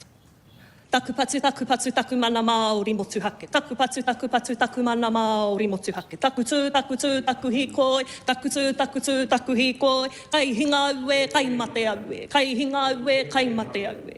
Taku rōpu haka. Taku kuini Māori. Kei taku ariki nui kuini ngā waihono I te pō. Te whare kāhui ariki whānui. Rire rire hau. Kai mairiri. These words were the first words of a chant I made on the footsteps of Parliament, a year before making it into the doors of Parliament. My closing remarks were, Aotearoa New Zealand, are you ready? Clearly, the people were ready, just not one party and 8% of the country was not. Let's be real clear here. The issue is not our response to the problem. I will repeat that again. The issue is not our response to the problem. It was unruly, disorderly, uncivilised to bring in a Treaty Principles Bill. It was a dishonourable vote. To make it very clear to the whole House and everyone listening, not even 24 hours after the Treaty Principles Bill reading, myself, our co-leaders and our mataro had a kanohi ki te kanohi hui with the Speaker. There were many kōrero stated in this hui. I said to the Speaker, I recognise that I disrupted the vote that he had to conduct that day. I took accountability, I apologised directly to the Speaker, accepted the consequences made that day, which was a 24-hour suspension, docked pay, and named, but I will not apologise for my actions. The ruling I was given that day encapsulated everything I did by inserting the words behaviour and actions. Which brings me to question, why am I even here? Why am I being punished twice 8 months later? Yet a member can swear at another member. A member of Cabinet can lay their hands on a staff member. A member can drive up the steps of Parliament. A member can swear in Parliament. Yet they weren't even given 5 minutes of suspension. But no, when we stand up for the country's foundational document, we get punished twice with the most severe consequences in the world. And that's actually a fact. Suspending the Māori seats of Hauraki, Waikato, Waiariki and Te Taihawauru is equivalent to suspending 18 general seats. Just want to repeat that again, 18 general seats. That is 210,000 voices being silenced. The Māori seats encapsulate 6 general seats in one electorate, to be very clear to Mr Mika. I just want to mihi to te Pāti Reipa and te Pāti Kākariki. E kore ngā mihi e mutu kia koutou. The problem isn't the haka or our kākahu or even the Treaty Principles Bill itself, like our wannabe matatini judges over here. The system itself causes the issue. MPs are not legally required to uphold Te Tiriti o Waitangi. There are no provisions in the Constitution Act 1986 for Te Tiriti o Waitangi. This gap allows harmful bills like the Treaty Principles and the Regulatory Standards Bill to be introduced. The solution is clear. A legal duty for MPs to respect and protect Te Tiriti o Waitangi and a provision of Te Tiriti o Waitangi in the Constitution Act 1986. This is my members' bill that I introduced last week, or the last time we were supposed to get suspended. Taku ture tuatahi ka whakatau ki te whare miere. Members of Parliament's duty to uphold Te Tiriti o Waitangi legislation bill, te pire mo te here ki Te Tiriti o Waitangi. Without this law in place, this is what's continuing to allow members of this House to silence the voiceless and slam the door on them. Nā ngā mema o tēnei whare e whakaitia nei te here ki Te Tiriti o Waitangi. Mā mātou koe e here, a haere ake nei te wā. This is not a country issue, this is an in-house issue. We have no option but to be the opposers and proposers at the same time and actually address the core problem that these systems represent so that another generation doesn't have to come through these doors and be silenced. Look, Madam Speaker, we can have this debate for days. Actually, we have been for 185 years. And we're still debating on Te Reo Māori bow stop signs. Get over it. The pathway forward has never been so clear. This isn't a left or right issue. This is getting the foundations right first to move forward as a country. And to move forward as a country, this House must recognise Te Tiriti o Waitangi in our Constitution Act. And members of this House must have a duty to uphold Te Tiriti o Waitangi. This House must acknowledge the laws of this land. I tore a bill that divided our country. I am now presenting a bill that honours our relationship as a country. In the words of our late King, let's keep pushing forward. While we are currently facing a storm, and there was a storm last night, there's no need to worry in this storm. We are stronger together, the wind in our sails of whakahitanga, and with that, we will reach our final destination. Tēnā rā tātou. That speech did show there was some sadness and frustration in it. Real emotion. But that is, Hannah is so right about standing up for yourself and standing up for your rights means you need to get punished twice from your oppressor. I thought that she addressed the injustice brilliantly, but she finished with a solution. Yeah. Fucking brilliant. Put it this way, Hannah is going to be an MP who is going to make... I don't think her bill will pass first reading in this current Parliament, but I can see it becoming law in a future one. Yeah, absolutely. Like, I have heard her speech before, and the moment she opened her mouth this time around, I full body chills. Like, yeah, it did not feel the Hannah we know. Like, she even said at the protest a couple of weeks ago, that she is a quiet person. This is not what she would normally do.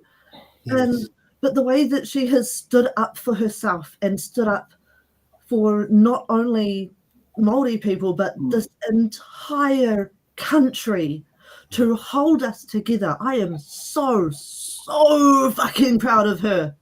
The whole world has seen Hannah when she's fired up, full of everything that she's there to communicate. Yeah. We've also seen her when she's just being her normal self, and the contrast is huge. She really is a shy young woman. She's a shy young woman in a hostile environment trying to do her best. Yeah. And I think she does brilliantly. Okay, let's get to Nicole McKee, nicknamed the Minister of Guns. Oh, Lord. Okay. Honourable Nicole McKee. Thank you, Madam Speaker. Madam Speaker, I'd like to start my contribution by thanking the Privileges Committee for their patience in coming to a decision on this matter, especially as it took them 6 months and various attempts in order to try and have all members who needed to speak at this being able to do so. Madam Speaker, this is not about the haka. It's not about the haka at all. It's about the rudeness and the disrespect that was given to this House, to the Speaker who sat in that chair, to all the elected colleagues around this House, and it's about the invasion on a process that we call democracy.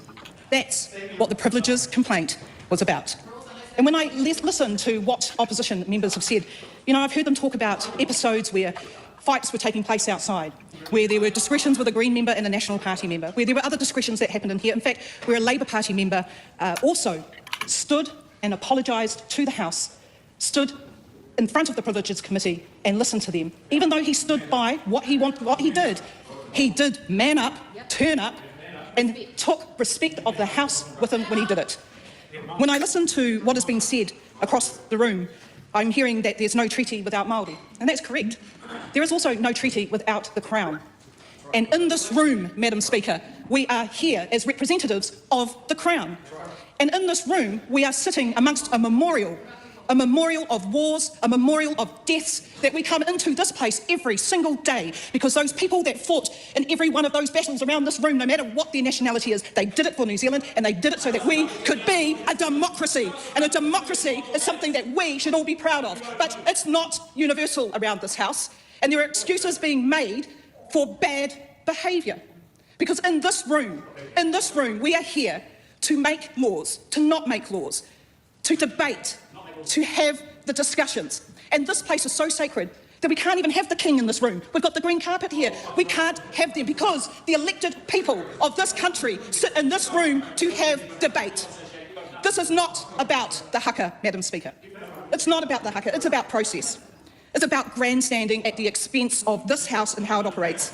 It's about just being ignorant and arrogant about how we do laws in New Zealand. You do not have to agree with every single law, but we do have a process when you do not. And when, well, tell us about the treaty part. What I would like to see from Te Pāti Māori is where we look to unify as a country, where we look to come together to find solutions. But we don't hear that from Te Pāti Māori. All we hear is aggression, all we hear is bullying, all we hear is yelling. And the other thing I'd like to point out, Madam Speaker, is that when it comes to these two-fingered guns, I sat there and had that pointed at me while I was told kino. Now, as a licensed firearm owner, Madam Speaker, if I were to do that to anybody, either in this House or out on the street, I would lose my licence. Why? Because I'd be deemed as no longer being fit and proper. They think it's funny, Madam Speaker. They think it's funny to point fingers and pretend to kill someone. Now, I don't. I take that quite seriously. And when I listen to the Green members talking about disproportion when it comes to the recommendations of the Privileges Committee, I don't think that it is disproportionate. And if we listen to the members of Te Pāti Māori, they've just told us in their speeches that this is the beginning, that they have no intention of complying to the rules of the House. In fact, they've just gone on and said that they're getting rid of the treaty for 21 days, they're putting it on hold, like they have the power to do that. The power for this nation, Madam Speaker, comes from this House. It comes from this room. And the people put us here to speak to them, not to get out of your seats and start going up to other members of the House and try to intimidate them with your stupid little fingers.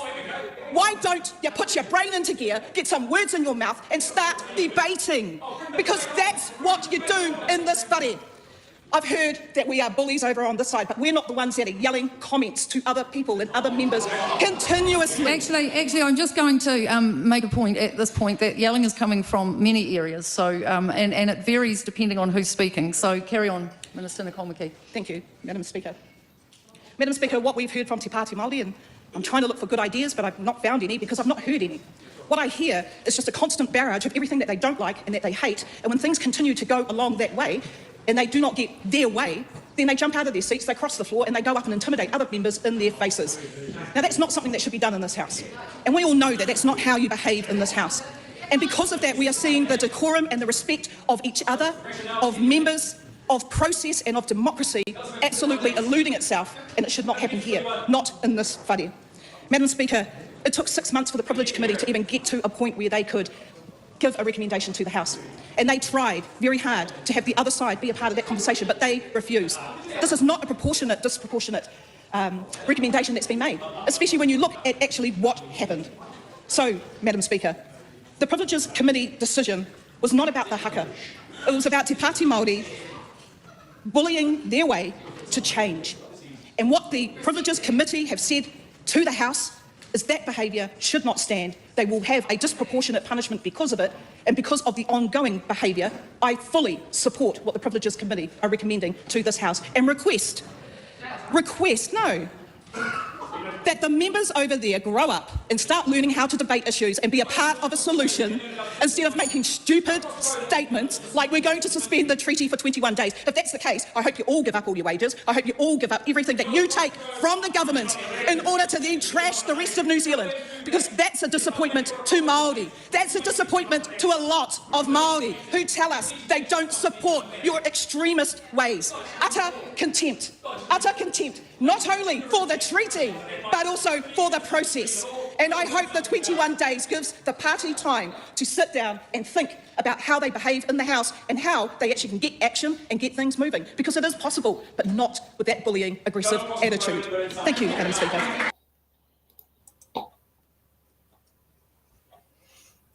I mean, this is the first time that something has been suggested about suspending the treaty. And boy, that, like, I really don't know how to sit there and take what Nicole's just said.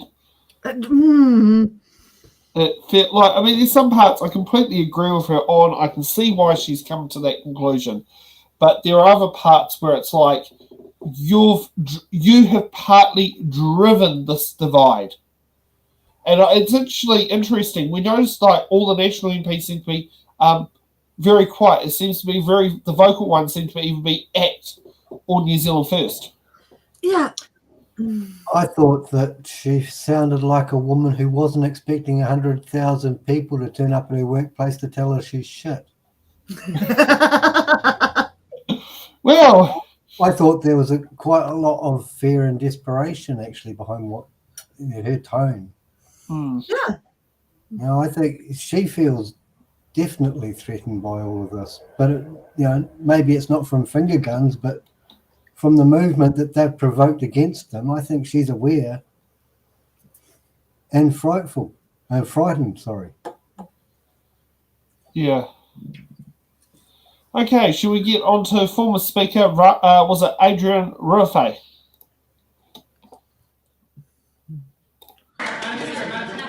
The Right Honourable Adrian Ruafei. Tēnā koe te māngai o te whare. I stand in support of the amendment moved in the name of the Right Honourable Chris Hipkins, and I do so for a number of reasons. Before I get to those, I just want to make a few comments, actually. Madam Speaker, there's no winners in this debate. Each party in this House might think that they're winning by talking to the people that support them, but there is no winners in this debate. None. Especially not this House. My colleague, the Honourable Duncan Webb, talked about the Privileges Committee being one of the most senior committees of Parliament. Let me say that again, a committee of Parliament. Not a committee of the government, a committee of Parliament that should be holding to account actions of members of Parliament as the Parliament, not as the government. It's demonstrably clear to me that it is the government that is punishing the members today, not the Parliament.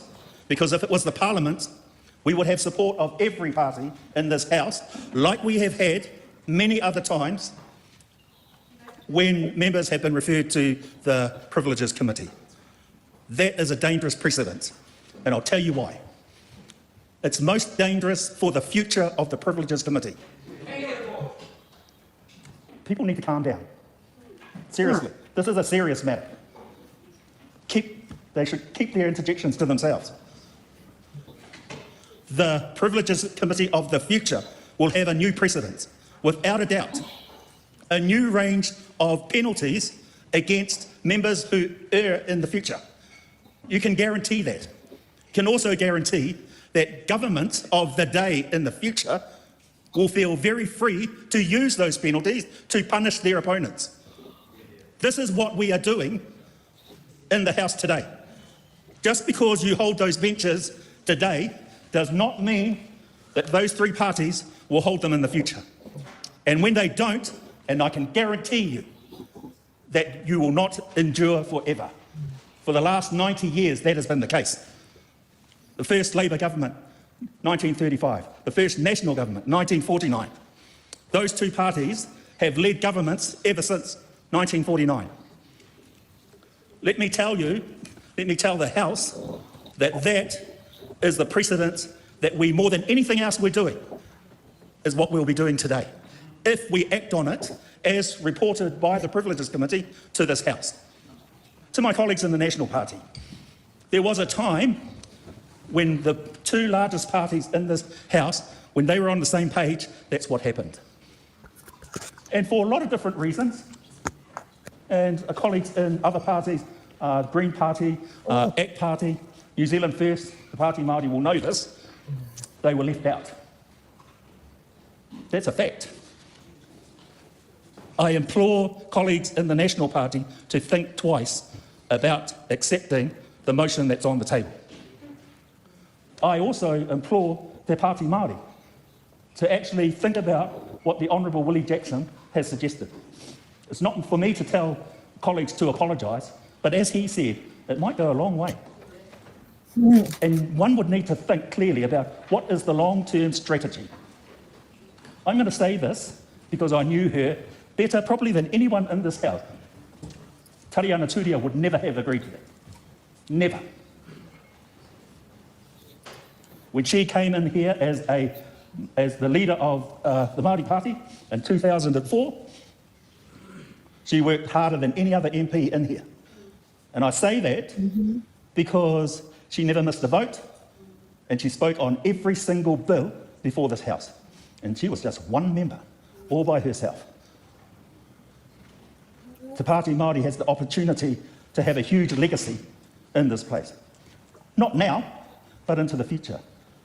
But that's the choice of Te Pāti Māori. There are a lot of people out there watching right now who will be agreeing with the narrative that you are saying. They will absolutely 100% agree. I say to them that when you come into this House, you swear the oath, whether it's on the Bible or on your word, you agree to the rules of this House. You can't have it both ways. You have to use the mechanisms of this House, and in this instance, the Standing Orders Committee, to change those standing orders. And Te Pāti Māori have been here for 21 years and have ample opportunity to do that. So is the Labour Party, by the way. And we haven't either, not to the point where I'd be happy. I'll answer that interjection. You're here, you're in this House. You have the opportunity to change it. Absolutely, change it. You can't change it from not turning up for a vote in the House. That ain't going to change anything. Mr. Chair, Mr. Speaker, I totally agree with the leader of the Labour Party and the speech that he gave last week, the week before, and with Dr. Duncan Webb as well, with our differing view on the Privileges Committee report. I think in order for this to move forward, two parties need to change their position, the Pāti Māori and the National Party. I refer to a time when John Key showed leadership on an issue that the Labour Party in government was struggling with, and he resolved it. He showed leadership, changed his position, and resolved that issue. Why would you do that? Because you'd be speaking to not only your own audience, but someone else's.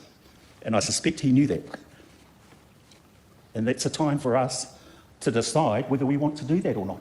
If the answer to that question by either party is no, then we're wasting our time in this debate. I say to colleagues in my party, do we really need to be saying anything more if that's the case? We're just delaying the inevitable, and we need to move on so we can discuss the things that actually count. Reira, tēnā tātou katoa. Now, just for some facts to find out about Adrian there. Adrian Ruawhai is the grandson of New Zealand's first female Māori MP and third widow succession and only career widow succession of Iniraki Ratana. Now, also to point out there, Tariana Turia was a Ratana-backed candidate right in 2004.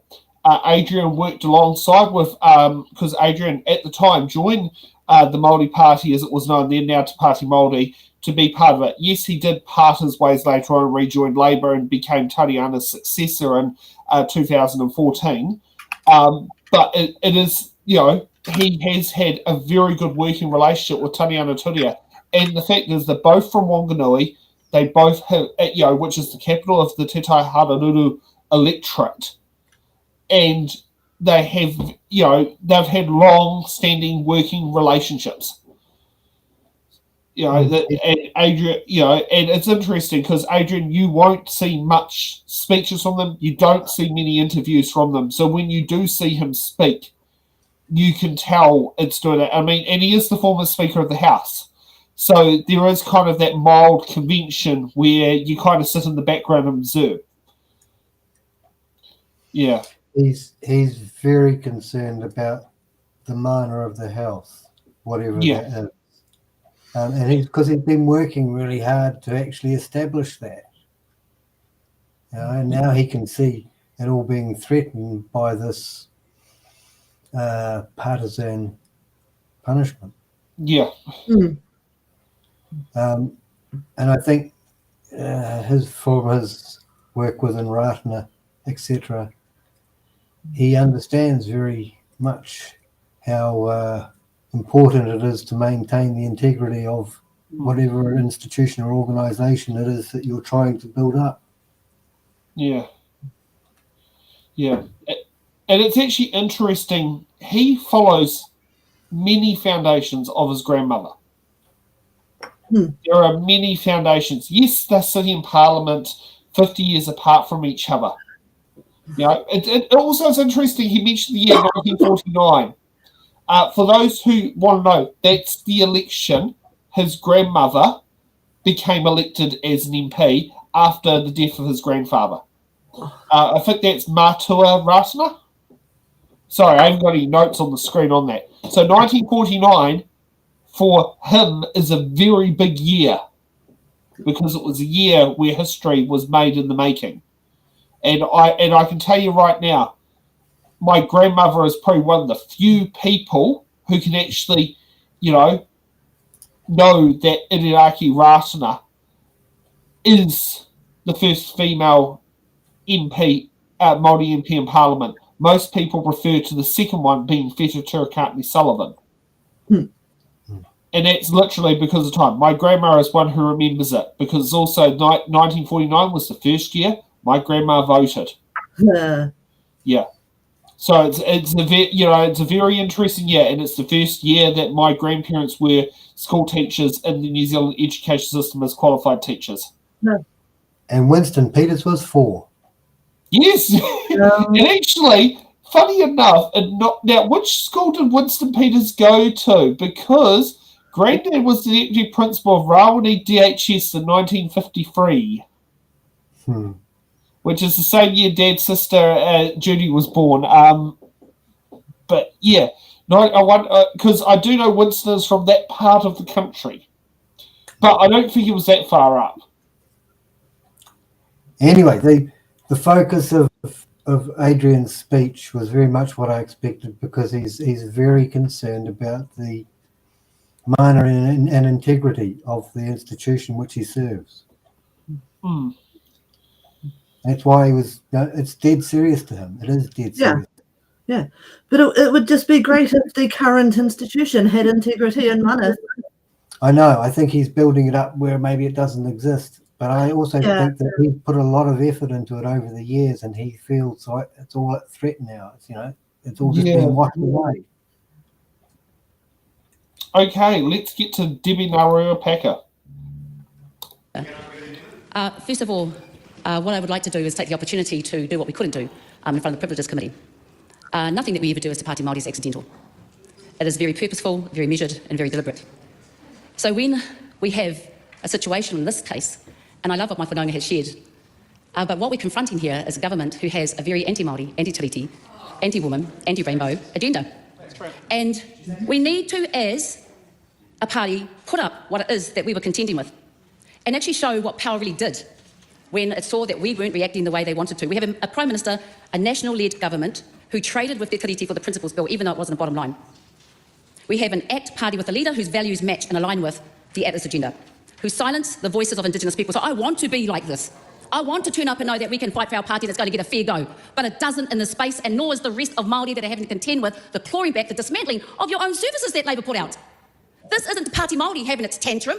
This battle started here by the very people who are crying, poor me, woe me, help me.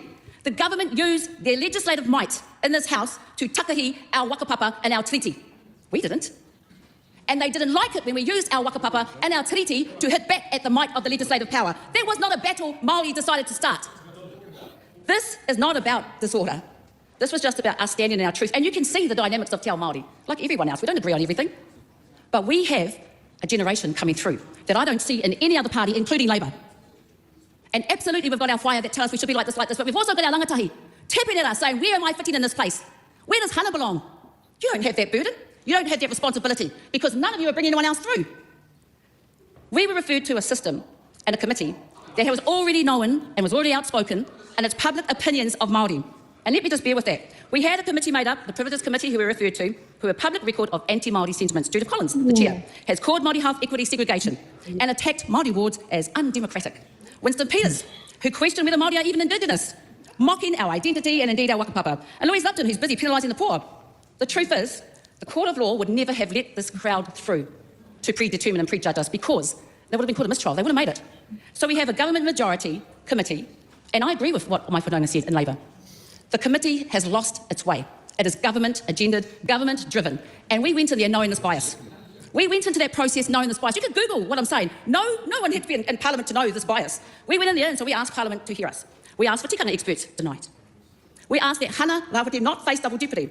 We actually went and met with the Speaker, as she quite rightfully said, ignored. We asked to be heard together as a party. That too was refused. We asked for legal counsel to be properly included, blocked.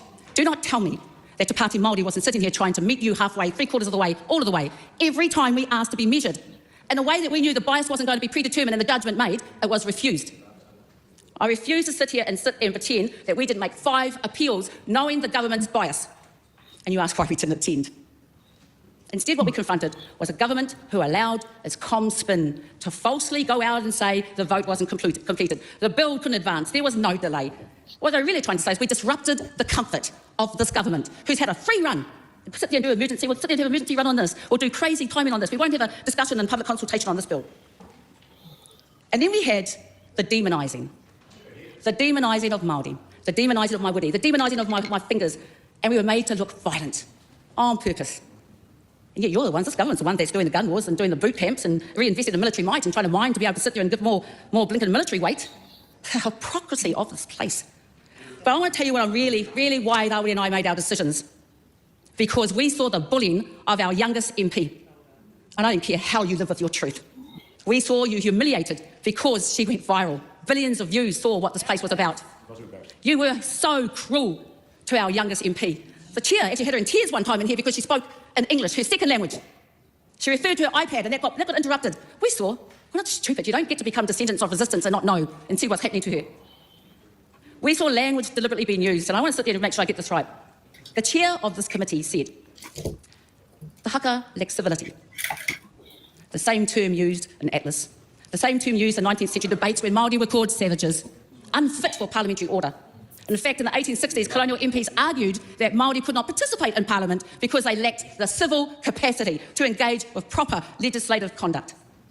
The violence. I am the least violent of us all. We were cast not as just representatives of our people, but agitators, extremists, emotional, unruly, intimidating with weaponised fingers. This was all a blinking play-out for everyone else to see. But you can do that to Rawiri and I, but not to our youngest, beautiful, respectful rangatahi. And what we then saw was the racial profiling, where even the haka, after all its years of representing this nation, had a whole other second meaning. This was masterclass in how power reveals itself under pressure and how we resort to what we know because everything we threaten is everything that this place is comfortable with. This House needs to change. This House needs to represent the people it was put here for. And it doesn't. We've got a government that can't tell the difference between tikanga and crime. A government that treats Māori defiance as disorder and abuse of power. A government that fears Māori unity. This committee is not fit for purpose. And that is the proposition by Te Pāti Māori. There is a tikanga committee that should have enacted this decision, this discussions, and looked for this feedback. And I put that challenge back to my whanaunga. We would not be in this boat if the tikanga committee and the Standing Orders Committee truly redressed what was going on and were able to make room for when we have such an extreme right-wing government as we do now. Where are the safety mechanisms for hana? Where are the safety mechanisms for a marginalised party? Where are the safety mechanisms for a party that doesn't agree and in fact is under attack by the very government that is ruling it, judging it, deciding its fate? We came in and we told our people, we are not the moderate, we are not the incremental party, we're the transformational party because our people are hurting so much and so are our communities. We don't have the luxury of time to do this incrementally. We all came in and said that we would be the unapologetic Māori party. And you know, when you know that the foundations of your house are rotten, you've got to stop trying to build on those rotten foundations. If this is the cost of peace, and this is the cost of te tiriti, and this is the cost of what we have to endure now, so we make it better for the next generation out there coming through, ka pai, we wear it. We didn't ask any of you to do anything different. And nowhere is this recommendation telling us to do anything different. So stop introducing other views. If we got on with each other, if you had got a mihi atu, we were stitched up. And we're used to it. And we will wear this unapologetically. And I really don't care what the right-wing government says because it overused and abused its power in this committee and it used it for political purpose. Kia ora. Mr. Speaker. Okay. Yeah. Yeah, that's the thing. People will try to walk over hana because of her age.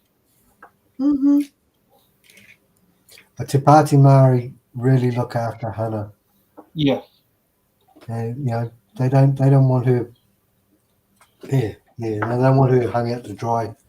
So, yeah. Yeah, they're definitely they're not going to throw her under the bus. And as I say, I think Hana is the future leader of Te Pāti Māori as well. Yeah. But the rage that was in that speech, you know, put it this way, the day that the Treaty Principles Bill was introduced to Parliament was Pari Haka Day. Mm-hmm. Oh, Phoebe and I were two people in the House wearing the white feather of Pari Haka.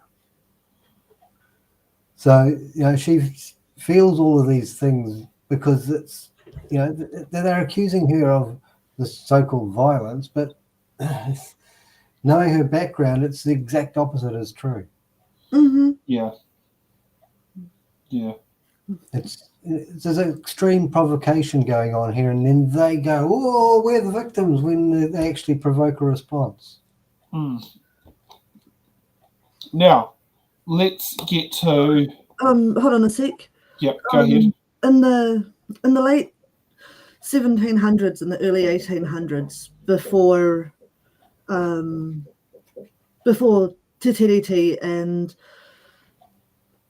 all of that, and mass colonization of New Zealand, the English missionaries came over and they wrote letters back to England extolling and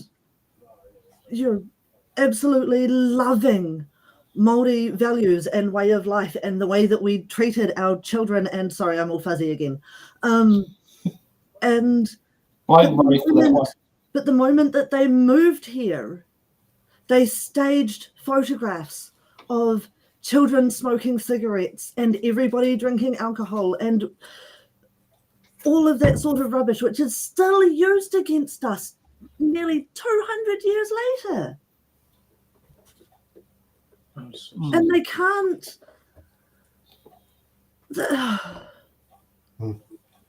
They can't keep doing that. Yeah. Okay, let's get to Karen Chow. I actually don't stand here with pride today to talk on this issue. And I actually thought long and hard today, Mr. Speaker, about whether I should. I've listened to the speeches across this House and the hate and the anger that's been chucked from both sides of this House. And it actually really saddens me. Really saddens me. You know, and somebody can say, I don't have the right to stand here and speak, but that's what this place is about. You can have the interjection from that side and say, I'm not going to stay here and I'm not going to listen to this. But 4.5 years ago, when I had the privilege of being elected into this place, I felt that burden of what was expected of me when I came to this place, to represent the people that I wanted to come here to make a better life for. I fought my whole life, Mr. Speaker. I fought my whole life to be respected. I fought my whole life to know my worth. I've never felt less than since I've been in this place. I have spent 3 years in this place having my identity ripped apart, having my whakapapa questioned, having my right to have an opinion questioned. But I don't get up out of my seat, Mr. Speaker, and stand in front of those who disagree with me and try to use standover tactics to get what I want. Mr. Speaker, what I do is I go away and I work really hard to make sure that I know the decisions that I'm making are the right ones for the people who I promised I would stand up for when I put my hand up to be elected. Now, for the other side of the House to make accusations that people on this side of the House do not understand what it's like to be oppressed, I tell you, Mr. Speaker, I do. I've spent my whole life being oppressed. Even when I put my hand up to stand in this place in Parliament, I was told by loved ones of mine that people like me do not get into a place like this. So, Mr. Speaker, when I came to this House and I took the oath, I promised to abide by the rules of this House. I may not agree with all the rules of this House, but I agreed to that when I stood here 4.5 years ago and took that oath. There are ways we can make changes in this place, Mr. Speaker, but using standover tactics and bullying behaviour is not the way to do so. The debate here is about breaking the rules of this place.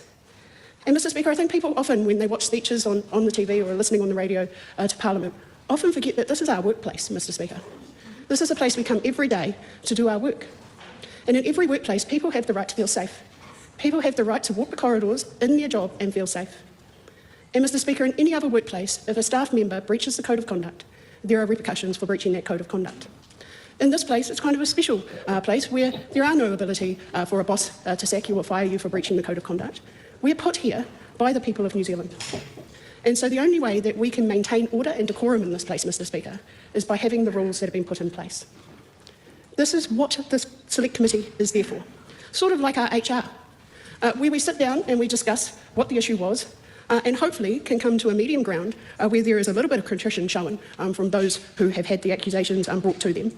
And then a simple apology would be enough. We've seen this in the past, Mr. Speaker, where behaviours in this House have happened. Everybody's taken part in the process, and we've been able to stand in this House respectfully, speaking towards each other, showing a bit of contrition and apologising when we're wrong. Now, Mr. Speaker, we haven't seen that from the members that we're talking about today. There is no contrition, Mr. Speaker. They're refusing to show any sign of remorse whatsoever for the behaviour that we're discussing today. Now, all the other discussions around tikanga, around te ao Māori, around all those other issues, Mr. Speaker, yes, they may be an issue that needs to be addressed in the future. But right now, what we're addressing is conduct within the House. And the haka was conducted while a vote was being conducted. That is all we're discussing today, Mr. Speaker. The anger and the hatred being trucked across this House is heartbreaking.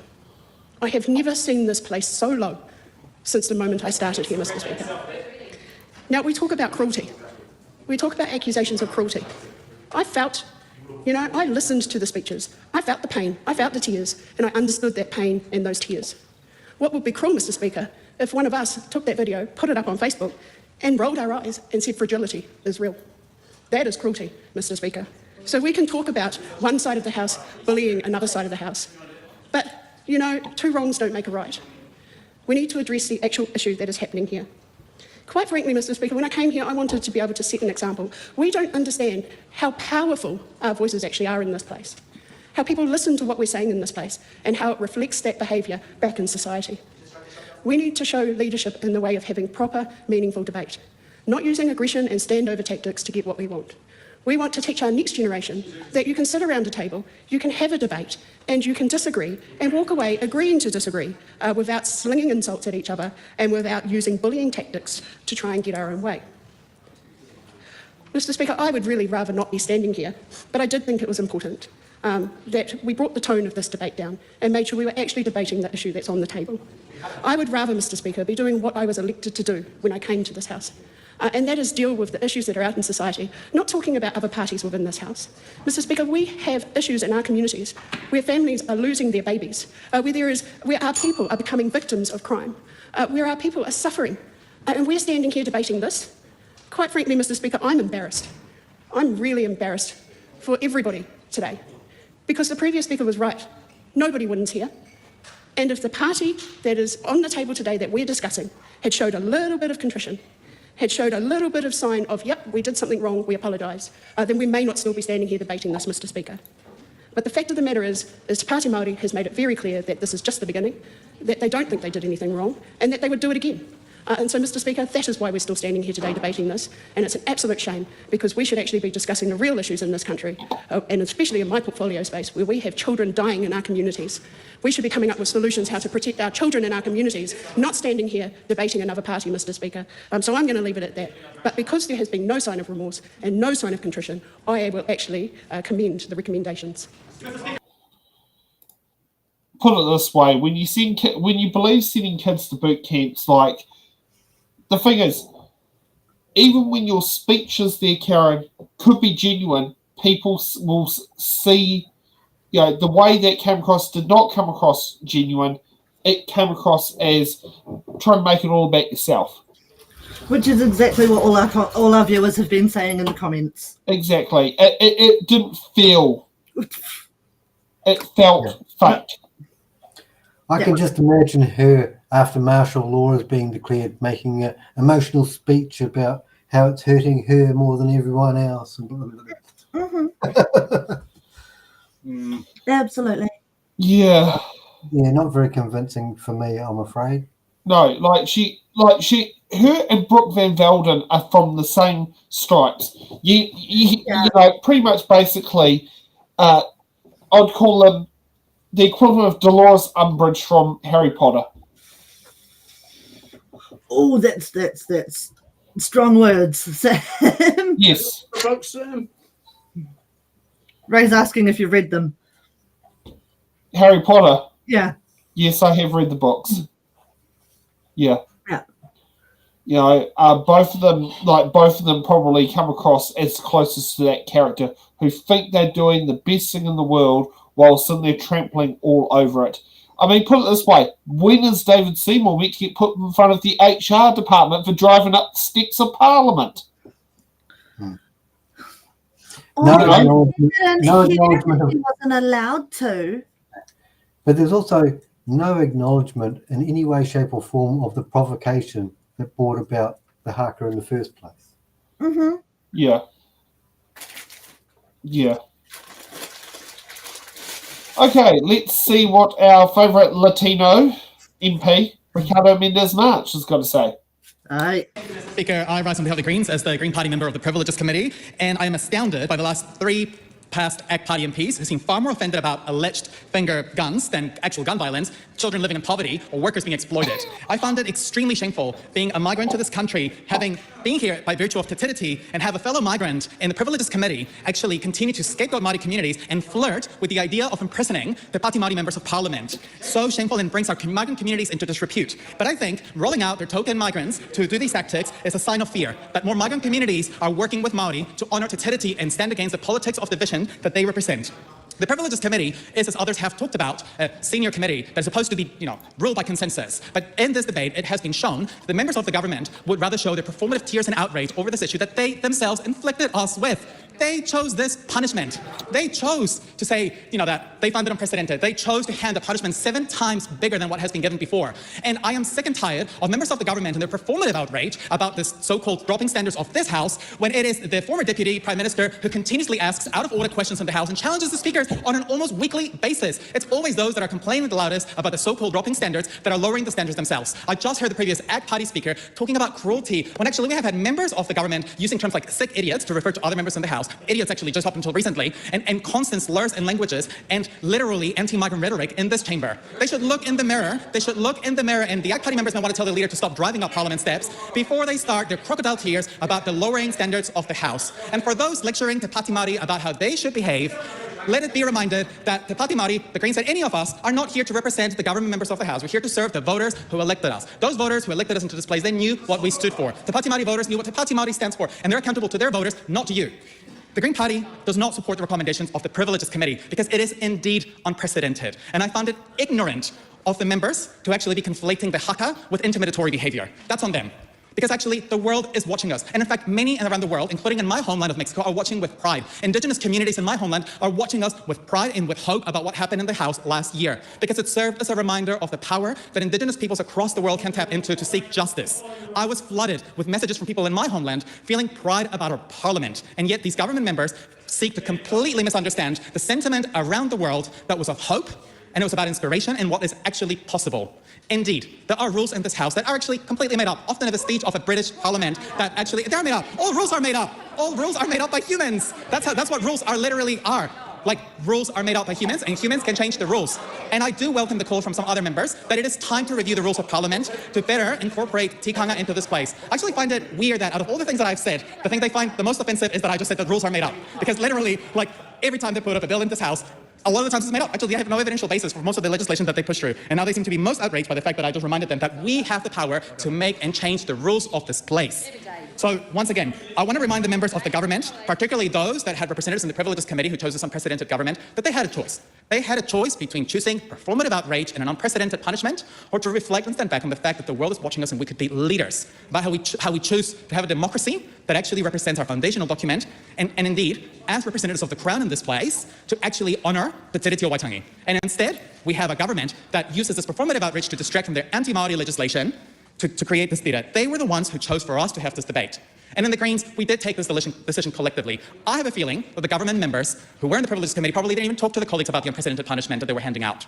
I have a feeling that they were driven by their own personal ideological vendettas. I have a feeling that they completely ignored and did not take into account the repercussions that actually our Parliament could be brought into disrepute potentially internationally, because the world is also watching this debate and the punishment that is being handed. And indeed, this is setting a precedent. It's setting a precedent because future governments, and if we have future sessions of the Privileges Committee under the current membership, what we now have is a precedent of A, acting incredibly in a partisan way, and B, now creating a new threshold of suspension that will lift basically any future considerations that we make. And again, I want to remind those members that were so outraged about the cruelty of this place. They may want to maybe talk to their colleagues about their constant breaches of standing orders, their constant disregard for the House, the constant insults, and that they perhaps, as they've said, that they got more important things to debate, then they want to actually introduce legislation that fixes the issues that we face instead of, for example, having budgets that allow child poverty to remain at staggering levels. I genuinely wish that they would bring this kind of energy and, so-called heart onto the issues that matter. But instead, they've chosen to do a sideshow of distraction. And you know what? I'd rather be debating this than be debating bills that will leave more people in poverty. I would rather be here talking about the self-inflicted debate that they created than actually debating bills that will cause harm in our communities. I don't care for the bills that they bring into this House because they're causing harm on our communities. So be it. If we have to spend time scrutinising the decisions they made, then we'd so have it. I support the amendment by my co-leader, Marama Davidson, to actually change the punishment from suspension to censure. Why? Because actually, if it was completely up to us, we would have paused the Privileges Committee process and not have this debate altogether, to allow for a review of how tikanga can be incorporated in this place and then look at this issue with fresh eyes. But right now, what we have is an opportunity, and the government members have an opportunity to reflect on what they have done and to change their minds. It's never too late. It's never too late to realise they made the wrong decision, that they're setting an unprecedented threshold that now government members will keep using to punish other MPs to basically prevent them from participating in the House. Te Pāti Māori was right, that countless of voters will be missing representation in this place as a result of this unprecedented punishment. And I find it staggering that when the ACT Party member justified the decision, she didn't explain why. She just said it was justified. But that's 7 times as much as we've had before. I don't think it's justified, and I challenge members of the government to actually give us an actual justification as to A, why they find the haka intimidatory, because I think most New Zealanders wouldn't agree with that. B, to explain to us why they thought setting a punishment 7 times higher than it's been set before is justified. Because so far, they haven't. We've had crocodile tears, we have performative outrage, but we haven't had an actual debate on this issue. We have the former Deputy Prime Minister rambling throughout his contribution in this debate without offering any meaningful substance to this issue. If they think it is so serious, then they would treat it as such. But for them, it's a convenient platform to attack Māori, to push through the politics of divisions that they stand for. And we think that there's an opportunity here for some actual common sense that they seem to claim to stand for, to actually change the motion in front of us, to not create this unprecedented punishment that would actually be a terrible, terrible thing for us to have in future Privileges Committee meetings. Because this will now be used, this is history in the making, this will now be used every time we consider something in the Privileges Committee as a bar. And I think that's shameful. I invite the members of the government to use their common sense and their wisdom rather than their politicking to actually change the motion in front of us and to accept our amendment. Speaker. Ooh, that's interesting with him using the word precedent. Yeah, that's the outrage, or the eloquent outrage of a man who was on the committee and saw everything that went on behind closed doors. Mm. Mm-hmm. But oh, sorry, Gary, go ahead. The point he made about Winston Peters being constantly disorderly was exactly perfect. The one I've been in there for 18 months waiting for the speaker to throw him out of the house for being disorderly, and it finally happened on the day when they closed the gallery. Oh, I felt course. cheated. Of course. But yes, Winston Peters is out of order and disorderly every single sitting day. And usually gets brushed off. Yeah. Yep. But- There was so much that Ricardo was saying. There was everything he can say without breaching the confidentiality of the committee. I think he went as far as he could with that. Mm-hmm.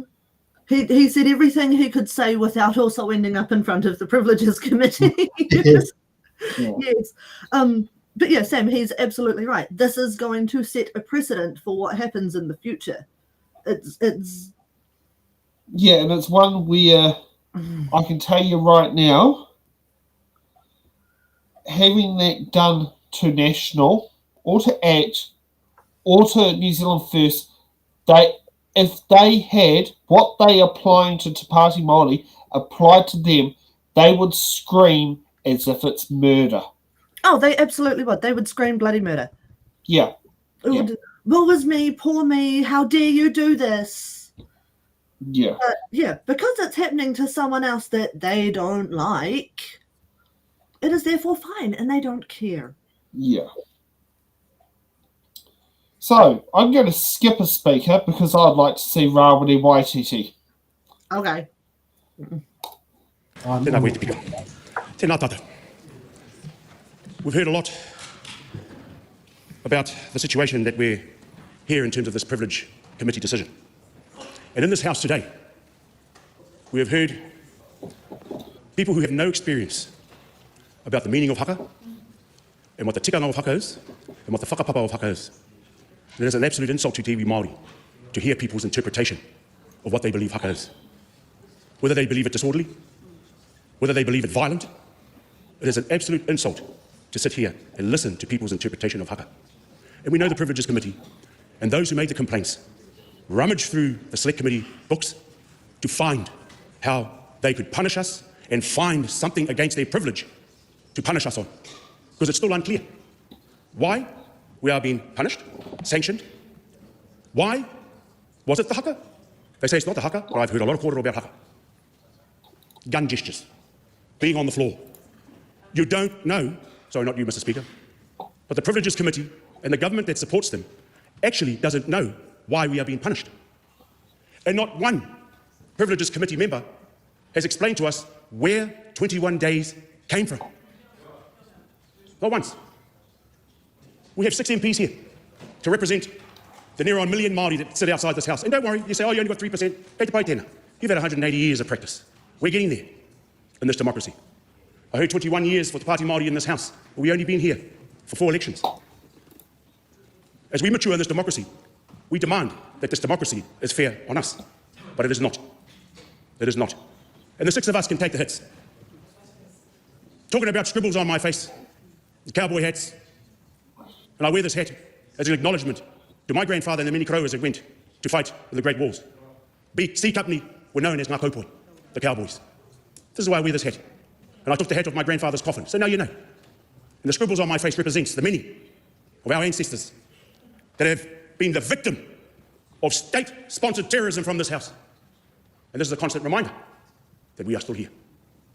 Mr. Speaker, today we are ordered from the chamber for 21 days because we dared to meet the treaty principles built with the haka. This House calls it disorderly. We call it an elevation of our Indigenous voice, a declaration that Māori will never surrender the mana of Te Tiriti o Waitangi. This punishment is not about noise control or standing orders. It is a warning shot from the colonial state that cannot stomach Indigenous defiance. This is the full machinery of the state swinging its hammer at 3 Māori bodies. The hammer may fall on 3 MPs, but the echo is meant to intimidate an entire people into submission. Let the record show why the hammer is so heavy. The Regulatory Standards Bill, a Trojan horse designed to chain every future law to corporate profit and to annihilate Te Tiriti o Waitangi. A direct threat to Te Tiriti o Waitangi and the Waitangi Tribunal, the very room where truth about injustice is spoken aloud, heard and legitimised. A plan to strip treaty clauses from 28 pieces of law, page by legislative page, erasing Māori presence from the statute books. This is not reform. It is a proactive repeal of our rights as tangata whenua. And the history tells us that when Māori refuse to play ball, the coloniser reaches for the maximum penalty, just as this House does today. Make no mistake, this government's agenda is a war on many. It is a war on Māori. It is a war on wahine who refuse to be silent. It is a war on takatapui who will not shrink. It is a war on many families living in poverty. And a war on any community that refuses the colonial mould. If we do nothing, Aotearoa will sprint towards the worst fractures of other nations. Division, fear, resentment, faster than we can say kia ora. We have a saying in Te Ao Māori, iti bata kahi maere, kahinga te rākau. This speaks to the small wedge of Māori. Although small, it can fell the biggest trees. It speaks to an individual or group, although small, can overcome the greatest of adversities, and in this case, bring down the largest of institutions. Today's prevention proves our matakahi maere has struck at the very core of this institution. So I turn from this floor to the floors of every marae, Church Hall, Union Hall, and Rainbow Community Centre in the land, and I say, Te iwi Māori, our tipuna endured muskets, land walls, the theft of whenua, being beaten for speaking our reo, a 21-day benching is nothing on their sacrifice. To our wahine, the heartbeat of our country, the mantle of your kuia, your grandmother sits on your shoulders. Wear it with unapologetic pride. To our takatapui whānau, your identity is a kaonga to our nation. Let its colours lead the march. To our tangata tiriti, te tiriti is your promise too. When you defend it, you do not stand behind us, you stand beside us. We do not ask for sympathy. We demand participation. Flood select committees with submissions defending te tiriti o Waitangi. Turn our rage into power and make this a one-term government.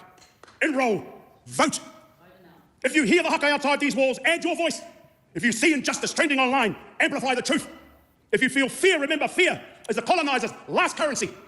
Spend it into worthlessness by standing up. You can bench my body from this house for 21 days, but you will never bench our movement. In my maiden speech, I talked about one of our tipuna who was hung in the gallows of Mount Eden prison for being wrongfully accused for being harakore. He uttered the words as the noose was put around his neck. And he uttered the words, "Tangohia mai te tau rei taku kaki, kia waiata hui taku waiata." Take the noose from around my neck so that I may sing my song. The silencing of us today is a reminder of the silencing of our ancestors of the past. And it continues to happen today. 21 days of silence. This may be confronting, but this is a reality for our whānaus. This is a reality for the people who descend from tipuna, who are wrongfully accused. Because you interpreted something. Interpretation is a feeling, it's not a fact. And so you've interpreted different things to mean that we were violent, and you're making this out to your voters, that we're violent. We haven't created the violence here. And now you've traded the noose for legislation. Well, I got a message for you all today. We will not be silenced. We will not be assimilated. We will not be subjugated. And we make no apology for being absolutely, unapologetically, unfettered, unbridled Māori human beings. Kia ora tata. Casey.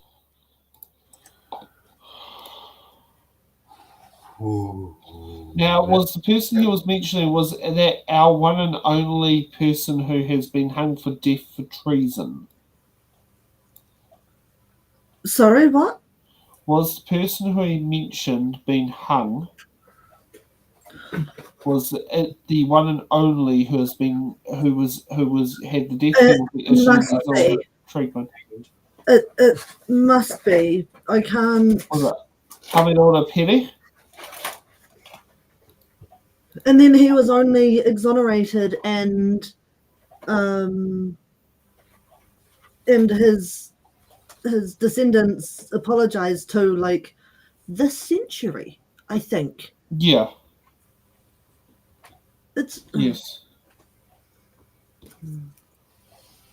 Yeah. I just want to say Rawiri has such an amazing voice, and that chamber amplifies it.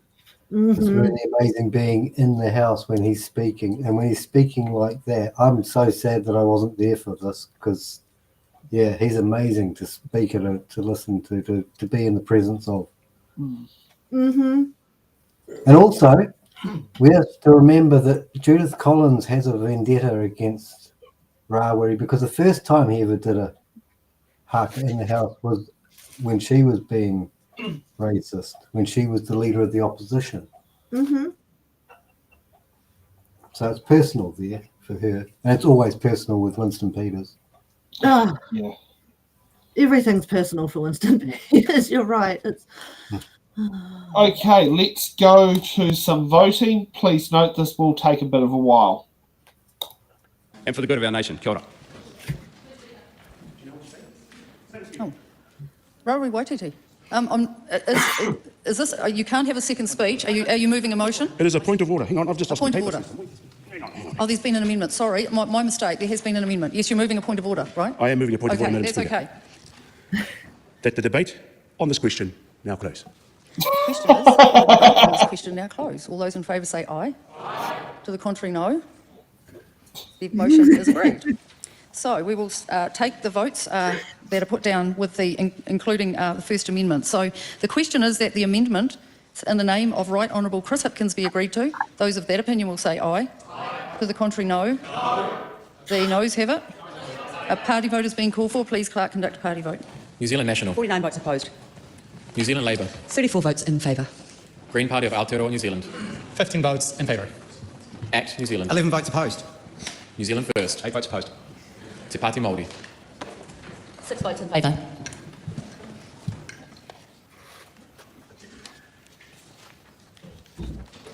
The ayes are 55, the noes are 68. The question is not agreed. The question is that the amendments in the name of Honourable Marama Davidson be agreed to. Those of that opinion will say aye. To the contrary, no. The noes have it. The party vote is being called for. Please, Clerk. New Zealand National. 49 votes opposed. New Zealand Labour. 34 votes in favour. Green Party of Aotearoa New Zealand. 15 votes in favour. ACT New Zealand. 11 votes opposed. New Zealand First. Te Pāti Māori. Pōti whakai.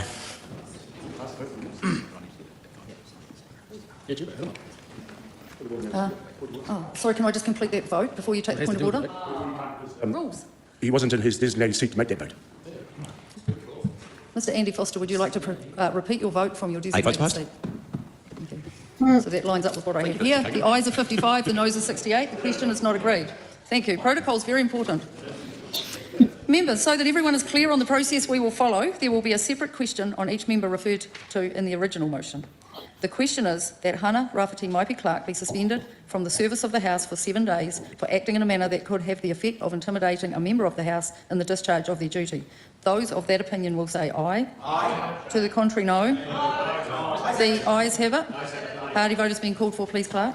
New Zealand National. 49 votes in favour. New Zealand Labour. 34 votes opposed.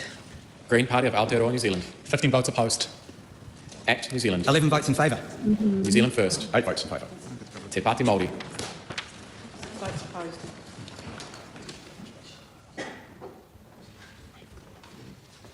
The ayes are 68, the noes are 55. The question is agreed. Hannah Rafferty Maipi Clark therefore is suspended from the service of the House for 7 days starting from today.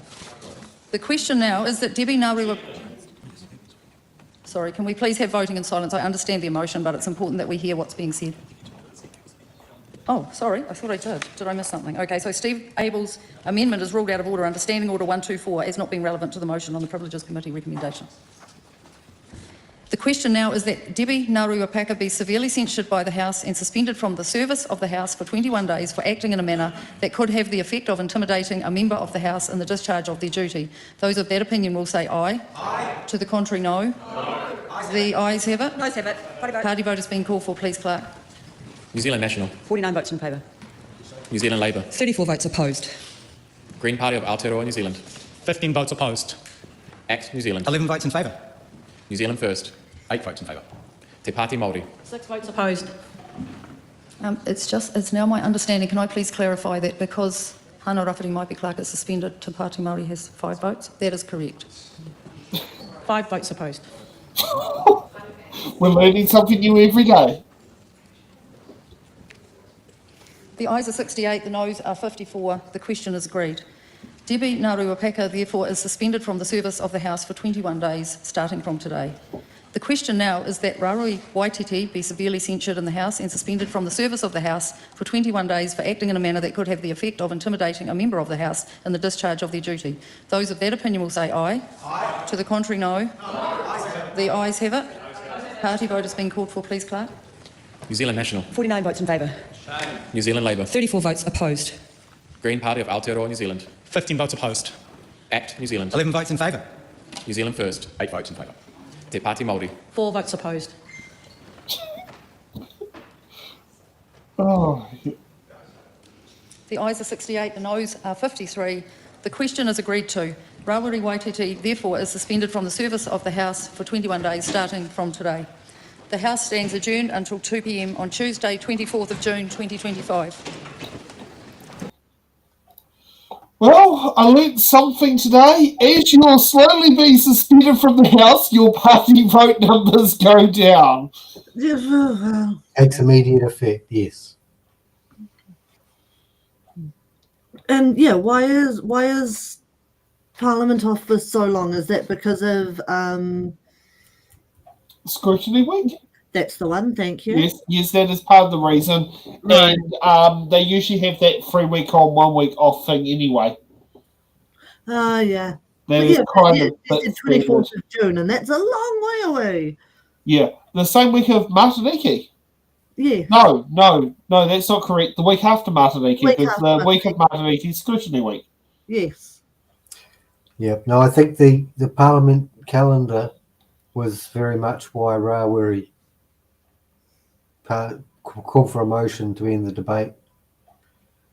No, it's not really going to serve any purpose for the debate to continue. They've all had their say. Yeah.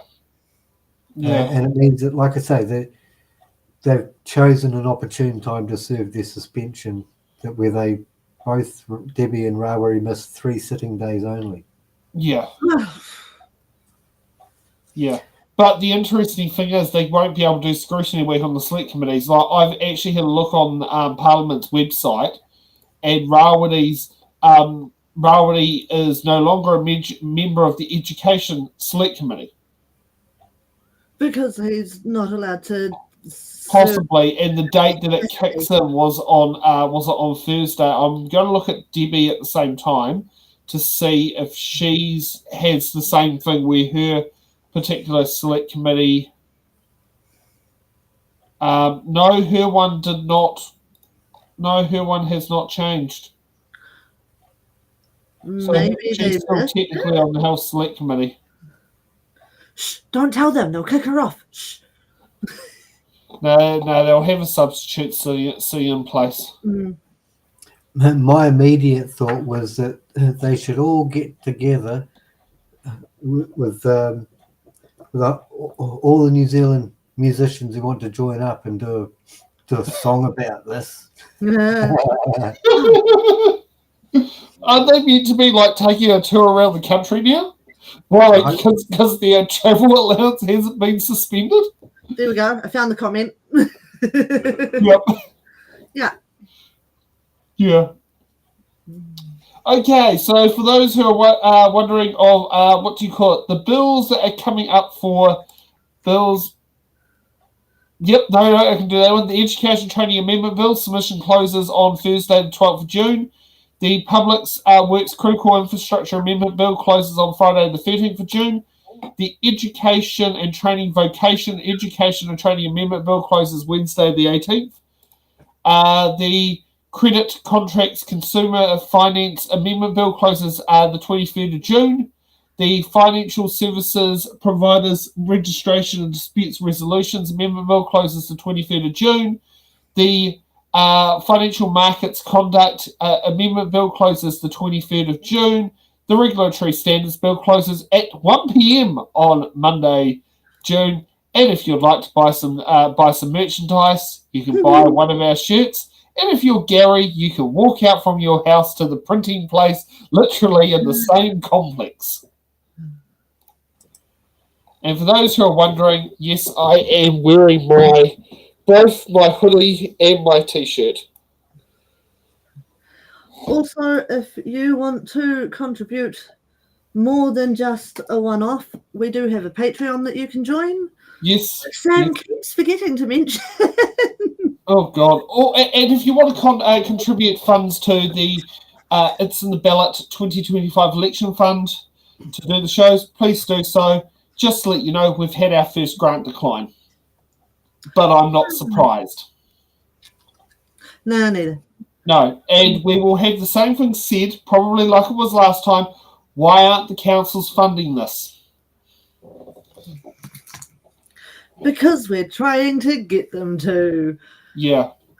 Yeah, I'm still waiting for replies from a few of them. At least Palmerston City Council have not actually objected us to crowdfunding. They've said, "Yep, we cannot fund it, but we are open to you. But we've got no objections to you having super chats, merchandise sales, donations, koha, and any of that, which is good because one council last local body elections didn't seem to sit there and understand that.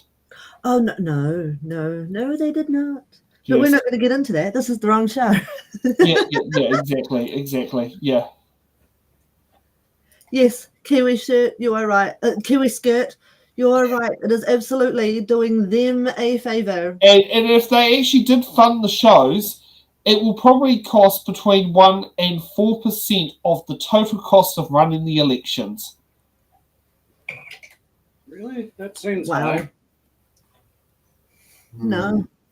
That's the thing. The cost to them is so minuscule, it's not funny. It's cheaper than Porirua City Council's doing to add a question onto a referendum paper. Well, And that's 20 grand. Wow. Yeah, no, priorities. Yeah. Any funding is better than no fund. Exactly. Yeah. So, thanks for watching us this week. We probably will have a normal 2-hour format next week. We don't know what we'll be covering yet. And we're in works with Laura as well to have a daily 2-hour show for Scrutiny Week to cover the many different things that happen on Scrutiny Week. Only Monday through Thursday, though, because Friday is Matariki. Yes, that's correct, yeah. And Gary, thanks for joining us all the way from the Kapiti Coast. My pleasure. Yeah, thanks for being part of this. I'm glad we have your expertise as one of Parliament's most frequent audience members. Well, when they don't close the gallery, I'm there more than the Prime Minister.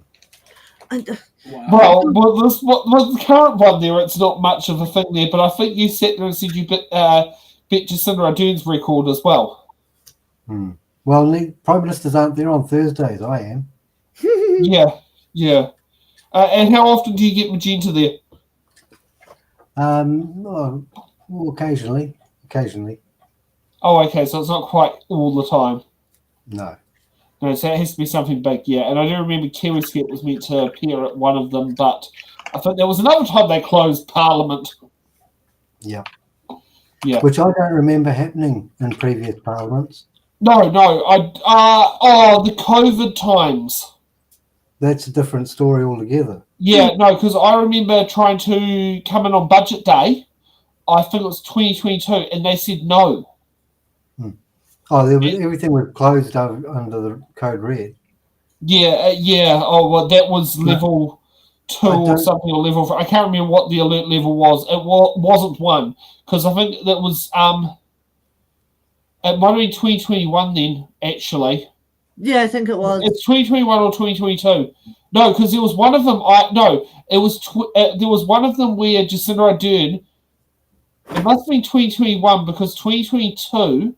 No, 2022. I did go and participate because that's where I later did the Budget Day special on Radio Waitea with Matthew Tukaki. Yeah. I've never experienced the gallery being closed in the way it's been closed during this debate. Mm-hmm. Yeah. No, yes, it's definitely not normal. I mean, even if they think that the publican are going to misbehave, the speaker still has the power to clear the gallery anytime it happens. But yeah, locking us out. Didn't he? Didn't he on the first reading of the Treaty Principles Bill? Oh. Yep. Yeah. So it all smells of fear to me. Yeah. Yeah. Well, let's hope we've had a sale from Print Mighty. We have had one person scan the QR code. Well, But we've I had am someone looking do at something, so statistics. thank you, whoever that was. I don't know who scanned it, but yeah, yes, but I haven't seen a sale pop in yet. So please put one in there. Apparently, Print Mighty does take Afterpay now. There you go, folks. Yeah. Okay, right. we will see you all next Sunday. Have a good evening. Good night, all. Good Go night. get there. Thank you for watching the Order Paper, your express ticket to the New Zealand House of Representatives. Every episode, we unravel the complex world of legislation, debate, and democracy. From bills to select committees, we've got it all covered. From our team of political commentators who will dissect and explain what's happened so you can remain up to date on what's happened in the Aotearoa, New Zealand Parliament. To support our channel, you can become a Patreon member at patreon.com/It's in the Ballot. The Order Paper podcast is brought to you by It's in the Ballot Productions, live at 8 p.m. New Zealand Standard Time